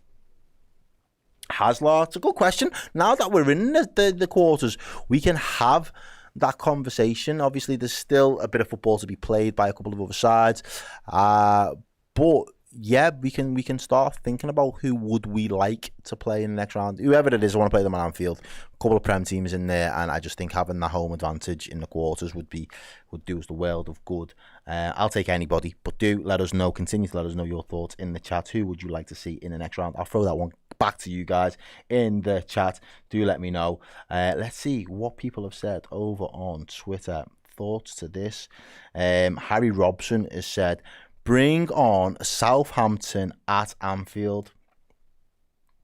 Yeah, why not? That'd be a good one. Who else? Yeah. Chanulet says there that Quanson needs love and games. Yeah, and when you go through in this competition, that's where you're going to get your games. You'll get another opportunity, make no mistake about it. And I think that in time, it could come good for him. It's just been one of those nights where everything was going well until it wasn't, and it started to just fall apart. Bill Levo LFC says we need a left back in the summer. I feel for Quanta, nothing going right for the lad, and I don't think that's. I get your point. In the big moments, nothing went right. Completely agree. But there was plenty of other moments where he looked absolutely fine this evening, and I think that's the balance that we've got to remember as fans. I'm not going to go in on the kid. I think he's a young lad that is still, learning his trade. You've got apprentice plumbers and electricians out there at 21 that's, aren't exceptional at what they do, and that's all part of the learning curve. He is still in that bracket for me, so I'd rather than make the mistakes on a night like tonight where it's not going to cost Liverpool absolutely anything, and he can dust himself off and he can go again, and he can actually be quite proud of his all-round performance, if I'm being honest with you. So yeah, I'll show him plenty of love for his performance tonight, ladies and gents.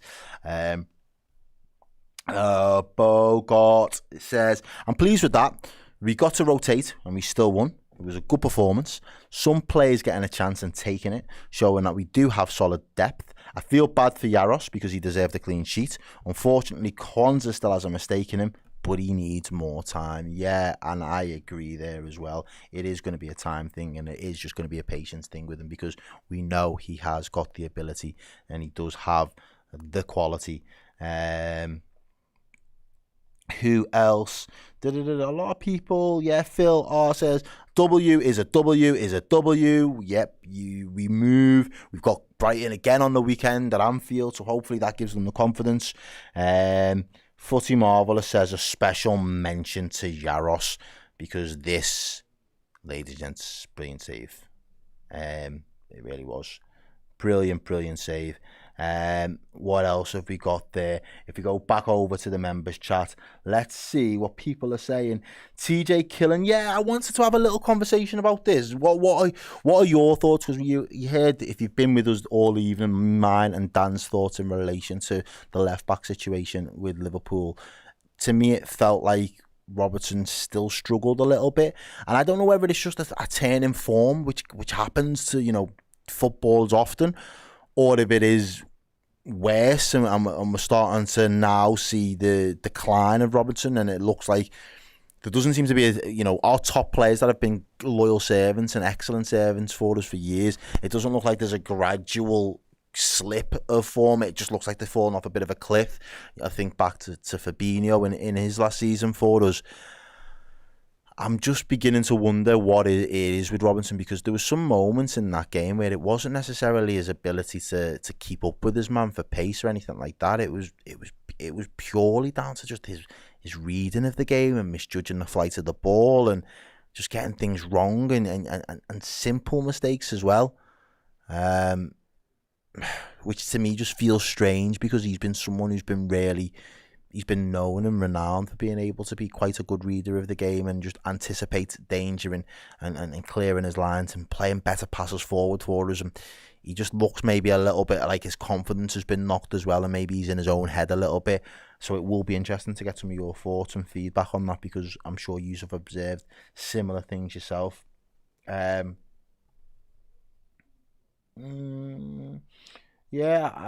Hello Tenchman, yeah, he makes a good point. I think some of you are forgetting that Jaros, Bradley and Quanta are all young players. Thought they all did really well today in that back line. Baldwin says we need 3 left backs. I don't know if we need 3 left backs. Mr. Mango says I was disappointed in Robertson, Jones and Quanta, but outside of Robertson, the other 2 are rotation players, and I can accept a poor performance due to the lack of rhythm. Yeah, that's absolutely fine. I think that's why I wanted to stay in the competition. I get why people didn't necessarily have the appetite to go on a deep run in the Carabao Cup, but for the size of the squad that we've got, for keeping people hungry and engaged, we need extra games that actually mean something. And I just felt like today was another opportunity for us to do that. Bamalam says Owen Beck could be that guy. I don't personally think so, but I could be wrong. Yeah, the 9 says, I think he's talking about Robertson here. His positioning seems off. It seems like the new system asks a bit more of him defensively. It does, it certainly does. It asks more of him, and on the other side, it asks more of Trent defensively. And we've seen that. I think Trent's been very receptive and responded well to it. I think Robbo's might have taken a little bit of time to get up to speed, and as a result, he's, more mistakes are creeping into his game. Someone else there saying Aitnori from Wolves would be his choice there. Sorry if I've missed it. I did see it, but I won't be able to bring it back up on screen right now. There it is. Mimi B. Aitnori from Wolves. A lot of people say that. A lot of people. I always find the amount of times when people are like, oh, we'll link to this one. This is the one that Liverpool are targeting. I always think it's definitely not that guy. So as much as I've seen bits of him and think he's a good player, I don't think Liverpool end up doing a deal for him. Could be wrong, but I just don't see it happening. Unless he then turns around to say that he can't defend for shit anyway.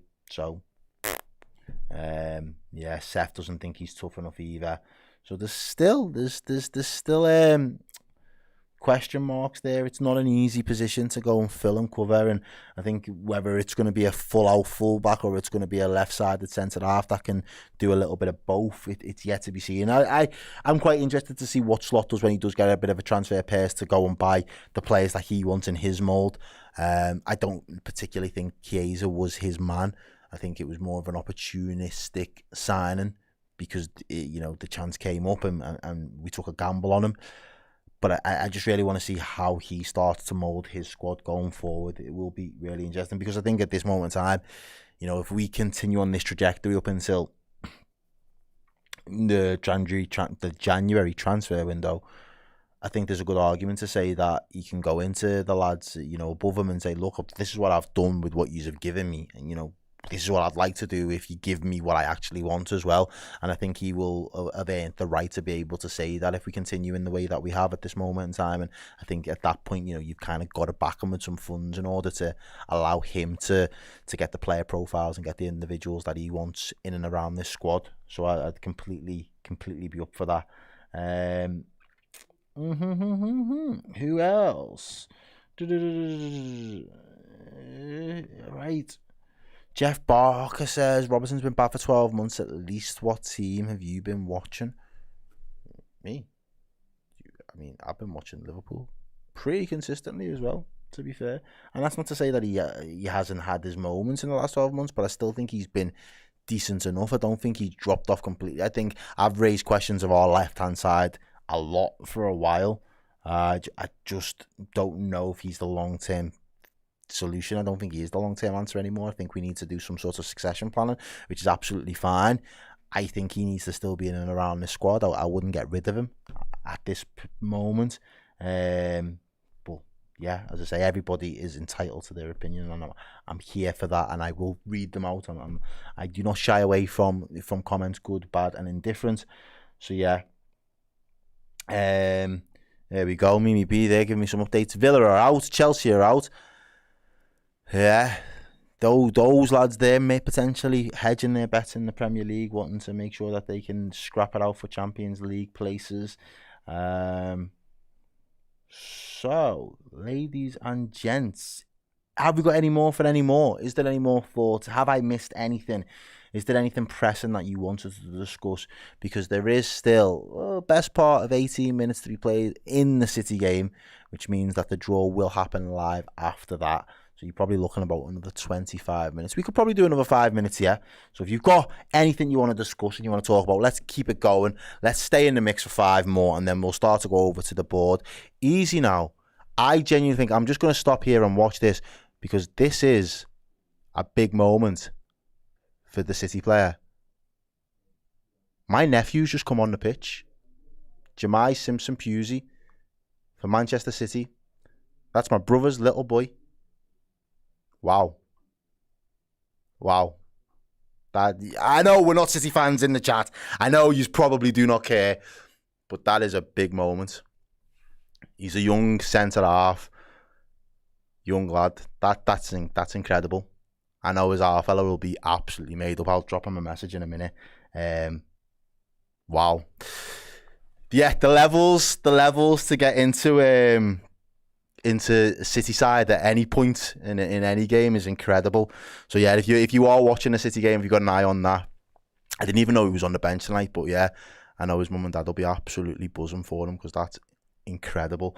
Sorry to distract from the chat. I just recognised the face and just wanted to give him his flowers there. Brilliant to see. As I say, yeah, everyone's still saying come on Spurs. I'm still saying come on Spurs, so fuck it, innit? Like, it is what it is in that respect. But yeah, I think, you know, from a footballer's perspective, I think tonight has been good for the neutrals, and it's good for us because we're still in the competition. Some of the big names in the Premier League have been knocked out of the competition as well. They've been taken out of the cup, which makes the pathway towards, obviously, Wembley a little bit easier. I'd love a little home game. I'd love us to get somebody nice and easy. It's no easy games, but I would, just because I do think it does benefit us. Thank you very much, everybody in the chat there. Yeah, big up him as well. And everyone saying, yeah, Shaggy Fowler there, hoping we're getting a home draw. That would be lovely. That would be absolutely incredible. That would be incredible. And goalkeepers wise, what do we do next season? Well, it's a conversation. There will be a conversation to be had. Dan informed me earlier on that Jaros is out of contract next in the summer. What do we do next season? At goalkeeper, we will have Alisson, Kelleher, Jaros and Mamardashvili. Plus Jaros is out of contract, yeah, as we just mentioned. I think Kelleher will push for that move that he's wanted now for at least 12 months. And I think, you know, he's another one who's been a terrific servant and he fully deserves it. I hope he moves to another Premier League side as the, you know, their first choice goalkeeper, because I think he's good enough. I think Mamardashvili then becomes the number 2. If Jaros keeps getting moments like this and showing what he's capable of, I don't see any harm in keeping him around. He's only 23. Who knows if he just wants to stick around a squad of this quality for the next year or two before he then goes and makes that move and that step up. So that would be, yeah, that would be the 3 that I would keep. And it's not because I want to get rid of Kelleher. Make no mistake about it. I don't want to get rid of Kelleher. I want him to be able to go out and be a first choice goalkeeper. That'd be really something that I think he deserves, and I think he's earned the right to be able to do that now. And as I say, I don't think the pathway there is for him to do that at Liverpool with Alisson still being here, and obviously us investing the money in Mamardashvili. I think that seems to be the long-term suitor for that position. And then potentially then it might mean that Jaros does become the number 2 and the backup, and that might be good enough if he progresses. So we'll have to wait and see. But if it was me come the summer, it would look more like Alisson, Mamardashvili, and then Jaros with Kelleher probably going out the exit door for a fee of around 30 million. I'd take as well for him. I think that would be fair. Think how much. Who was it? Was it Southampton? Usually gone back to Southampton. Aaron Ramsdale ended up going to Arsenal when they bought him, and I think Kelleher's better than him, and Arsenal paid big bucks for him at the time. So yeah, that's what I'm saying. Motor Ali says, if it was up to me, I would let Alisson retire at the club. I love him too. I would be happy to do that. Sam says, I wouldn't want Kelleher to go to another Prem club. I'd rather he go for another big league. Don't want to come up against him because he's immense. Yeah, I don't, but maybe that's his preference. You know, maybe he wants to stay in and around, you know, the Premier League and try and ply his trade over here. Equally, if he decided to go on the continent and went somewhere else, I still think he'd pull up trees because I think he's just that good. I think, you know, with a decent back four in front of him, I think he's a very good goalkeeper. He's good with his feet. He's good on the ball. He's calm. He's composed. Slight. He's not a big, you know, dominant figure in the goal, but he gets about. You know, I think he deserves it more than anything else. I think it's a tough job having to come in as a number 2 sometimes and be switched on, but he's had a couple of wobbly moments, but outside of that, I don't think he's really let us down. I think on the whole, he's been absolutely superb for us. And yes, massive. He can score a penalty too. And he's not bad at saving them either. He's not bad at saving them. So yeah, there's not many better number 2s in the league. Ladies and gents, I think we are good because there's only about 12 minutes left of the City game. I won't be able to watch the last 10 because I'm going to go over to the board. So we're going to wrap up this show, but do stick around because we haven't finished yet. We've still got content coming at you thick and fast. I'll be at the board doing the player rankings. We're going to go through the players. We're going to rank them from boss, sound, are you messing? We're going to look at some of the players there, some of the new lads. Some of the lads that haven't had many minutes so far this season, we are going to see how they all fare. So I'm going to need your help for us to be able to do that as well. So help talk me through. Let me know your thoughts. Get some names in the chat. Also, let me know who your man of the match is. Because you know what? They've moved the man of the match board and the magnet. And that'll be the hardest one for me to find now. But anyway, we move. And I will head over to the board. So join me after this short break. And we'll go through the player rankings.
Hey guys, how would you like the chance to win this? A retro LFC shirt signed by an Anfield icon, John Barnes. At the end of October, we'll be giving this away to one of our Redmen Plus Legends subscribers. So if you head over to redmenplus.com now and join us as a legend, you'll be in the prize draw at the end of the month and you could win this. Not only that, you get access to our amazing content, both in video and podcast forms. You get access to the Discord group, you get priority on live event tickets, but most importantly for you guys, you got a chance to win this, a shirt signed by Mr. John Barnes. redmenplus.com, become a legend, and yeah, good.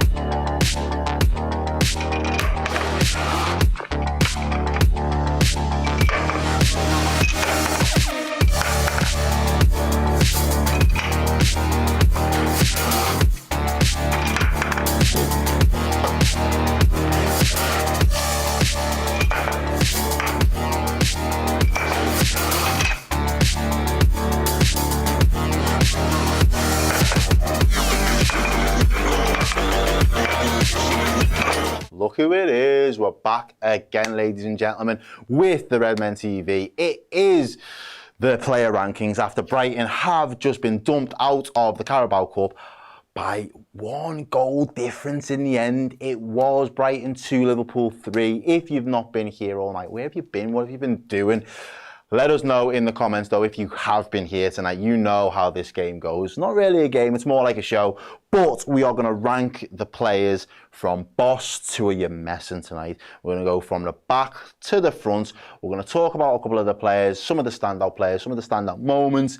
You let me know in the chat. Leave it downstairs. Don't forget to drop a like, subscribe, all of that good stuff, because this is the last show from me this evening before I'm back again on Saturday to do it all over again with Brighton. Deja vu. But anyway, as Dan said before, it's a scare fest because it is Halloween season. So we're going to go for it. And let's see if we start in goal with Jaros. Sam Coulson already says, no brainer, no question. You've just got to give him boss. And I think I think he makes a very good point, if I'm being honest with you, because we could have had Kelleher tonight on a normal evening. Alisson being fit, Kelleher is like, this is his competition, let's make no mistake about it. This has been the Kelleher Cup for a couple of seasons. He's handed the mantle over to this lad, and he's only 23. He's had a couple of moments, I think it was the Palace game where he's had to come on with 10, 15 minutes to go. Haven't seen a great deal of him outside of pre-season, but he's came in today and he's made 2 excellent saves, top draw saves that even the likes of Alisson would have been proud of making, and we would have absolutely sung his praises had it had been someone of Alisson's stature making the saves that he had made tonight. But he did it in a superb fashion. I'm very happy that he was in sticks tonight. He put in a very good account for himself. There's not a lot you can do about the second goal. I think the first goal, he probably wants to palm the Ferguson shot away from goal a little bit more, just so that there's nobody able to run in and score. But outside of that, I think it's hard to say he was anything other than boss. So I will go to your chats. I will. Even conceding 2, he's still boss. I agree. Sam says he still can't blame him for the goals. Baldwin says boss sound. Oh, I like that. Brighton versus Liverpool, the Halloween derby. Oh, I'll be letting Dan Club know about that one. Yeah, thank you. Bam Alam says, hi Sound, a great save, but could have done better with the first goal. And I agree there. I think he could have potentially done a little bit better with the first goal. But I think, you know what? Making that start in this competition, you're being harsh. I think you're being a little bit harsh if you don't want to give him boss for that. I know that we can see 2 in the end, but I do think he deserves his flowers. Give him a little bit of credit. If that makes you feel better. I don't really grade. Once you're in the zone, you're in the zone. I don't really grade it too tough, but I think he sits comfortably in boss. High Sound, could have done better with the first goal. Yeah. Ellis Day says boss. Ellis is a big fan of the goalkeepers, by the way. He put in a couple of chats earlier on. And Reece Williams says, yeah, that's a very good counterpoint to that. He shouldn't have been put in that position for the first goal in the first place. It wasn't his mistake, and he was dealing with it. So yeah, I think he has been boss. Moving over to Conor Bradley, coming back fresh off the treatment room, back, plays a big part in the game. I think he does well. I think it gets a little bit more difficult for him when Brighton start to make the changes in the second half. I think Adingra and Mitoma both give him some moments where he was in a little bit of danger. But I thought he was good all over, to be honest with you. His all-round play, he's wanting to drive, he's constantly up and down. He reminds me of Robertson on the right. That's what he reminds me of when Robertson was on that upward trajectory. That's kind of how his game seems to be moulded for me. I do think he was really good. Hazala says he was sound.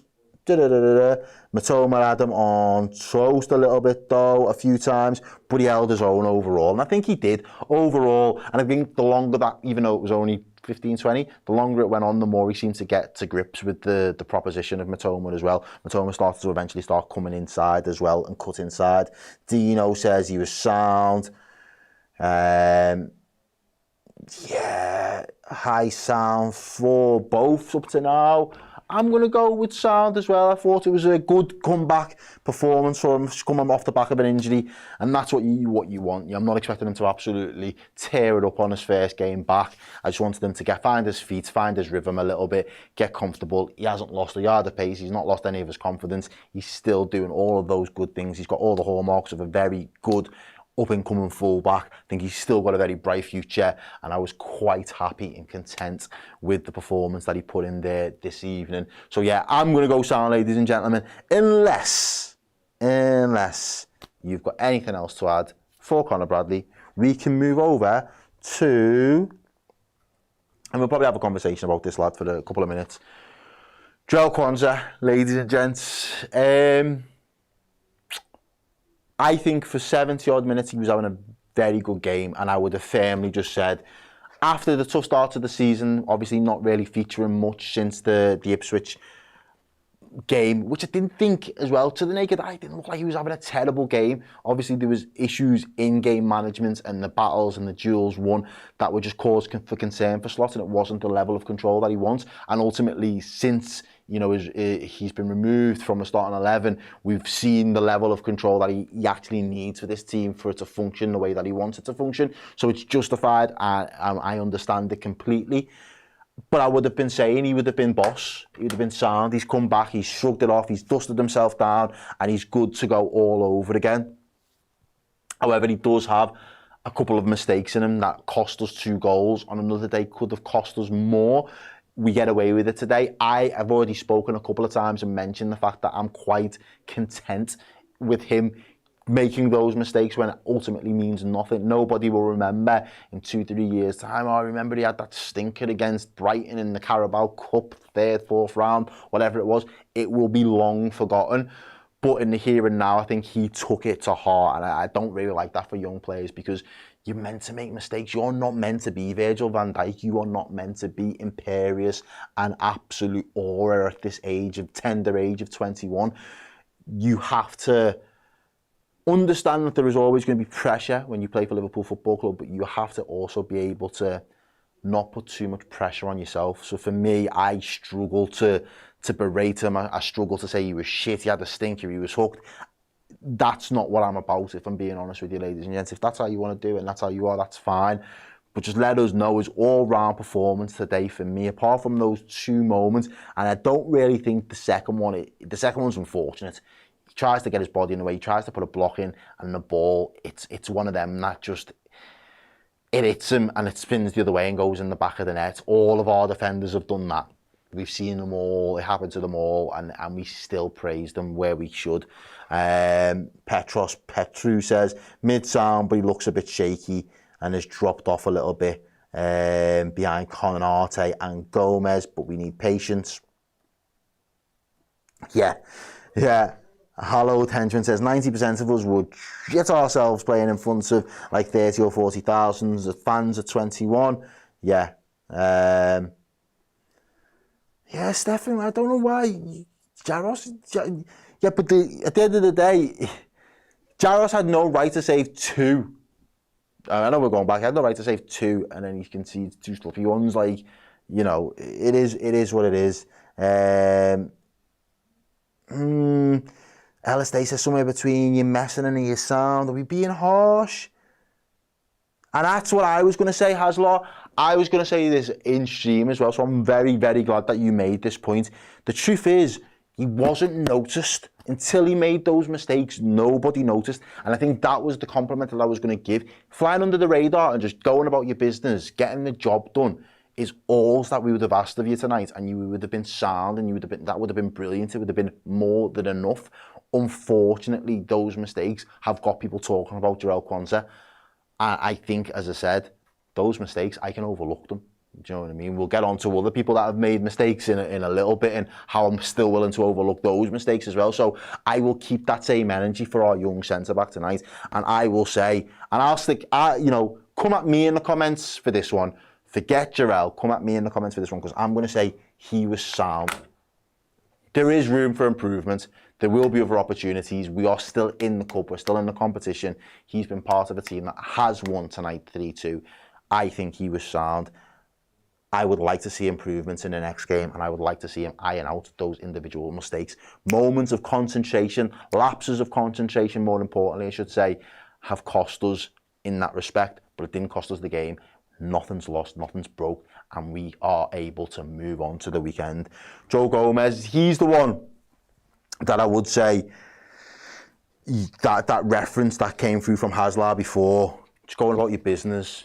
Don't have to mention him. There was nothing stand out. There was nothing spectacular, but everything you did all right. You were sound, composed. He looked like the experienced senior player. He looks like he's still got it. He's fit at the moment as well. I thought Joe was really good. I've got Jeffrey Burney saying he was boss.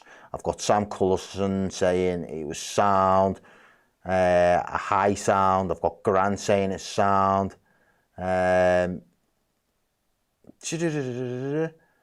Absolutely loved Joe there from Nigel. Yeah. Stephen says, I would like to see Joe at left back a little bit. That's quite an interesting point, that, because I think someone mentioned before the fact that Slot's probably asking Robertson to have a little bit more defensive responsibilities, and Robertson was a little bit more defensively sound than Trent in the Klopp era and what we was doing there. And I think that system was a little bit more tailored, suited to his game. Maybe someone who is a little bit more defensively robust in someone and got that recovery pace as Joe Gomez. Maybe it might work. I'm just not 100% sure, but it would be interesting to see if the opportunity ever presented itself for someone like Joe Gomez to come in and have a couple of games there to just see if he can revive himself in that position. But I thought Joe was good, to be honest. I thought he was probably in the high sound, boss sort of area. Yeah, Jackson says high sound as well. So yeah, there was a couple. I can't really remember any big mistakes or any big moments, but I think again, yeah, Felix says he was superb, Joe. There's another guy there underneath that says Joe was lost boss. Yeah, so let's keep it moving into mid. Oh no, we don't. We've got another. Another talking point, another conversation. I think he had a difficult night today, if I'm being honest with you. Again,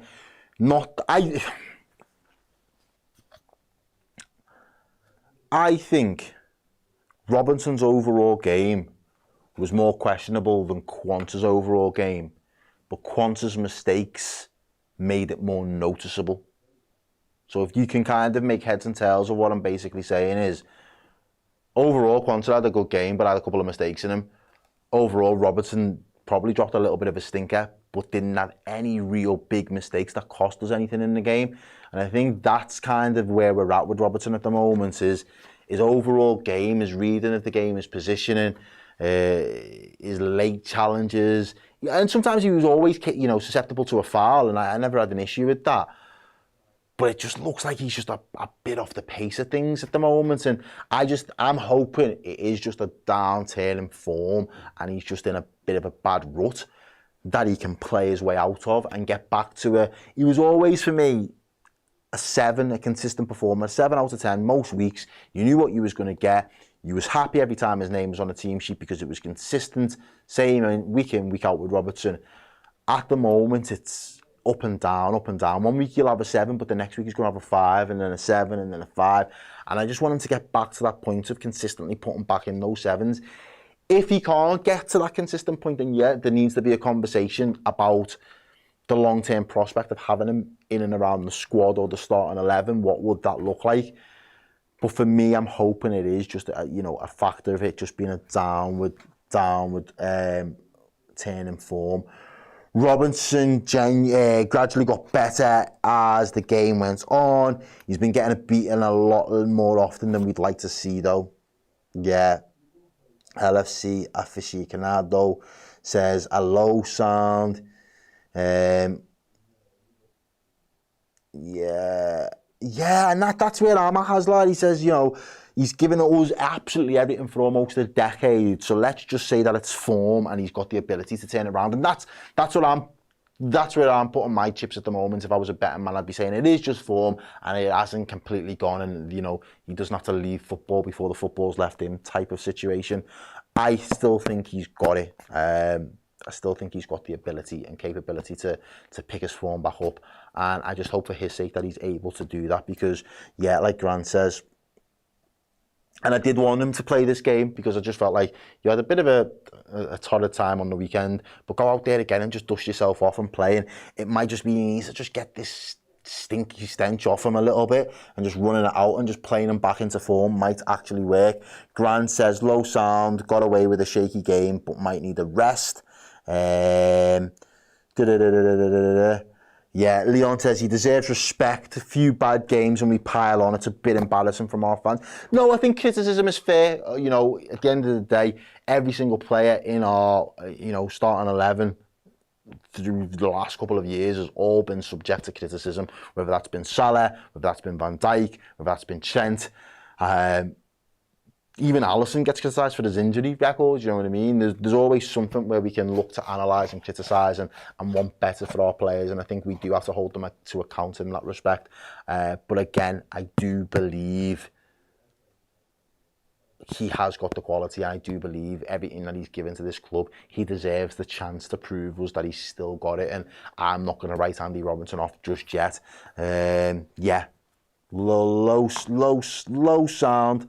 For me, I think is probably fair to say.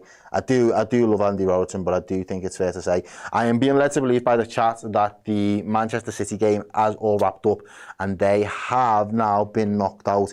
Apparently the draw's at 10:40 though. That seems like a long time to wait now, if that's true. I don't know if I'll still be on stream by that point in time because I'd like to be in bed at some point this evening. Who else have we got in midfield now? Moving into midfield. Toro, Endo. Defensively on the ball, I thought he was okay. I thought he screened quite well for us in defensive areas. He was battling, he was dueling, he was getting amongst it all. It's just getting on the ball and driving us through the gears and getting us through, into the opposition's half and all the rest of it. He doesn't glide in the same way that Ryan Gravenberch does, but not many midfielders do. So it is very difficult to compare the two. But sometimes just his decision making to play the ball forward, I think it's now a case of what we're doing in training. It's become so tailored around Gravenberch's distribution of the ball that obviously he's trying to replicate it. And I think him just trying to play that pass first time or play it quickly, his execution isn't at the same level and his quality just isn't at the same level when it comes to being on the ball. So it makes it a little bit harder. He always seemed to be quite a safe DM in the respect that he'd get the ball, he'd screen, and then the next pass had to be sideways just to keep us on the ball. But that's not how our DM tends to operate at this moment in time. So, yeah, blew my neck, yeah, doing all night to Petros. I don't think so. I've got work again in the morning. I wouldn't even love to. I'd struggle to. I'm far too old to be doing all-nighters. Yeah, Mario Chisar says I'm fair with him. I try to be fair with everyone. I don't always get it right at the end of the day. This is all a subjective thing. Everybody's going to view and watch the game completely different. I watch the game with all of you lot, love doing it, but I'm watching with a couple of thousand people watching us, watching the game. It is very difficult than when I'm watching it at home or when you go to the ground. I am fully aware of that. So I do try to be as balanced as possible. Yeah. Baldwin says Endo straight in the middle of sound. Grant says low sound, comfortable on the ball but gave it away. It doesn't look like he fits a slot system, but you can't question his professionalism. No, you certainly can't. Sound low boss, hard run, upper sound higher than Kwanzaa. Okay, so yeah, so there for Endo. Is that fair? I liked what he did, to be honest with you. I had no qualms about it. I thought it was fit for purpose tonight, and I think that was a good game for him, a good challenge. You know, Brighton are always going to be very good on the ball. They're going to be very comfortable on the ball. They're going to be a bit of a ball-playing team as well. So they're not just going to hoof it. They're not just going to go for long balls. They're not looking to just hit it and nail it into the channels or anything like that. You're going to have somebody sitting in front of your back line to kind of screen and protect them a little bit. And I think as well, obviously, with having the likes of a young lad, Quanta behind him, I think the first half, it's more noticeable. The mistakes start to happen around him when he goes off the pitch. So make that of that what you will. Connor Welling says, why is Robbo so low? Did you watch the game? If you didn't, you didn't have the best game. If you did, you're still asking that question. What game was you watching? But yeah. Yeah, Rhys Williams says, he is like Lucas Leiva, runs and breaks up play, but nothing pretty. Yeah, a bit of a throwback. I can work with it though. Who else have we got? This lad, think he gets a big thumbs up from me tonight. I think he passed the test of, has he got a part to play for Liverpool this season? I think this might be the competition for him. This might be the opportunity, but I thought Morton was decent. Yeah. Harjan says, decent la. Yeah, no, I agree. I thought he was boss. Rhys Williams says he was boss as well. Mid sound by Jack. I thought he was really good, to be honest with you. I think he's really good on the ball. He likes to get involved. He likes to play. He seems to be a bit of a metronome type player where he tries to dictate the play of things from that midfield sense as well. I thought he was good in a lot of aspects really for me. I'm not sure where I would place him. I think he's probably a high sound if it was up to me. But people are saying low boss. And you know what? For the assist for that first goal as well, I'm putting you firmly in there because I was liking what he was doing on the ball anyway, up until that point. But to note that you've got the ability to find that pass and get us in behind and get us on the front foot, I think that's deserved for me personally, ladies and gents. Is there anybody else that we had in that midfield? It's very difficult now because on paper it wasn't. It was just like them two, and then two of these lads that kind of came in. So it's like, who do I want to do first? We'll go Szoboszlai. I'll give you 20 seconds. Let me know, because I'm going to read some of your comments about Szoboszlai before I start to go in on Szoboszlai. Not necessarily go in on him, but if I start to unpack Szoboszlai's game. So let us know what we're thinking, and then I will probably disagree with a lot of this. Sound. Szoboszlai was boss. High sound for Soblo. Sound, but nothing special, but I love the energy. Very good, high sound. Another mid sound. Jim Flanagan said he was defo boss. High sound, low boss. I love him, but I think he's a great player. He has to work on his end product, but he was sound for me. Anxiety says other than the missed chances, he played well. He did a lot of running, it was necessary. All right. I get the general gist of where you're saying. You think Szoboszlai was there-ish, in and around. I hope I've got that right. Okay. I would have probably said he would have been sound. Definitely would have been sound. Make no mistake about it. I probably wouldn't have been singing his praises. Had he scored one of the two chances that he would have got, I would have said that was a boss performance, and that's more like the performances we need to see from Dominic Szoboszlai going forward. Goals and assists are going to be rare. Ultimately, his performances are measured for us this season. I'll kind of liken it to where I was at with Diaz last year. All the running, all the intensity, all of the endeavour, I can't knock. That's what I want all my Liverpool players to play like. However, there has to be some output. When you are playing that high up the pitch, when you are one of our creative players, when you have got the ability to strike a ball, you have to be putting up numbers that justify your place in this squad, because for a long time, our creative, spark has been a right back. If a right back can put it on a plate for somebody, how can you, number 10, not be offering up two big chances every single game when he's on the pitch? That's unforgivable. That's how we've got to start thinking about it, ladies and gentlemen. And that's the level that we should be expecting for the likes of Szoboszlai, the likes of Diaz.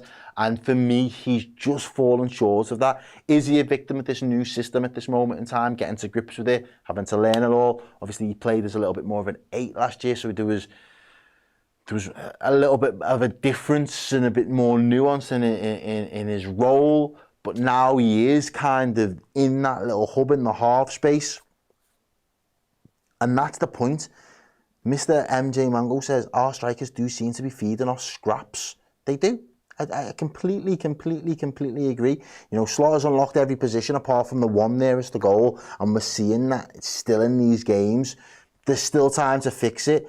And I still think that the press is very good. But he has got a big part to play in being able to provide, giving good service. And then when he's making those runs into the box or he's supporting the attack, believe in yourself, Szoboszlai. Believe that you can put the ball in the back of the net and you will get the goals that you deserve for your performances, because you've been putting in a shift now for a number of weeks.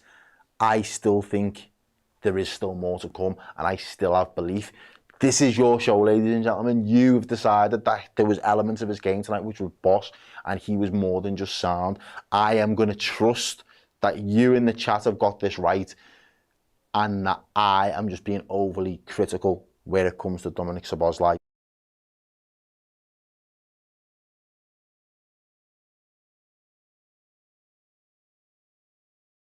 He was fuming with the ref a number of times. I thought he had a good game.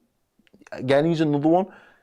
just went about his business, again, kind of like Genie Wijnaldum-esque in terms of just keeping the ball retention, very good on the ball, very calm, very composed, getting us on the front foot. But he was both playing this false 9-10, so they kept both rotating and swapping and changing between who would go up, and sometimes when he was pressing, he'd both be there, and then he'd drop a little bit, and then one would go. And there was clear instructions, and it was a clear system choice for them to play in that way.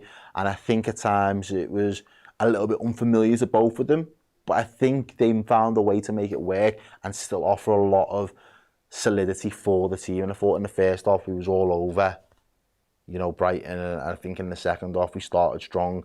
I think there was parts of way through the second half where we lost our way, but I did think Jones was sound and was fine.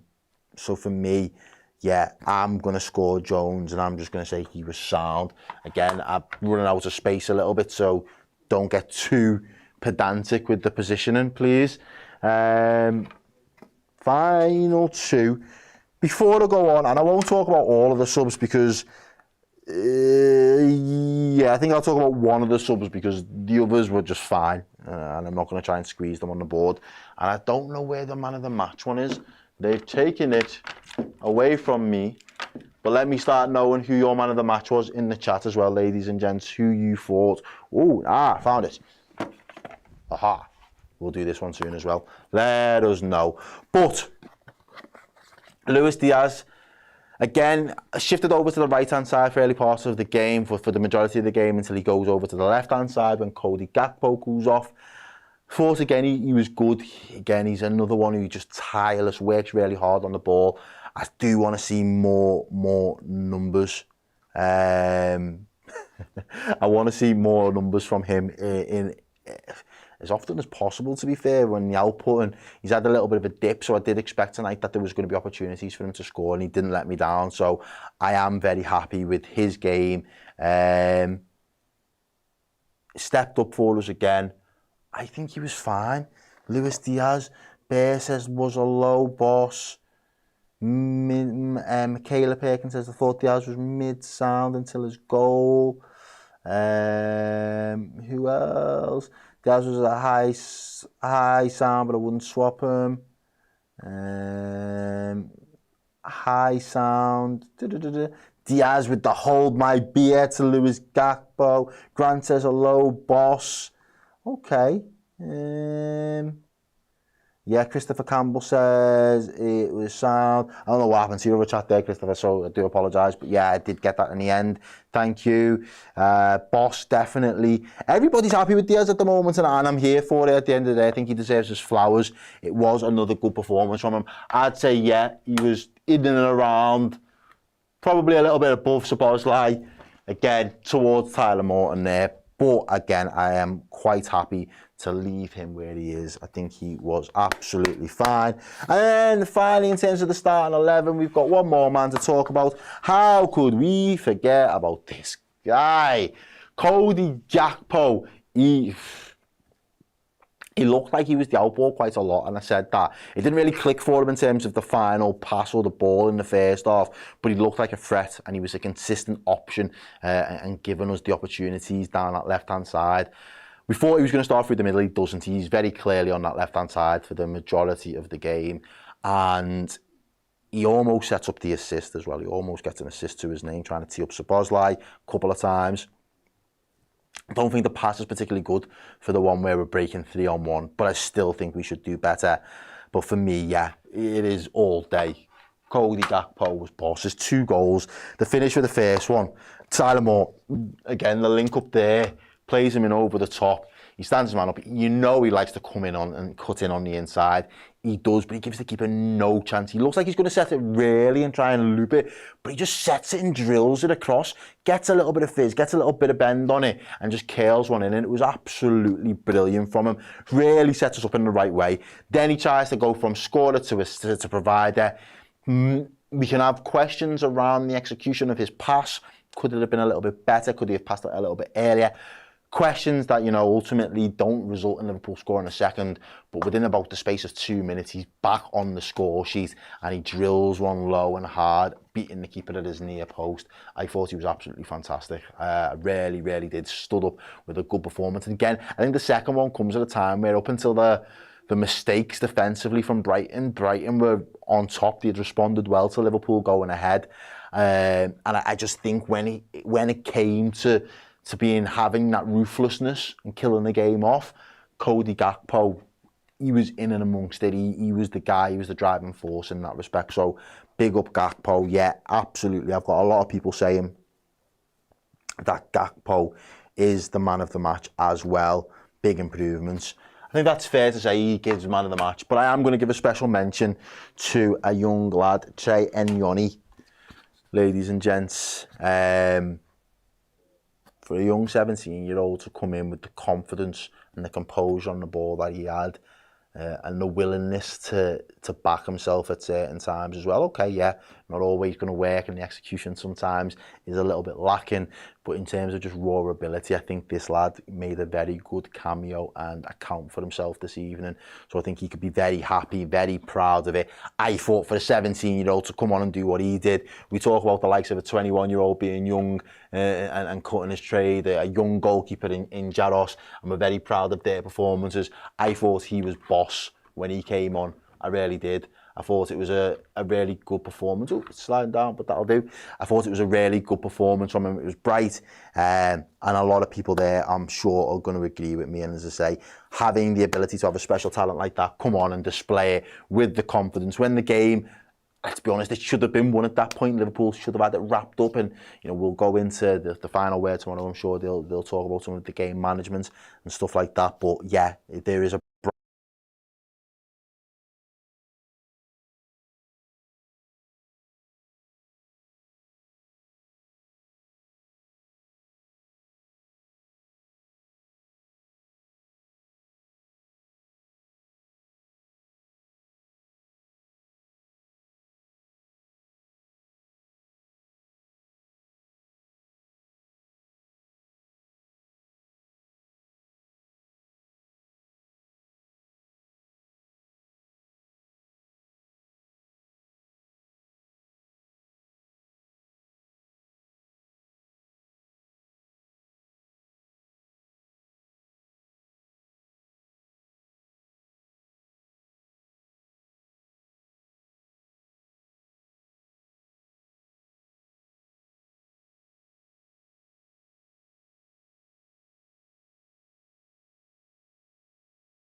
Thank you.